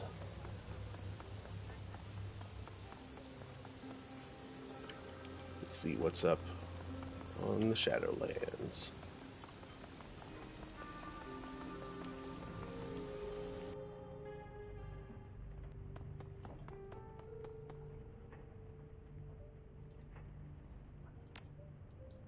No unread messages. Jobs directory. Claim payment. 1900, okay. Well done. You went above and beyond what I asked and liberated some truly precious artifacts. I've attached the payment you're owed, plus a little bonus.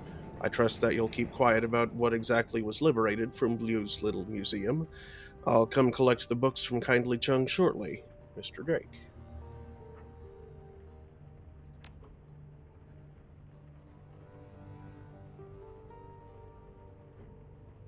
Shadowland. I got some pay data, I think. Yeah, museum shipping manifest.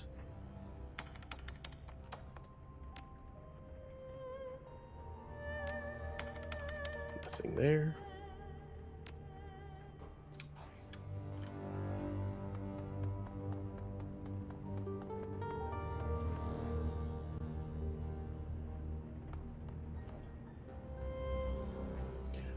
Ractor's shop is alive with motion. Wall-mounted tools hammer and spark, each according to its own rhythm.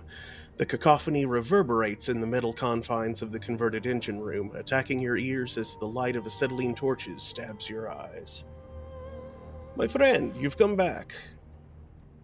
Ractor turns toward you. His boots are off, and you can see the metallic gleam of his feet.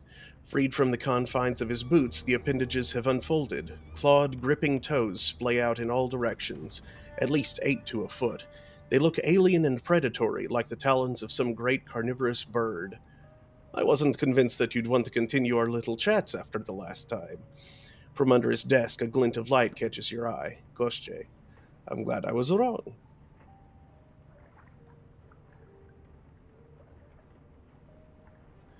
Are you kidding? I wouldn't miss our talks for the world. I'm pleased to hear you say so. I rather enjoy them myself. He turns, the sound of metal on metal filling your ears. So, what shall we talk about? I see that the shop is up and running again. What are you working on now? More options for Koschei, as always. He is still far from perfect, but every iteration inches him closer. I have questions for you about something that you mentioned last time. The corner of his mouth lifts into a wry smile. Yes, I imagine you do. Go on then, ask away.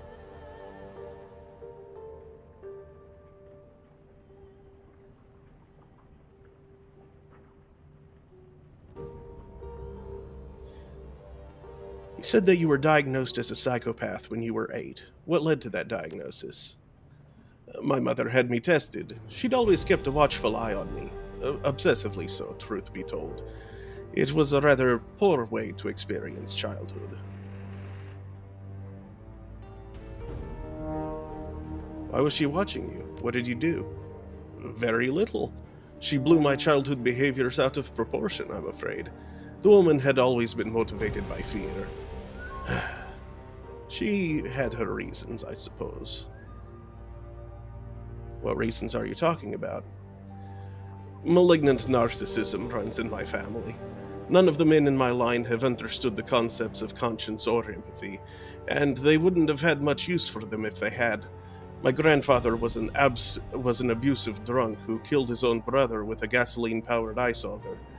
My father was a terror to his employees and assistants, a shark in a business suit. I suppose that my mother expected me to follow in their footsteps.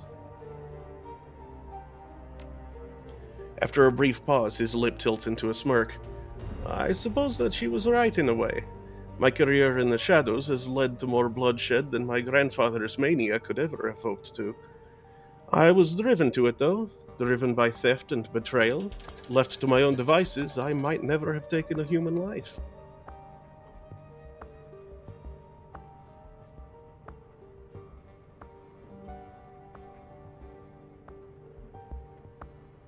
I'll give you that, and besides, it's not like I'm in a place to judge.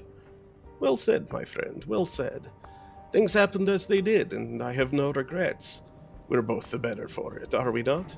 Surely it is advantageous to have me on the team. Yes, Ractor, it's good for us that you're here. The corner of his mouth tilts upward. Well then, there you have it. So after you were diagnosed, what happened? He shrugs. I learned what was expected of me. The doctor was very helpful in that regard. He offered false hope and placebos and false promises that he could cure me if my family met his price, and to me he offered an escape.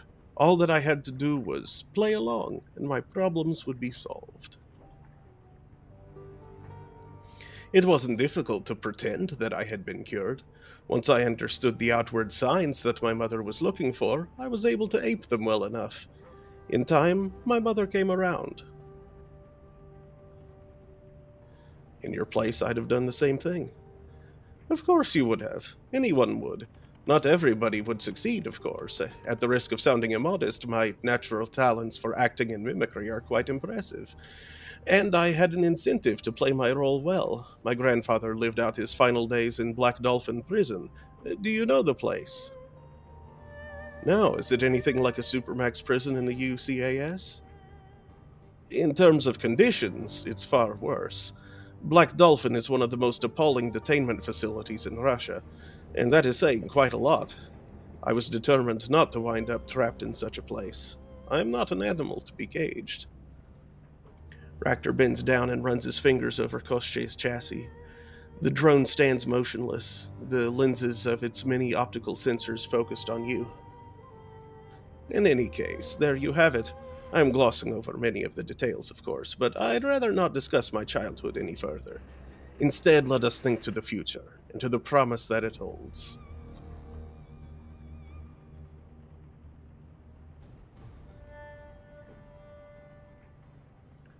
So if what you believe is true, if people with your condition will inherit the Earth, how long do you think that can last? Indefinitely. What makes you ask?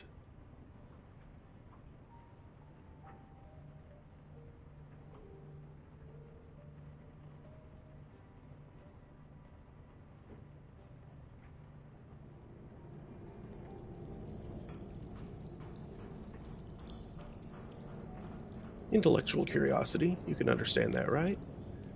Of course, my friend, of course. He pauses for a moment, thrusts his hand into his pockets. Let us assume, for the sake of argument, that a group of people with my condition would prove incompatible in some way. I will concede that we would feel no compunctions about going to war with one another. That said, I don't think that this is the most likely outcome. This is the sixth world, after all. Even if meta-humanity is supplanted by post-humanity, there will be other forces at work in the world. We will not be alone.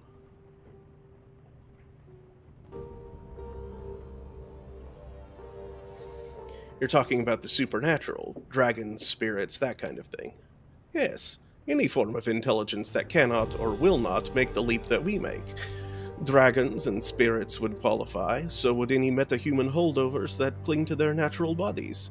Artificial intelligences could also prove problematic.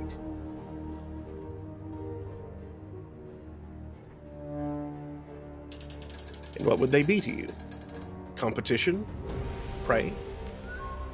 That remains to be seen, but they would give my people something to rally against. The corner of his mouth tilts upward, the smile contains no warmth. I, for one, am looking forward to seeing how it all plays out. Aren't you?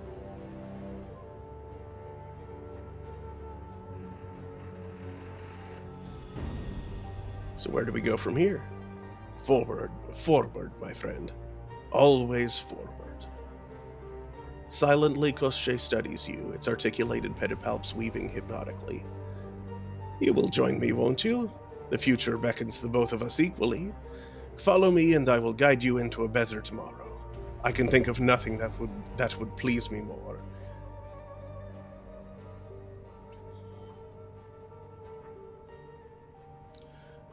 We'll agree to disagree about your perfect future. For the present, though, you have my support. Very good, my friend. If nothing else, I will have ample time to convince you. But in the immediate future, there is the small matter of the walled city to contend with. I will, of course, continue to help you as best I can. I need allies as badly as you do, and it is in my best interest to keep them alive.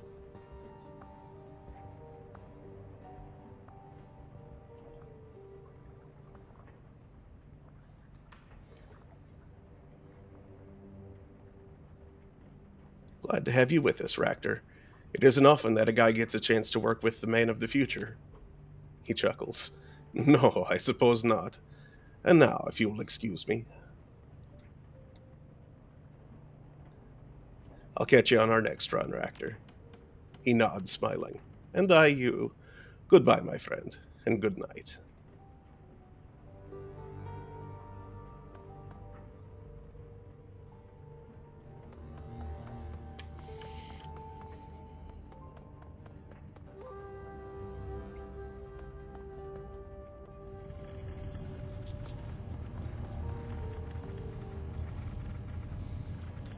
As you step into Isabel's cabin, she turns to face you. The desk that she's been working at is a mess. Food wrappers and computer expansion cards lie together in a heap.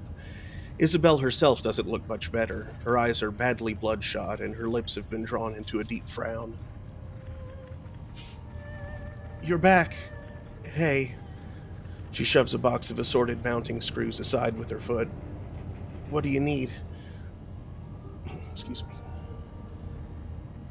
How are you holding up? Not great. I'll manage. Is there anything that I can do? I seriously doubt it. Appreciate the offer, though. When I unlocked these old memories, I told you that they were crystal clear, right? Every detail was perfect. It's still that way, and I think that it always will be.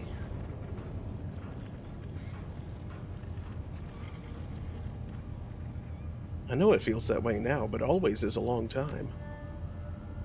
Please, don't patronize me.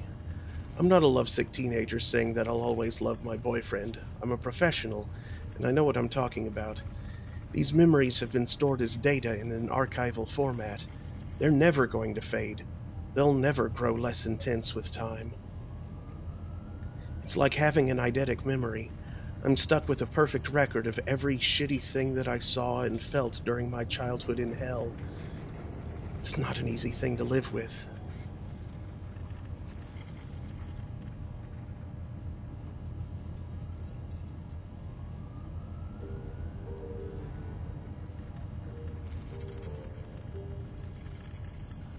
Why not just lock the memories away when you're not using them? You have the key, just unlock them again when we need them. No, it doesn't work like that. I can't just lock and unlock them whenever I please. There's a period of adjustment after I unlock them. I have to unpack memories, reconcile them with everything else that's going on in my head. It's disorienting, painful. If I lock these memories away again, it's going to be for the last time. Until then, I'm just going to have to live with them. So if you've got questions about the walled city, go ahead and ask them. I should be able to give you some answers.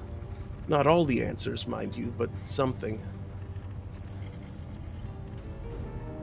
All right, tell me. Go on, ask me a question. I'm ready. How did you get out of there when you were a kid? How did you escape? She heaves a sigh. Gobbet led me out. Really? She must have been, 9 years old? Something like that.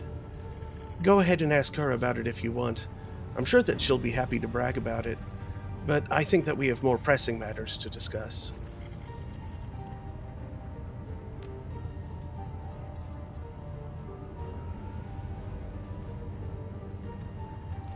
Wait, do I really not have anything else to ask about the walled city? After all of that, I have nothing to ask her?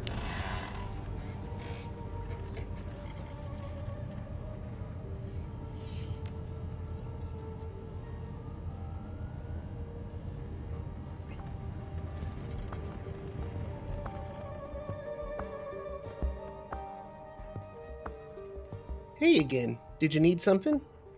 Got a question about Isabel. Oh yeah? Well sure then. Ask away. She told me that you let her out of the walled city when you were kids. Care to fill in the details on that? Yeah? I guess I'm not surprised. Iz has never been big on padding a story with unnecessary detail. Want to tell your side of the story? Seems that I've got a vested interest in the walled city these days. Yeah, sure, why not? I'll share. She taps her chin thoughtfully. To start, I guess that you're going to need to know what the walled city was like when me and Iz were kids. She didn't tell you anything about that, did she? Or she didn't tell you anything about that, did she?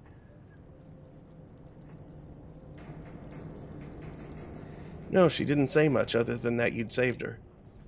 Didn't think so. She reaches down, absent-mindedly strokes Madness's silky coat. The rat chirps happily at her caress. Well, for starters, you should probably know that the walled city wasn't always as bad as it is now. It was always dangerous, but 10 years ago it was just a run-of-the-mill slum, still safe enough that walking didn't qualify as a suicide attempt.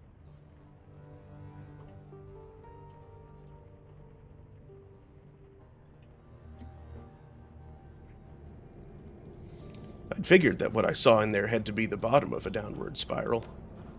The bottom? What you saw? No, Seattle, when you went into the Lotus Den, you were on the outer perimeter of the walled city. What you saw earlier is the best that the walled city of today has to offer.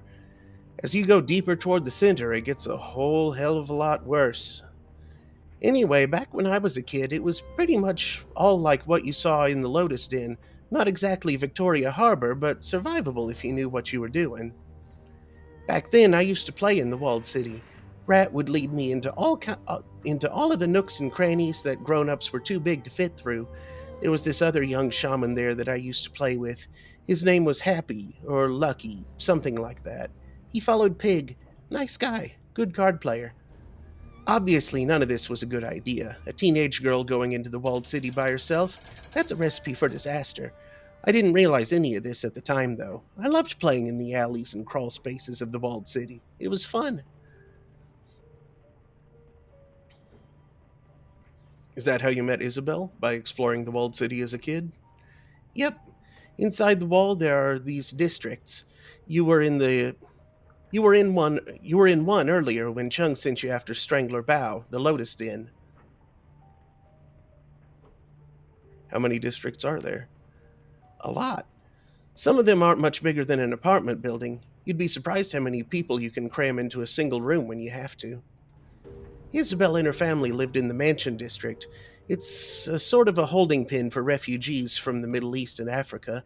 Basically anyone who isn't Asian, European, or Goblinoid. It's less pleasant than it sounds. Why was it called the Mansion District? The locals named it after Chungking Mansions, out in Tsim Sha Tsui. Sort of an inside joke. The mansions are the unofficial African quarter of Hong Kong. Most of the Free Enterprise Zone's African immigrants settle there if they can afford it.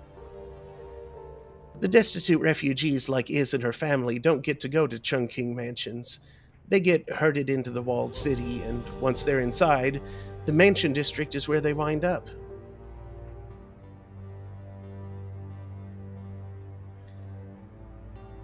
Forced relocation, huh? I guess some things never go out of style. No, they don't.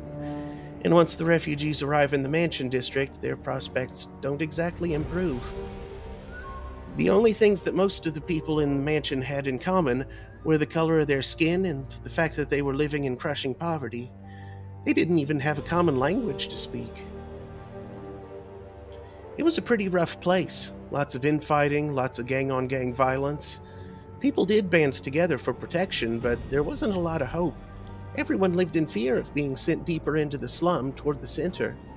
When you start getting dragged in that direction, you don't come back. Sounds like a charming place. Yeah, charming. And that's where I met Isabel. It wasn't long before we were friends. She was interesting. I think that's why I let her latch on to me. The girl was smart and savvy, but cripplingly shy. She didn't belong in the walled city. No one really does, but with her it was painfully obvious. She was like a little mouse crammed into a box full of weasels. It was only a matter of time before somebody snapped her up.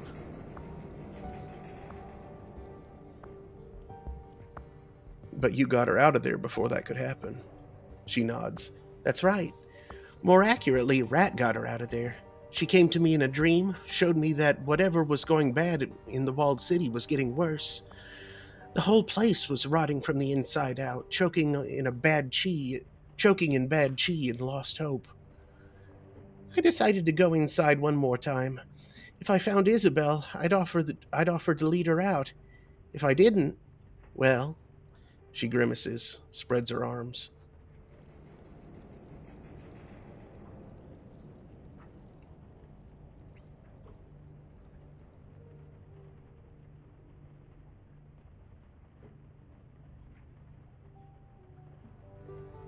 You did find her.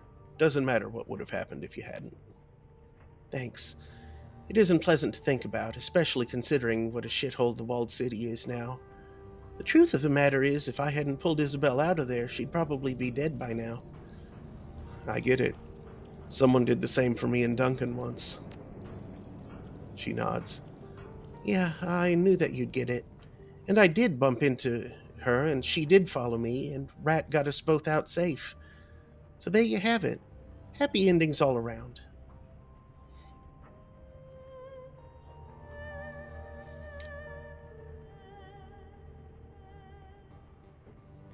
What about the other people who stayed behind? That other shaman that you knew? They went bad. Crazy. That pig shaman that I knew wound up going full-on toxic. It was horrifying. He burned himself out in an orgy of blood. Whew. Nasty business, and not for me. Toxic? What does that mean? When a shaman goes toxic, he goes bad.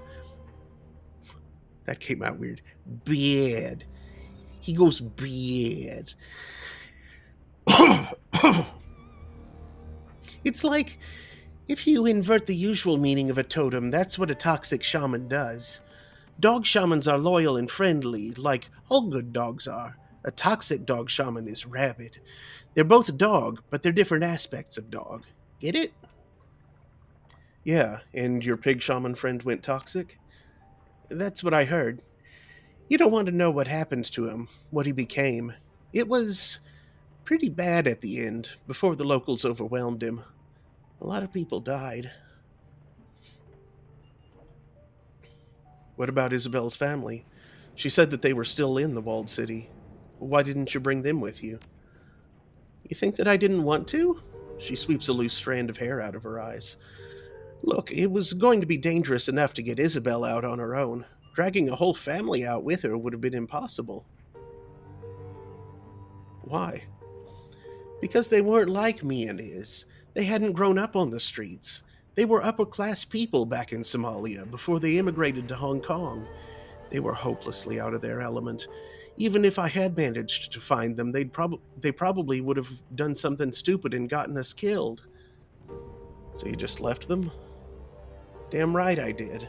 Even if I'd managed to convince them to come with us, they would have gotten caught. The Yellow Lotus would have kidnapped them if they were lucky. If they were unlucky, the Thrill Gangs or the Organ Leggers might have gotten them. It wasn't worth the risk to even try. She sniffs.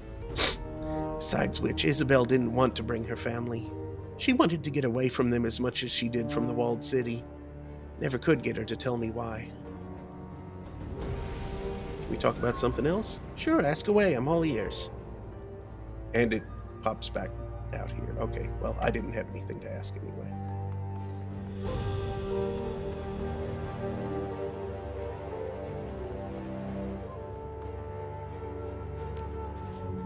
Let's see now, I have a chunk of money.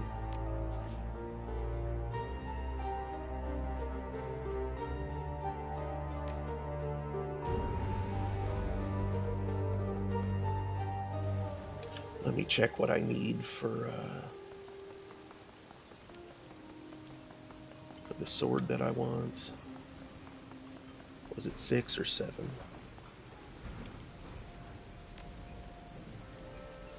7. Okay.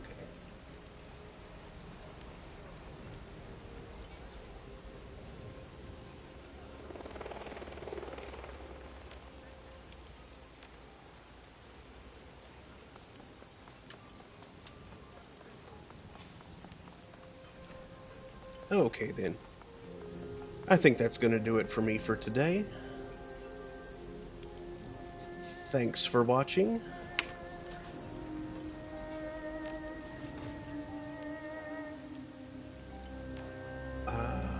Let's see. I'll be back tomorrow night, 9 p.m. Eastern, with Wonder Project J.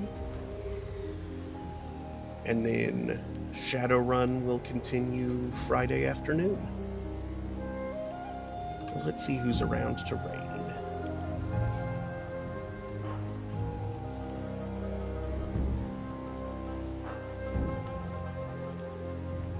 Oh, lots of people.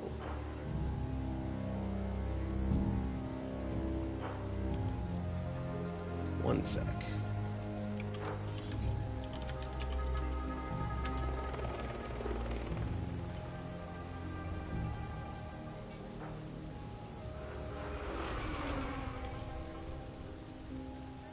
Oh, okay, that's everybody.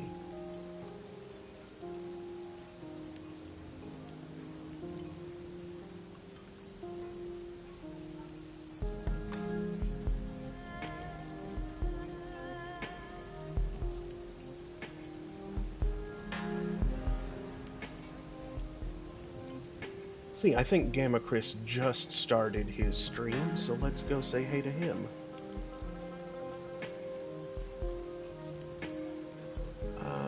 Oh wait, Painting Pirate is on. Haven't raided him in a long time. So yeah, let's go say hey to him. We're like never on at the same time.